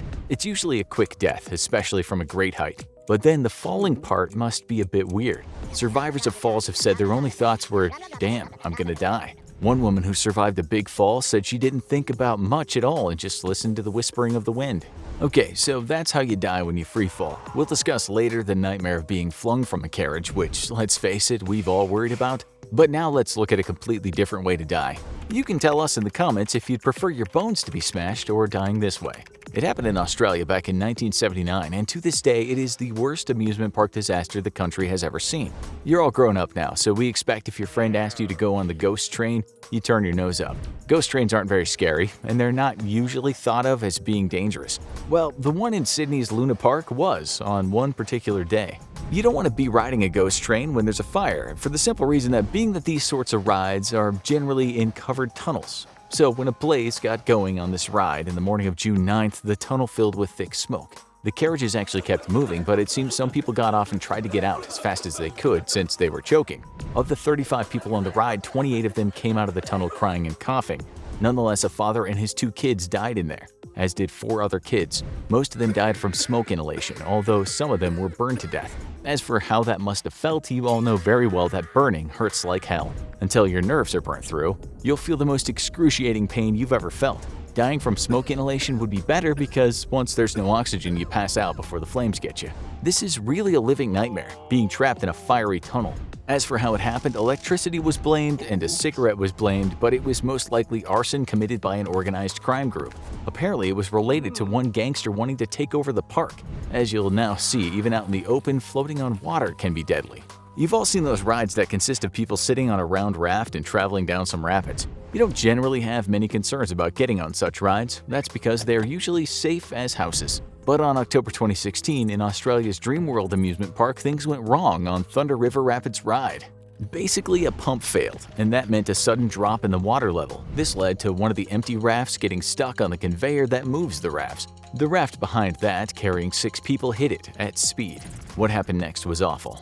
The raft with the people in it was pushed into a vertical position, causing its occupants to fall out. Worse, some of them were pulled down into the moving components of the ride. 4 adults died and 2 kids survived. Paramedics later said that the best doctors in the world couldn't have helped the victims. While those kids were thrown into the open water, the adults were trapped in the components under the water. We can't find the cause of death, but it was either on impact with the machinery or drowning, none of which are pleasant. The park was at fault and had to pay out $3 million. Is drowning the worst way to die? One person that drowned and was later resuscitated said, "I was terrified out of my mind. I didn't have any air to breathe." She then said at one point she accepted her death. She added, "I tried kicking my legs and then everything went black." Basically, at some point your brain will just make you take a breath. It's actually called the break point. Water then floods the lungs and the person still alive can't fight due to the lack of oxygen in their blood. Some people have described this as torture, although one survivor said, "I just let go and my flaccid body just floated in the water for a few seconds. My lungs had more or less given out and there was no pain, just comfort." Okay, now for something you never expect to happen in a million years. It happened in 2019 on a pendulum ride at Kankaria Amusement Park in Ahmedabad, India. A round carriage rotated as a pendulum moved the carriage up and down. It started off quite slow, with as many as 30 occupants looking like they were not scared at all. But when the pendulum started swinging really high, people started screaming. For a good reason too, because the pendulum arm snapped and the carriage bashed into the ride's triangular frame. Looking at it, you would expect that many people died, and even if they didn't, you'd think a lot of those folks would have suffered some very serious injuries, similar to how a fly might end up after you've hit it with a newspaper. Fortunately for some people, their side of the carriage didn't make an impact and they were kept safely in their seats and didn't suffer any serious physical injuries. But 2 people died whose side of the carriage did make an impact. They were basically crushed to death while many others were critically injured. As for how the ride's main arm could just break like that, one expert had this to say about the tragedy. India has a long-standing problem which allows the use of inferior unauthorized copies of rides made by either local companies or rides sourced from other countries, often with fatal results. Again, no one really expects that kind of thing to happen, but there's one thing we all fear when we get on a fast ride, and that is being flung out of the carriage. But does that really happen? The answer is yes, and it's happened quite a few times. But seeing as we're doing a round-the-world trip today, we'll now head over to China. In 2017, a girl was strapped into the Travel Through Space ride at Chaohua Park, close to the city of Chongqing. Information is scant, but it seems as the ride was in full flight when she went into full flight, except not in the direction the other passengers were going. She was flung into metal railings and died later in a hospital. What's shocking is that her seatbelt had not been working and the bars supposed to hold her in were not tight enough. How it would feel to die this way is hard to say, because once she made the impact, she was very likely knocked out. Perhaps the worst part of the death was the few seconds flying through the air. We're gonna stay with China, just because this next accident was totally insane. It happened in 2010 at an amusement park in Shenzhen. The ride was called Space Journey, and it was supposed to simulate what it's like taking off in a rocket. Basically, a circular carriage was lifted up in the air and spun at a high velocity, giving the people the feeling of experiencing double gravity. That was all well and good until one of the carriages disconnected and went flying into the other carriages. It fell to the ground in flames, looking like a real space rocket when things go terribly wrong. No one cause of death was given, but we expect the 50-foot fall might have led to serious trauma. On top of that, the carriage was in flames when it landed. They didn't stand a chance. They might not have had much time to think, but this next victim certainly did. He was an operator at a ride in Naudière theme park in Sautron, France. The ride was actually one of those kids' rides that you see going very slowly, often made to look like a big caterpillar. This kind of ride should be very safe, indeed. But the operator decided to get out of his booth while the carriages were still slowly moving by. He then slipped in the gap between two of the carriages and his legs fell through the holes in the track. Since the ride was still going, you can only imagine the pain as his body was pushed by the carriage. Someone managed to turn the ride off, but the man was so badly hurt that to save his life, doctors had to amputate both legs at the scene. The guy still didn't survive. He wasn't actually trained to control that ride, so the park owner spent 6 months in prison. As for how it'd feel to die this way, it certainly deserves to be on the worst ways to die list. We're not sure how long the guy was conscious for, but we guess he had some time to think about what was happening.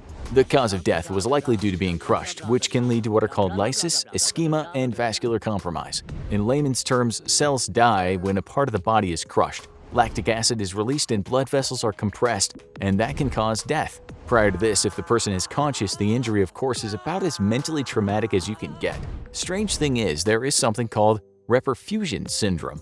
This is where the person is released from the thing crushing them, then suddenly gets lots of oxygen to the tissues, and that can have a paradoxical effect that puts the person in a rather good mood. Soon after, they usually drop dead, and that's why it's sometimes called smiling death. Let's hope the French dude had the last laugh. Now let's head over to the US, where either the most accidents happen at amusement parks, or there are just more reports available for our researchers to find. It's hard to say what the worst disaster in the US was, but the haunted castle disaster at Six Flags Great Adventure Park in 1984 has to be up there. In short, a 14-year-old lit a cigarette for some light after a bulb went out. The place got fire, a little too easily we should say, and 8 teens lost their lives. We've already covered fire though, so we'll add another US tragedy to this story, something a bit more unique. It's unique, sad, and shocking, that's for sure. In 2016, a group of people set off from the top of a ride called the highest water slide in the world, and man, it looked scary. It was called the Verrückt, which can be translated as insane in German. It was located at the Schlitterbahn Kansas City amusement park, and since its opening in 2014, it had attracted a lot of attention from enthusiasts of extreme sports. Of the 3 people that rode it that day, one of them was Caleb Schwab, the 10-year-old son of Kansas State Representative Scott Schwab. The others were 2 women. They went on their downward trajectory from a height of 168 feet 7 inches, traveling around 70 miles per hour, which is really insane for a water slide. Literally insane. Given a lifeguard at the park had noticed how dangerous it was, once saying, "I told my friends and family it was only a matter of time until someone died on Verrückt." Prior to the fatality, there were at least 13 pretty serious accidents, mostly down to sheer speed people traveled at. Some folks got off and had to be treated for facial injuries, concussions, or slipped discs. What happened is they were thrown at high speed into the netting around the ride. That happened to Caleb and the women with him after the raft went airborne on the second hill. One woman hit the net and some metal rings broke her jaw. The other woman ended up with a fractured face and cuts that needed stitching, but Caleb hit the support of the netting and he was decapitated. The raft should not have gone airborne like that. It was speculated that the reason it did was that the little boy, light in weight, sat in the front. The women were on the heavy side, weighing 275 pounds and 197 pounds. That apparently was the problem, as was the entire setup of this dangerous ride. We're not blaming the victims, of course, just pointing out what happened. The ride was closed down in 2018 and the Schwab family settled for $20 million. No one went to prison, although they almost did. As for this being on the list of worst ways to die, that depends on how you look at it. For the family, it had to be one of the most traumatic experiences a human could face, more so when they were asked to view the body of the deceased. The death itself must have been painless for the victim, but with oxygen still in the brain, it's likely that a person who has lost their head remains conscious for a little while. For how long, we don't know. Scientists have talked about this and no fixed time has been stated. It's possible that the young boy's last thoughts when you were hurtling through the air was, "What's going on?" That makes it at least a very weird way to die. A boy and a girl, no older than 10, are paraded in front of the statues of the gods. Their faces look almost serene, their skin is unblemished. Their clothes are of the finest cloth, emblazoned with gold, silver, and gleaming seashells. The pair are laid down at the sacrificial site, splayed upon a large slab of stone, held by their shoulders and legs by the priests. Deep incisions are made in their chests. They howl out in pain, but the priests keep cutting until the children finally fall unconscious from blood loss and shock. Their hearts are taken out and held aloft to the gods. Witnesses dance and cheer as the priests smear the statues with the children's blood. Now that doesn't sound like a great way to go, huh? It's thought that this is what happened to quite a few children in the mid-1400s in what is now known as the country of Peru, back then the Chimu state. Archaeologists dug up 137 boys and girls in a mass grave, and what they discovered is that many of the bodies had been damaged in a way that looked like the kids had died healthy, but at the time of death had suffered horrendously. They had been opened up and their ribs had been displaced, which led the experts to believe that their sacrifice involved their hearts being pulled out, Indiana Jones style. This kind of thing didn't just go on in Chimu State. There's plenty of evidence that human sacrifice happened in the Maya culture, the Aztec culture, the Inca culture, and other cultures that existed south of the US border. Let's take the Incas for example. Since they didn't write anything down, how do we know they slaughtered children in the name of their gods? Well, burial sites have been found, and the Spanish wrote something about sacrifices back in the day when they were expanding their empire. It's believed that in some cultures, children were chosen for their perfect looks. It made them seem untouched, pure. They might be a boy or a girl from the age of 6 to 15. For the months prior to their execution, they would be fed well and treated well because, hey, you don't give the gods damaged goods. Children were often chosen just for that reason. They had purity that adults didn't. That was the rationale anyway. For instance, if the Mayans sacrificed prisoners of war, they only did it with their high-ranking soldiers. Those from lower ranks became slaves, a much worse fate in the eyes of their captors. You didn't sacrifice just anyone when you were trying to placate those mighty and sometimes furious gods that you relied on to protect you. Before the children were sacrificed, they might meet the emperor and feasts would be held in their honor. They were treated like royalty and would be dressed in the finest clothes available at the time, while also having their bodies decorated with jewels and ornaments. Still, the ending was hardly a happy one. In the Inca culture, the children would be marched up a mountain in horrific conditions, fed coca leaves to keep them going, and then before they were killed, they'd be given some kind of drug that would at least take the edge off their fear and pain. One of the mummies that archaeologists found had his feet and hands tied, so we guess the cocktail didn't work too well that time. In the case of the Incas, the kids were usually then strangled or hit over the head. In other cultures, there was heart extraction, head removal, flaying of the skin, and it might end with the children being eaten, sometimes by their own parents. If we look at the Aztecs, for them being part of a sacrificial rite was supposed to be an honor. The gift to the gods had to look as though they were pleased about it, and if the victim screamed and cried, it was an insult to the gods. They'd still die, but would die in shame while being chastised. It couldn't have been easy trying to look like you were okay with the whole ceremony. Imagine being sacrificed to an Aztec god. First, a priest would take a sacrificial knife and sometimes drive it into the abdomen, and from there he'd cut through the diaphragm. The heart, which was thought of as part of the sun, would then be placed into a bowl that was held by something called an achmul, a statue sitting down looking to the side like it had just been interrupted while doing a sit-up.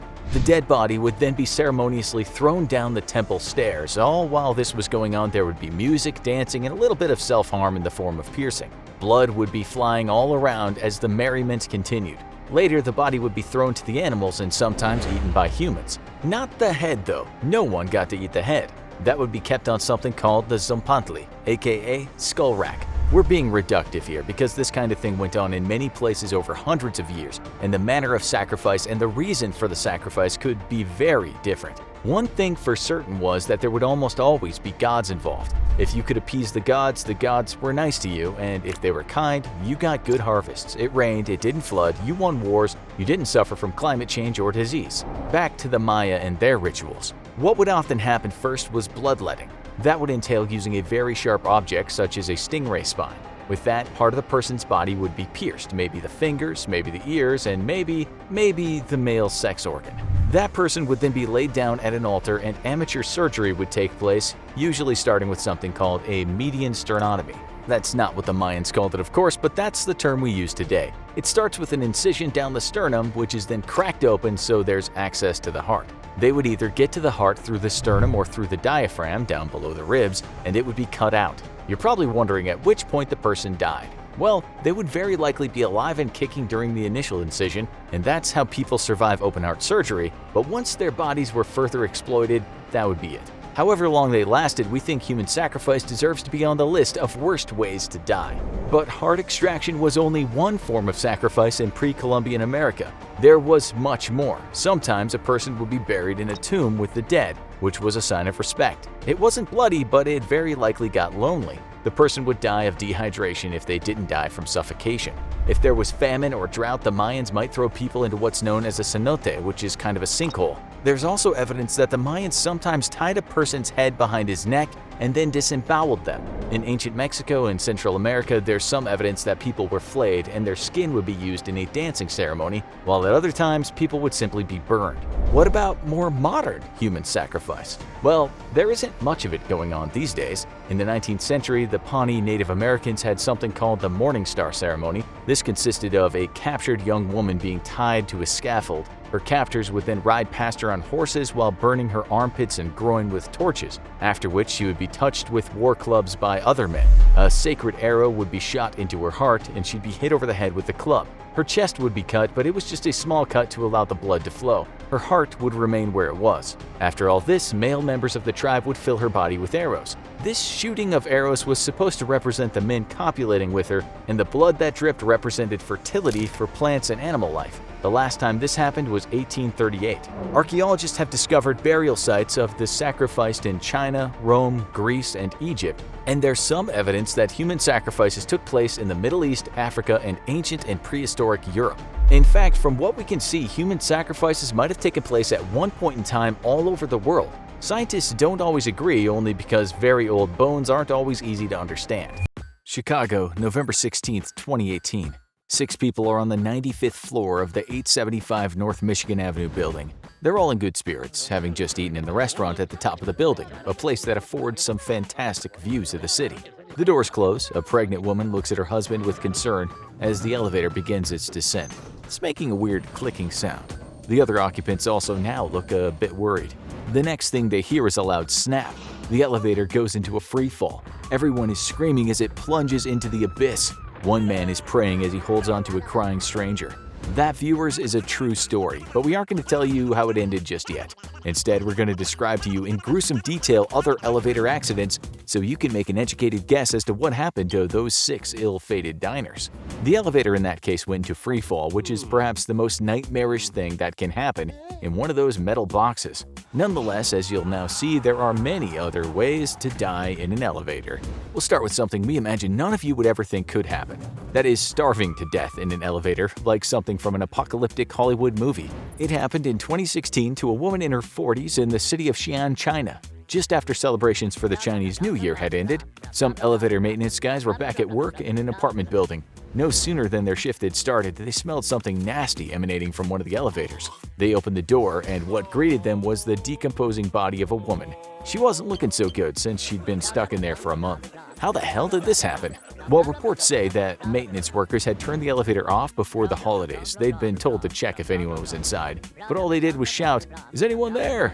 Either the woman shouted back and the guys couldn't hear her, or she didn't hear the call. You can only imagine how she felt after an hour or two. But imagine how she felt after a day, 2 days, 3 days. She likely died after that from dehydration. But before she did, she fought for her life. When she was found, her hands were mangled from trying to pry open the doors. Her family reported her missing, but it seems not much was done about it. It also seems others in her large apartment complex didn't hear the woman's screams. One of them later said, "There's now a shadow across my heart. It's scary and it gives me shivers to pass by."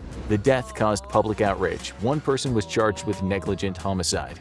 If that's not a worst way to die, we don't know what is. Now we'll focus on something a little more grisly.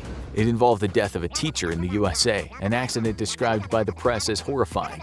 The victim was a 38-year-old teacher at Boston University. There were witnesses too, with one of them describing in detail what she saw and heard. "It wasn't a cry. I can't even describe what it was," she said about the sound the victim made before her life ended. She'd been moving boxes into the elevator, but the thing was, once something was inside, it would trigger a sensor and the elevator would start to move. Must have thought the box was a passenger, and that's why it began to ascend. As it began to move, though, the woman was only halfway in the elevator. She was trapped and crushed by the unstoppable force of the machine. When people die in elevators, this is one of the major reasons. In 2019, a man went almost the same way in New York. Although in this case, the elevator suddenly dropped as he was stepping inside. He didn't have a chance. Soon after, spokespeople for the safety of elevators came out and said such accidents are very rare. The media talked about how bathtubs are more dangerous and how elevators are one of the safest forms of travel. About 25 to 30 people a year die in them in the US, but most of the deaths happen when people are fixing them. Still, the deaths are usually so gory they're hard to forget. Take, for instance, the death of Dr. Hitoshi Nikaido in 2003, which wouldn't have looked out of place in the Final Destination movie franchise. One day he was working on the second floor of a building at the Christus St. Joseph Hospital in Houston. He was a surgical assistant just going about his day. He was getting in the elevator when the doors closed, which trapped him by the shoulders. The elevator then started going up, to the sounds of screaming onlookers. What they saw was the doctor losing his head from above the jawline. One of those witnesses actually filed a lawsuit after, claiming she had post-traumatic stress disorder. We actually found a few stories of people losing their heads in elevator accidents. The oldest one we could find happened in New York City to a 15-year-old boy. A headline in the New York Times on December 15, 1883 read, "Decapitated by an elevator." The author of the story didn't mince his words. He wrote, "Emil Muller, age 15, was caught and instantly killed this evening in the elevator at Lincoln's Furniture Warehouse. He was found dead with his head lying in a box, which he took up with him." We guess the Times didn't pay its copy editors much back then. At least his death was likely painless, seeing as he died before he had time to think about anything. Although, as we've stated before, there is a chance that people remain conscious for a while after decapitation. An Australian former politician wasn't so lucky in 1973. His name was Dugald Munro. He was 43 years old when he got onto an elevator in a Bridge Street building in Sydney. A newspaper article said the elevator, or lift as Australians say, started moving when he was only partway inside. Maybe the elevator wasn't so powerful this time because he didn't die instantly. He was crushed, while his brother and some other people tried their hardest to pull him out.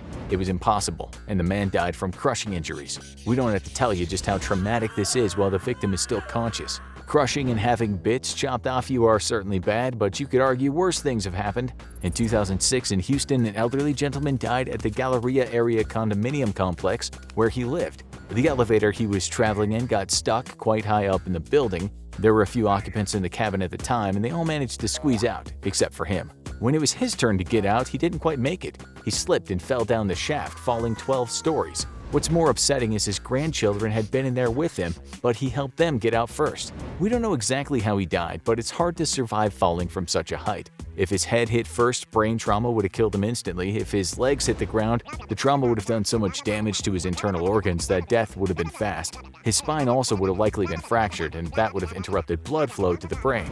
The last shaft fall we'll talk about happened in Spain in 2017. In a highly unlikely tragedy, two teenagers got in an elevator, and as it traveled down, the floor just gave way beneath them. Both of them died on impact with the bottom of the shaft. Okay, but what about free falling in an elevator? That's the thing people really worry about. It doesn't happen that often because there are a lot of safety features inside of elevators. You have a much greater chance of being crushed by one than falling in one. But it has happened. In fact, one fall made it into the Guinness Book of Records. On May 28, 1944, a woman named Betty Lou Oliver was working in New York City's Empire State Building as an elevator attendant. Suddenly, there was a massive explosion and everything went dark. That was because a plane had hit the building, causing considerable damage. The B-25 service bomber had been on a training exercise when the pilot became disoriented in thick fog. 14 people died, including 3 in the aircraft. As for the 20-year-old Betty, she had a fright of her life. After the crash, she was thrown from where she was working. She suffered terrible burns as well as a broken pelvis, back, and neck. When rescuers found her, she was lying on the floor in agony. They put her on a stretcher and into the 79th floor elevator. What they couldn't have guessed was that the thing was on its last legs. The elevator she was in plunged after all the cables holding it up snapped. She went down like a rocket, 75 stories. That was about 1,000 feet. She miraculously survived, though. There were so many cables that had burst beneath the elevator that before she could hit the bottom, she landed on 4 floors worth of a mass of snapped cables, which kind of acted like a bed of springs. She survived with some nasty injuries, but made a full recovery and lived to be an old woman. In 1987, a mineshaft elevator fell after an explosion at a mine in South Africa. It fell slightly less than a mile down the shaft. All 52 men on board died. In 2012, 19 men and women died in China when cables snapped on an elevator at a construction site. It was an exterior elevator used to get the workers up the building they were working on. News reports said that the elevator went up a bit too fast, and when it got to the 34th floor, it came crashing down.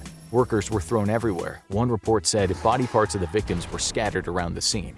But if we're not just talking explosions or dodgy elevators used on construction sites, freefall accidents just don't seem to happen that often. The reason is the safety cables wouldn't all snap at once, and even if they did, somehow the brakes would come to the rescue. Modern elevators have something called a speed sensing governor, so if the sensors detect the car moving too fast, the brakes are quickly activated. Unfortunately for miners and construction workers, they sometimes travel in less safe elevators. If it did happen to you by some chance, the likelihood of survival from a great height is between nil and next to nil if you weren't fortunate enough to have a pile of cables below you near the bottom. Without something to cushion your fall, you would be splattered on the floor of the cabin with whoever else was with you. Please don't think that jumping at the end would save you. That kind of thinking is why we see so many fail videos online. If you could somehow manage to jump just at the right time, the speed you fall may be slightly slower. Nevertheless, you're already been hurtling down a long way. On top of that, if you don't time the jump just right, you will smack your head on the roof, and that'll mean goodnight Vienna. Time the jump wrong and you just hit the floor and die. We looked at what experts said about this, and they agreed that the last second jump would be about as effective as spitting on yourself while trapped in a raging house fire. However, one person did say that there would be more of a chance of survival if you laid down and spread your body over the floor of the cabin. Still, in a busy elevator, you might have to fight for floor rights. That will have to be very short debate. Even if you win, you'll still likely die, maybe with the bones of the person you just argued with sticking to your face. Just to give you an example, we'll tell you about a couple of fatal freefall accidents we found that didn't involve a mine or a construction site. One happened in Spain in 1989.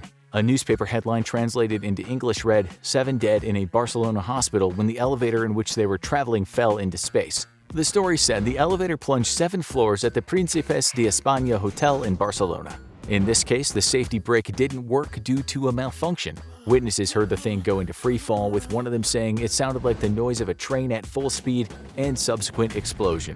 6 people died on impact, and 1 person died later in the hospital from her injuries. Maybe she was the one that got the floor space, but this scenario is highly unlikely. In 2019, 6 people died in India when they got into an elevator after attending a New Year's Eve party. Indian news media said a belt broke and the cabin plunged 100 feet. The accident happened in one of the towers at a farmhouse of a wealthy businessman.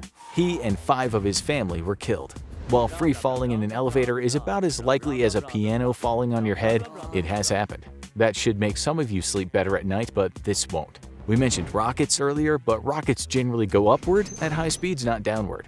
In Chile, in 2014, a man got the real rocket experience. He got in an apartment elevator and the thing just started flying upwards. CCTV shows him getting into the cabin with a bunch of shopping bags. Everything looks fine. But when the doors close, the elevator shoots up. He starts frantically pressing buttons in what would be comical if it didn't end so badly. He ascended 30 floors in just 15 seconds, after which the elevator smashed through the roof, but perhaps not as graceful as Willy Wonka's glass elevator.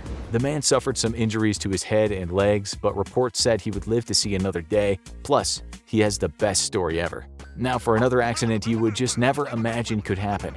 In 2020, a young couple died in Tel Aviv in an elevator. During heavy rainfall, the elevator they were in malfunctioned and they were unable to open the doors. Little by little, the thing started to fill with water. Rescue services tried their best to get them out, but they both drowned. As for these folks in Chicago that we talked about at the start, the elevator plunged all the way from the 95th floor to the 11th floor, but stopped there. One of the occupants later said she was sure she and her fellow passengers, some Northwestern law students and a couple of tourists from Mexico, were all going to die. It was a bit of a bad trip for everyone involved, but they were saved because only one of the cables snapped. No one was even hurt, although a guy was so shaken up he had to be treated for anxiety. It took 3 hours for firefighters to get them out, and all the time they weren't sure that the thing wasn't going to plunge again. As we've shown you today, the risk of free falling is so small you probably have a higher chance of being killed in an elevator by a serial killer. In fact, statistically, driving is way more dangerous than riding in elevators. As for escalators, they're veritable death traps. Maybe one day we'll tell you about the girl whose hair got stuck in an escalator, or the woman who was eaten alive by one. But for now, we'll leave you in peace. May 30th, 1431, Rouen, France. A girl of 19 is taken by soldiers to the stake, where she'll be burned alive. She's been accused of heresy, witchcraft, and, of all things, cross-dressing. The first 2 charges are bogus. Of the third offense, she is guilty and proud. She's tied to a pillar with logs stacked below her. Her bare, tender feet graze the planks. A Christian cross stands in front of her. The fire is lit. Smoke bellows into the young woman's face. The monstrous flames tickle her feet, flicking around her ankles like a serpent's tongue. In seconds, she's engulfed by an inferno. What are to her enemies the purifying flames. The skin melts from her face, and she's done. Her name was Joan of Arc, or Jeanne d'Arc to her friends. What you might be thinking now is, wow, that must have been one horrible way to die. After all, we guess most of you have gotten too close to a flame at one point in your life and howled out loud. Burning hurts, even if it's just your fingertip getting too close to a grill. We can tell you this, after today's show, you won't want to mess with fire again. But what about young Joan when she was standing in the middle of the conflagration? How much did that hurt? How long does it take to die from burning? How does it actually kill you? Just how burned do you have to be to die? Can you survive a full body burning? All will be answered shortly. Okay, so we should first tell you that Joan of Arc didn't die from being cooked to death. It was the smoke that killed her. The Cardinal of Winchester saw that parts of Joan still vaguely resembled her, so he ordered her to be burned again. After that, he noticed some of her organs were stubbornly hanging around, so he ordered a third fire. Only then was he content that she'd been purified. The whole trial was in fact a travesty of justice, but that's another story.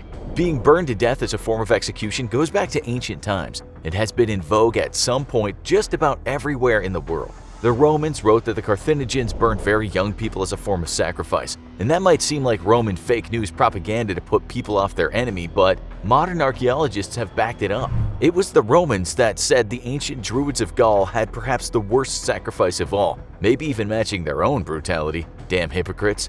That was the use of the Wicker Man, a term you've likely heard before, but you might not have known its origins. This was a multi-story kind of sacrifice, an all-in-one execution consisting of a bunch of innocent people packed into a giant man made of wicker. Folks would be stuffed into the effigy's torso, legs, and arms, and then the entire thing would go up in flames to the sound of screaming. That's what the Romans said anyway. Some people think it might not have existed. There's no shortage of stories relating to human burning as an execution. In Europe during the witch trials, which spanned from 1450 to 1750, maybe around 40 to 50,000 women were killed, many of them burned at the stake. In England during the Middle Ages, a woman might have been burned to death for counterfeiting cash, killing her husband, or even getting in on the wrong side of her superior. Hordes of people would turn up for this day out so they could watch as the guilty gal screamed on the pyre. We should say it happened to men too, but not for high treason. For that, they were hanged, drawn, and quartered. The English thought it was bad manners to do this to a woman, so they politely burned her. Okay, you get the point. We have a lot to go on when we're talking about this as the worst way to die. It was common, if not absolutely brutal. Generally speaking, when the fire was lit, the condemned person had enough time to get a few words out before the flames were stoked by the fanning of the wind. Archbishop Thomas Cranmer, accused of treason and heresy, managed to say this before he bit the dust. "Lord Jesus, receive my spirit. I see the heavens open and Jesus standing at the right hand of God." Another accused English heretic, Richard Snell, went up in flames fast. His executioners piled straw around the pyre and added some gunpowder and tar. As the flames grew, he became engulfed in smoke and he shouted, "Christ help me!" A minute or two later, he could still be heard whimpering, and then there was silence. In 1726, Englishwoman Catherine Hayes was burned for being part of the murder of her husband. In her case, she was supposed to be strangled first, as often happened, but the fire was lit too early. It was said she filled the air with her cries and lamentations. In 1727, Scottish woman Janet Horne was burned at the stake for witchcraft. Her neighbors had accused her of turning her daughter into a flying horse so she could ride it to the devil. For that wicked transgression, she was arrested, covered in tar, paraded through the streets, and then burned. It was a horrible way to die, and many times the people weren't heretics or treasonous or even criminals. As for witches, they don't exist and have never existed, so thousands of women were burned when they were innocent. Some people thought it unfair that for regular crimes, not treason, men were usually hanged but women were burned. How's that okay, they said? Because the former is way worse than the latter. After a woman named Margaret Sullivan was burned in England in 1788 for counterfeiting coins, the Times newspaper wrote, "There's something so inhuman about burning a woman." No kidding. Another person wrote that it was a disgrace to the enlightened sense of this country. A year later, the last woman in England was burned.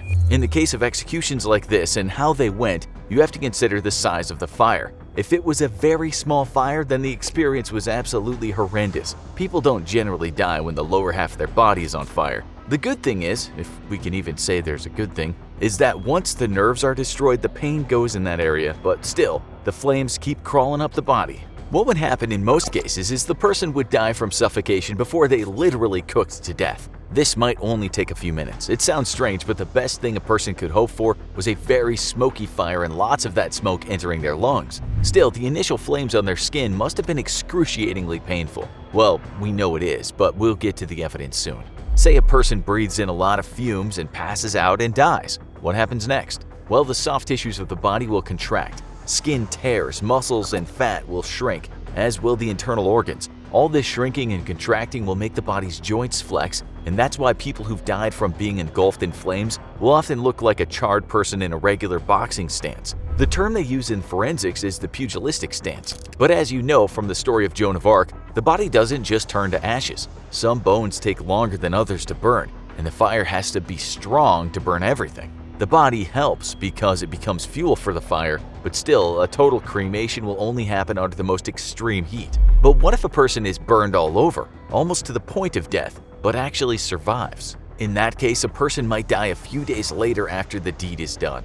In 1969, Czech student Jan Palach set himself on fire in protest of the Soviet occupation of his country. He was taken from the public square where he performed the act and was rushed to the hospital. There, doctors said he could talk, he could think, but he could hardly breathe. He died after several days. The reason some burn survivors can't breathe is their lungs' alveoli fill with smoke and then they suffocate slowly. It's a terrible way to die, and you could argue a much worse way to die than going out on a pyre emitting 10-foot flames. To really know that this is the worst way to die, we can't really go on screams alone. What we have to do is listen to someone who came to the point of death but survived and was well enough to talk about the experience. Many people fall unconscious quickly when they're in a fire, but in 1999, after a young woman in the US was hit head-on by a drunk driver in Texas, the fire took its time to burn through the car where she was trapped. When a cop arrived, she said, "She was screaming and moaning and wailing, an almost inhuman sound that I never heard another person make. She screamed so much that he hoped God would take her and end her suffering." She survived, but the skin on much of her body melted away from third-degree burns. When they finally got her out, she was still moving and still moaning. She spent the next 10 months in a coma. After countless surgeries, she got her vision back, only to look at herself and think she was a monster. "I miss my body," she said in an interview. And while she felt stronger, she said she wasn't so keen on everyone staring at her. She died in 2019 of cancer. Sorry guys, this all sounds very grim, but it is a worst ways to die video. Then there was a kid from Texas who was burned over 80% of his body as a 2-year-old after a candle set fire to the blankets he was wrapped in. His case is unusual but not unique. We'll get back to him, but first you must know this. Some of you will know there are 1st, 2nd, 3rd, and 4th degree burns. You've likely all had a 1st degree burn. You know, when you're scalded by hot water or maybe even sunburned. It hurts, but it's not much of a worry. 2nd degree burns affect the lower layer of skin, so that might lead to blisters and swelling. 3rd degree burns affect the deeper tissues and nerves. 4th degree burns go even deeper through the muscle, sinew, and bone, and that might lead to the person losing the affected body part. 3rd and 4th degree burns are the most severe, but because the nerves are dead, they aren't the most painful. With less extreme burns, the nerve endings are exposed and very sensitive, but when burns are more serious, the pain will feel at first like a duller pain on the inside. Now we get back to the kid in Texas. His face was burned beyond recognition. The fire had burned right through parts of his body. The fact that he survived is a miracle. Because he suffered fourth-degree burns to parts of his body, he lost a number of appendages and his eyes. He survived though, and he hopes he'll get his vision. At age 16, he said, "I'm sharing my story to inspire people and show them that miracles do exist." He's hoping in the future to become an interpreter or even a motivational speaker. Still, his life is hard. That's the thing about being almost burned to death. The recovery is brutal. When it came to drug kingpins like Pablo Escobar, they had one way of making sure that nobody cheated or narked on him: the Colombian necktie. No one would doubt that some horrific murders have happened during the endless battle that is the war on drugs. We all know about those terrible videos that gangs have posted online, with men kneeling on the ground before being executed. You've likely heard of a victim in the Mexican cartel wars that ended up in pieces, and his face sent as a warning gift to another cartel attached to a football. You might have even heard of Enrique Kiki Carmena Salazar, an FBI agent who was tortured and killed, and it goes without saying that the infamous shower scene in the movie Scarface was inspired by the acts of the Medellin cartel. So if you're familiar with what we've just said, you'll know that literally anything goes in the drug war. It's all very gruesome, and bad things definitely happened. But the Colombian necktie is a different kind of beast. The question is, how many stories that refer to it are true? Was it really exported to the USA? Where did it even come from? The obvious answer to the last question is, of course, Colombia. But head over there and it's likely many people have not heard of it. They'll probably laugh at you and tell you that you've watched too many movies. It's real. Its origins are from a terrible period in Colombian history. So terrible, this civil war is called La Violencia, the violence. This period ran from 1948 to 1958. In short, it was a bloody feud between liberals and conservatives. Around 200,000 died, which was close to 2% of the entire nation. Most of these victims and the killers lived in the countryside. Looking at descriptions of what happened during that decade, you can read things such as brutal inhumanity and extreme cruelty and spectacular violence. The acts of violence became more savage as time went on, with each side up in the ante after seeing what the other side had done. People were crucified, hanged, and even quartered in the style of medieval Europeans. The message was, this is what you'll get if you mess with us. We have a name for this: psychological warfare. In a paper written for the Columbia Journal, the psychological warfare that happened during these bloody years is discussed. The author wrote, "The foremost purpose of killings and massacres is to send a sharp message to survivors, relatives, acquaintances, neighbors, even entire villages, that the armed actors can and quite possibly will strike with unrestrained severity. Sometimes it's not always how the victim or victims were killed, but what they looked like when their bodies were discovered. The grislier the murder scene, the more significant statement was made." It was back in the day in England when after someone had been hanged, drawn, and quartered, their head or other body parts would be displayed for the public to see. In this case, the authorities made the statement.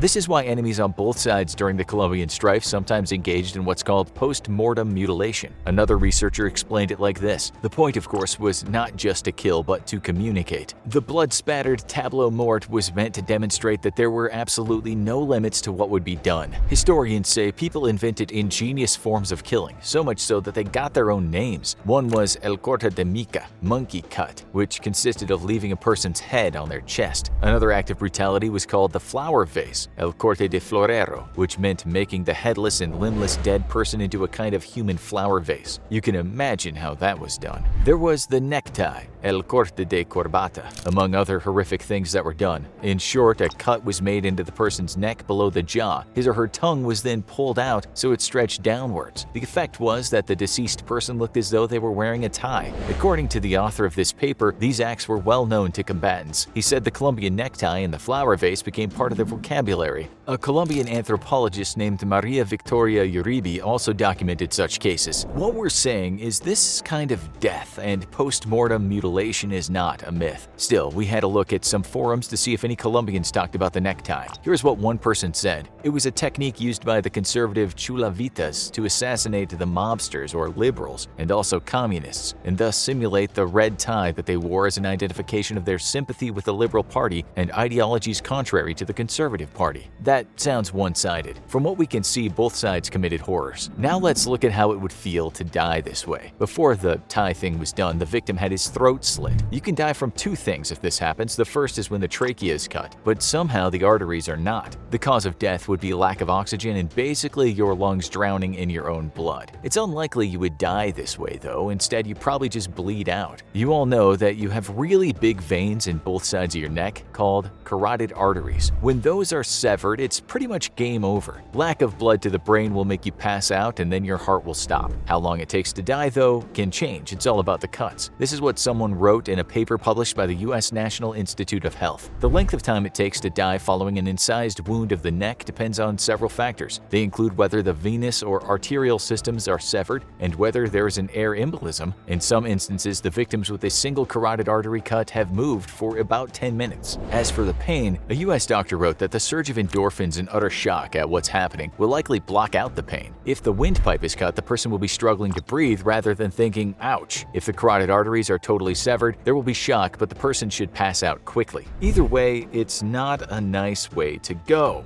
But it would be a better way to die if the cut went right through the main arteries. It would be over in seconds. A shabby cutting technique would prolong the torture. So it looks as though this was indeed a thing back in those days, but what about more recent times? We found an article written in Spanish, and since this writer's Spanish is about good enough to order a beer and ask for directions, he used an online translation tool. The necktie was written as corbata colombiana, but we're sure that it's the same as el corte de corbata. The article explains that in 2009 in Ayacucho, Buenos Aires province, Argentina, police discovered a murder scene in a hotel. The article said he had a cut in his throat with the extraction of his tongue, according to the DDI of that town, who reported to the person in charge of the investigation. After 2 months, police identified the victim as Ivan Andres Teles, a man with links to drug trafficking. Besides that case, we can't find any more recent cases, although we read a translated news story which said a person had been fined for threatening to give someone a Colombian necktie. That happened in Spain in 2017, and the fine was 180 euros. Okay, so now let's move over to the USA, where on occasions the media has talked about this vile act. In 1995, the AP News published the headline, "Colombian Necktie, a Grisly Fate for Drug Snitches." This was the first paragraph. In Colombia's drug underworld of the 1980s, snitches met with a gruesome fate. Their throats were slashed and their tongues pulled out through the wounds, according to the Drug Enforcement Administration.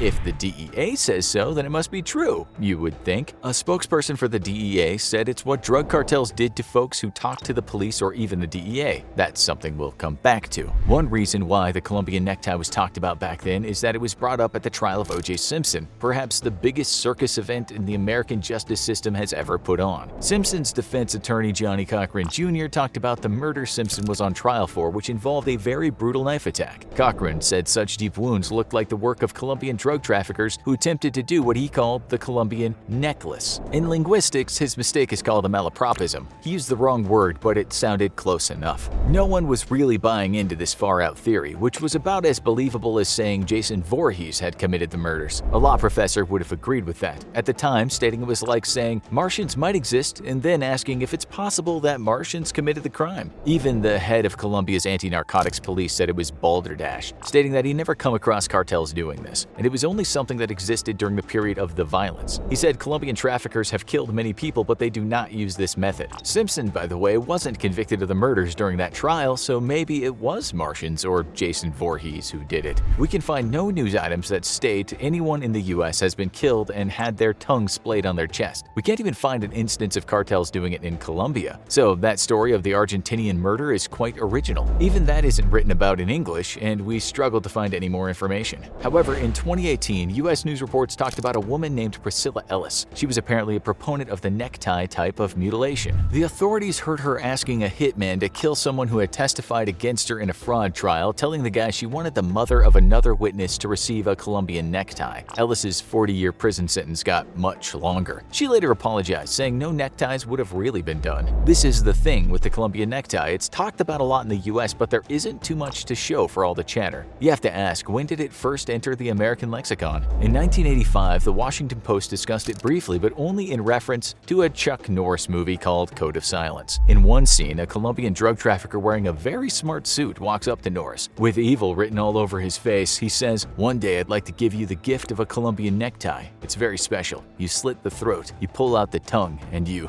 will look beautiful." Norris doesn't look fazed at all, and smiling, he replies with his typical bravado, "Why don't you give it to me right now?" Suffice to say, he kicks everyone's behinds in the end. So, movies like that, plus the O.J. Simpson thing, put the word on the street that gangs were doing this kind of thing, but from what we can see, they didn't. As far as organized crime is concerned, Colombian neckties are apocryphal.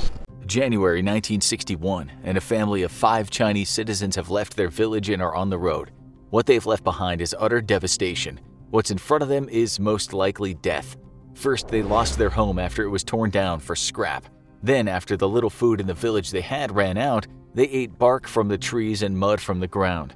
On their perilous journey to find something to eat, they sell most of their clothes for morsels of food. They don't have any boots, having stewed and eaten them already. Just the other day, a man offered to buy one of their children for a bowl of rice. That didn't happen, but those kids are already showing distended bellies. It's only a matter of time until starvation finishes them. A terrible way to die. Today, you'll hear all about how it happens and when it's happened. The story we just told you actually happened to scores of Chinese peasants back then. While we didn't choose one particular family, we based the story on events from the book Mao's Great Famine. The book was mostly written after the author searched the Chinese government and local government archives, but some of those starving kids did live to tell the tale of the horror that killed around 45 million people. One of those kids, now an elderly woman, was asked in an interview, "How did your sister die?" The woman replied, "She starved." She adds, "My brother's name was Shang Hua. He starved to death."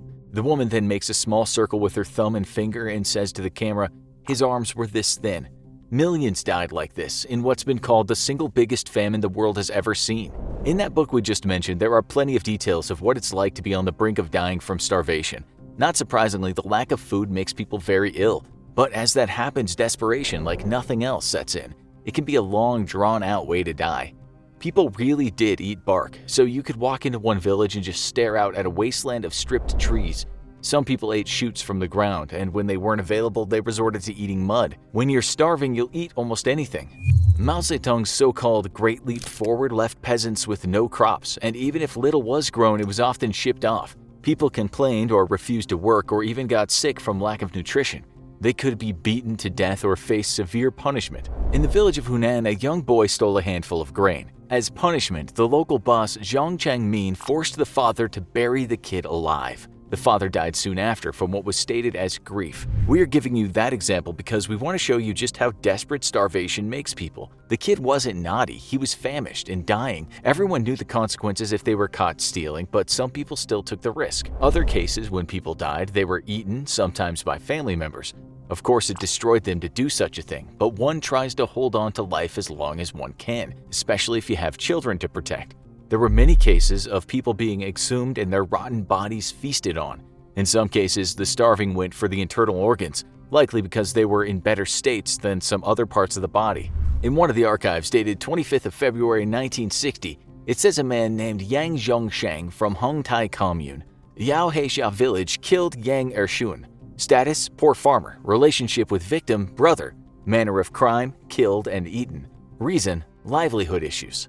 With that in mind, we can safely say that not many people in this world truly know what it's like to really starve. Before we talk about what actually happens to the body, let's have a look at some more real-life cases of people starving to death. There was a case not that long ago in the US where a 14-year-old boy was kept in a basement and hardly fed anything at all for many weeks. When he was found, still alive, he weighed only 55 pounds. A news report said this about the state he was in. He was severely and chronically malnourished, dehydrated, suffering from acute respiratory distress, shock, hypothermia, and hypothyroidism. He was covered in sores and other wounds and wasn't even able to speak. It was only after being connected to breathing and eating tubes that he began to recover, but it was touch and go for a while regarding whether he'd make it. Basically, his body was shutting down, his organs were failing, he was eating himself from the inside. There were more famines where people died like that on a large scale. The Great Famine in Ireland killed many from starvation and a lot more from diseases brought on by a lack of nutrition. Sometimes this period is called the Great Hunger or the Great Starvation.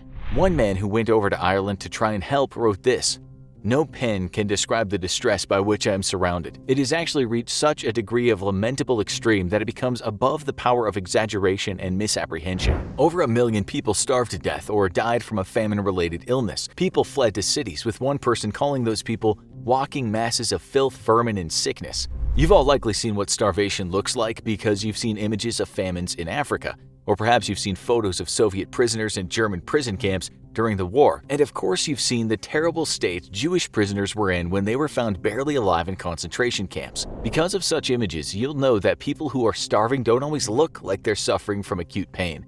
Instead, they often look listless, gaunt, and so weak that they can hardly move or speak. So what is actually happening to them? So during the Chinese Great Famine, the people who were most at risk were children and old people. The reason for that was children don't have as much stored fat as adults, and so they wasted away first. Old people at times were also very frail due to their old age and more vulnerable to disease and infections.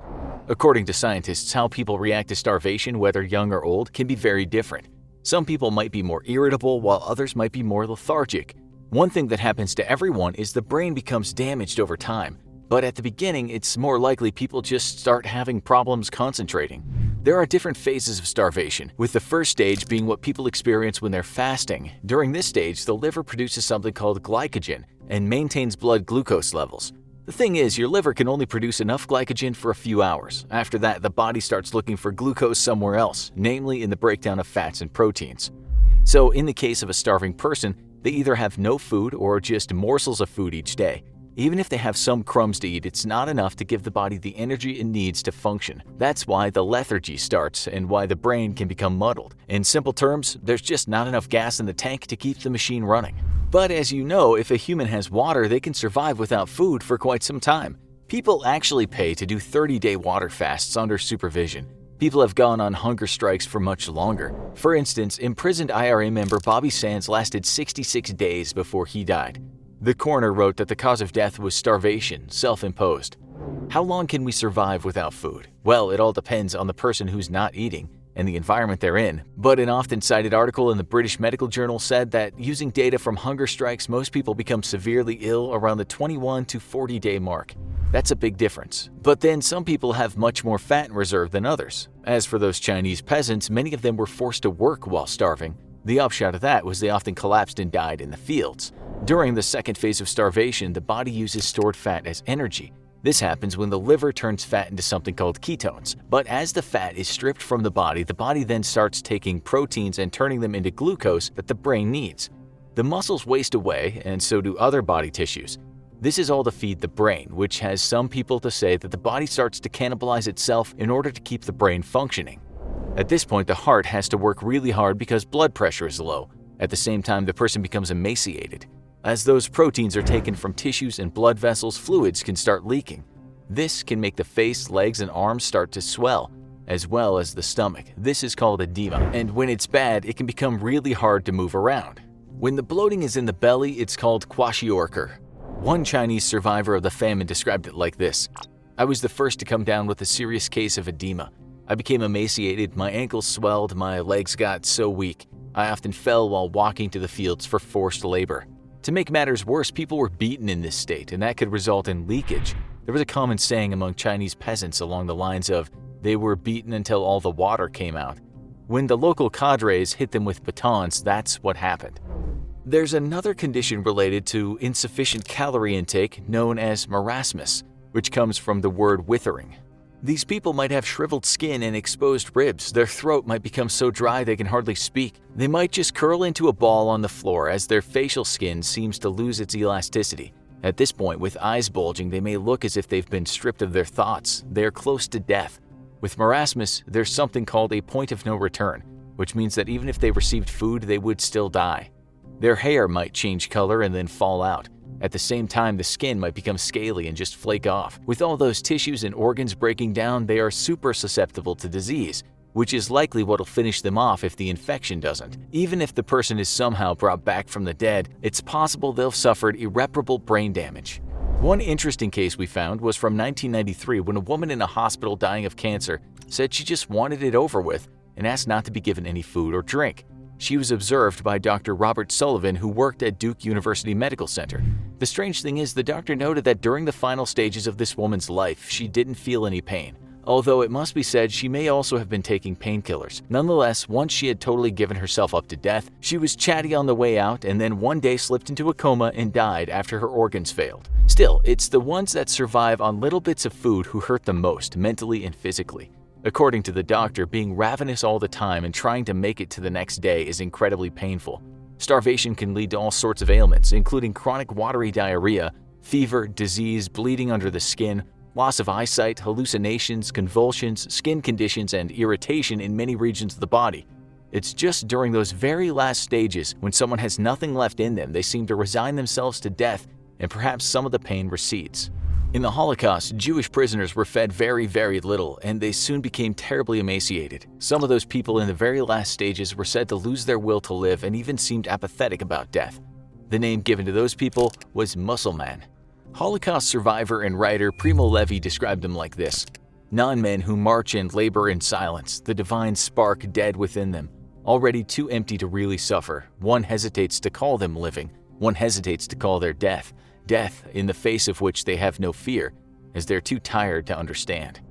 You can only imagine the absolute pain and turmoil a person would have to endure to get to this point. As you've seen today, people can hang on through the most unimaginable tortures, but little by little the body breaks down and the brain accepts that there is no turning back. This is why it's one of the worst ways to die. Now, you need to watch Impalement, Worst Ways to Die, or have a look at this.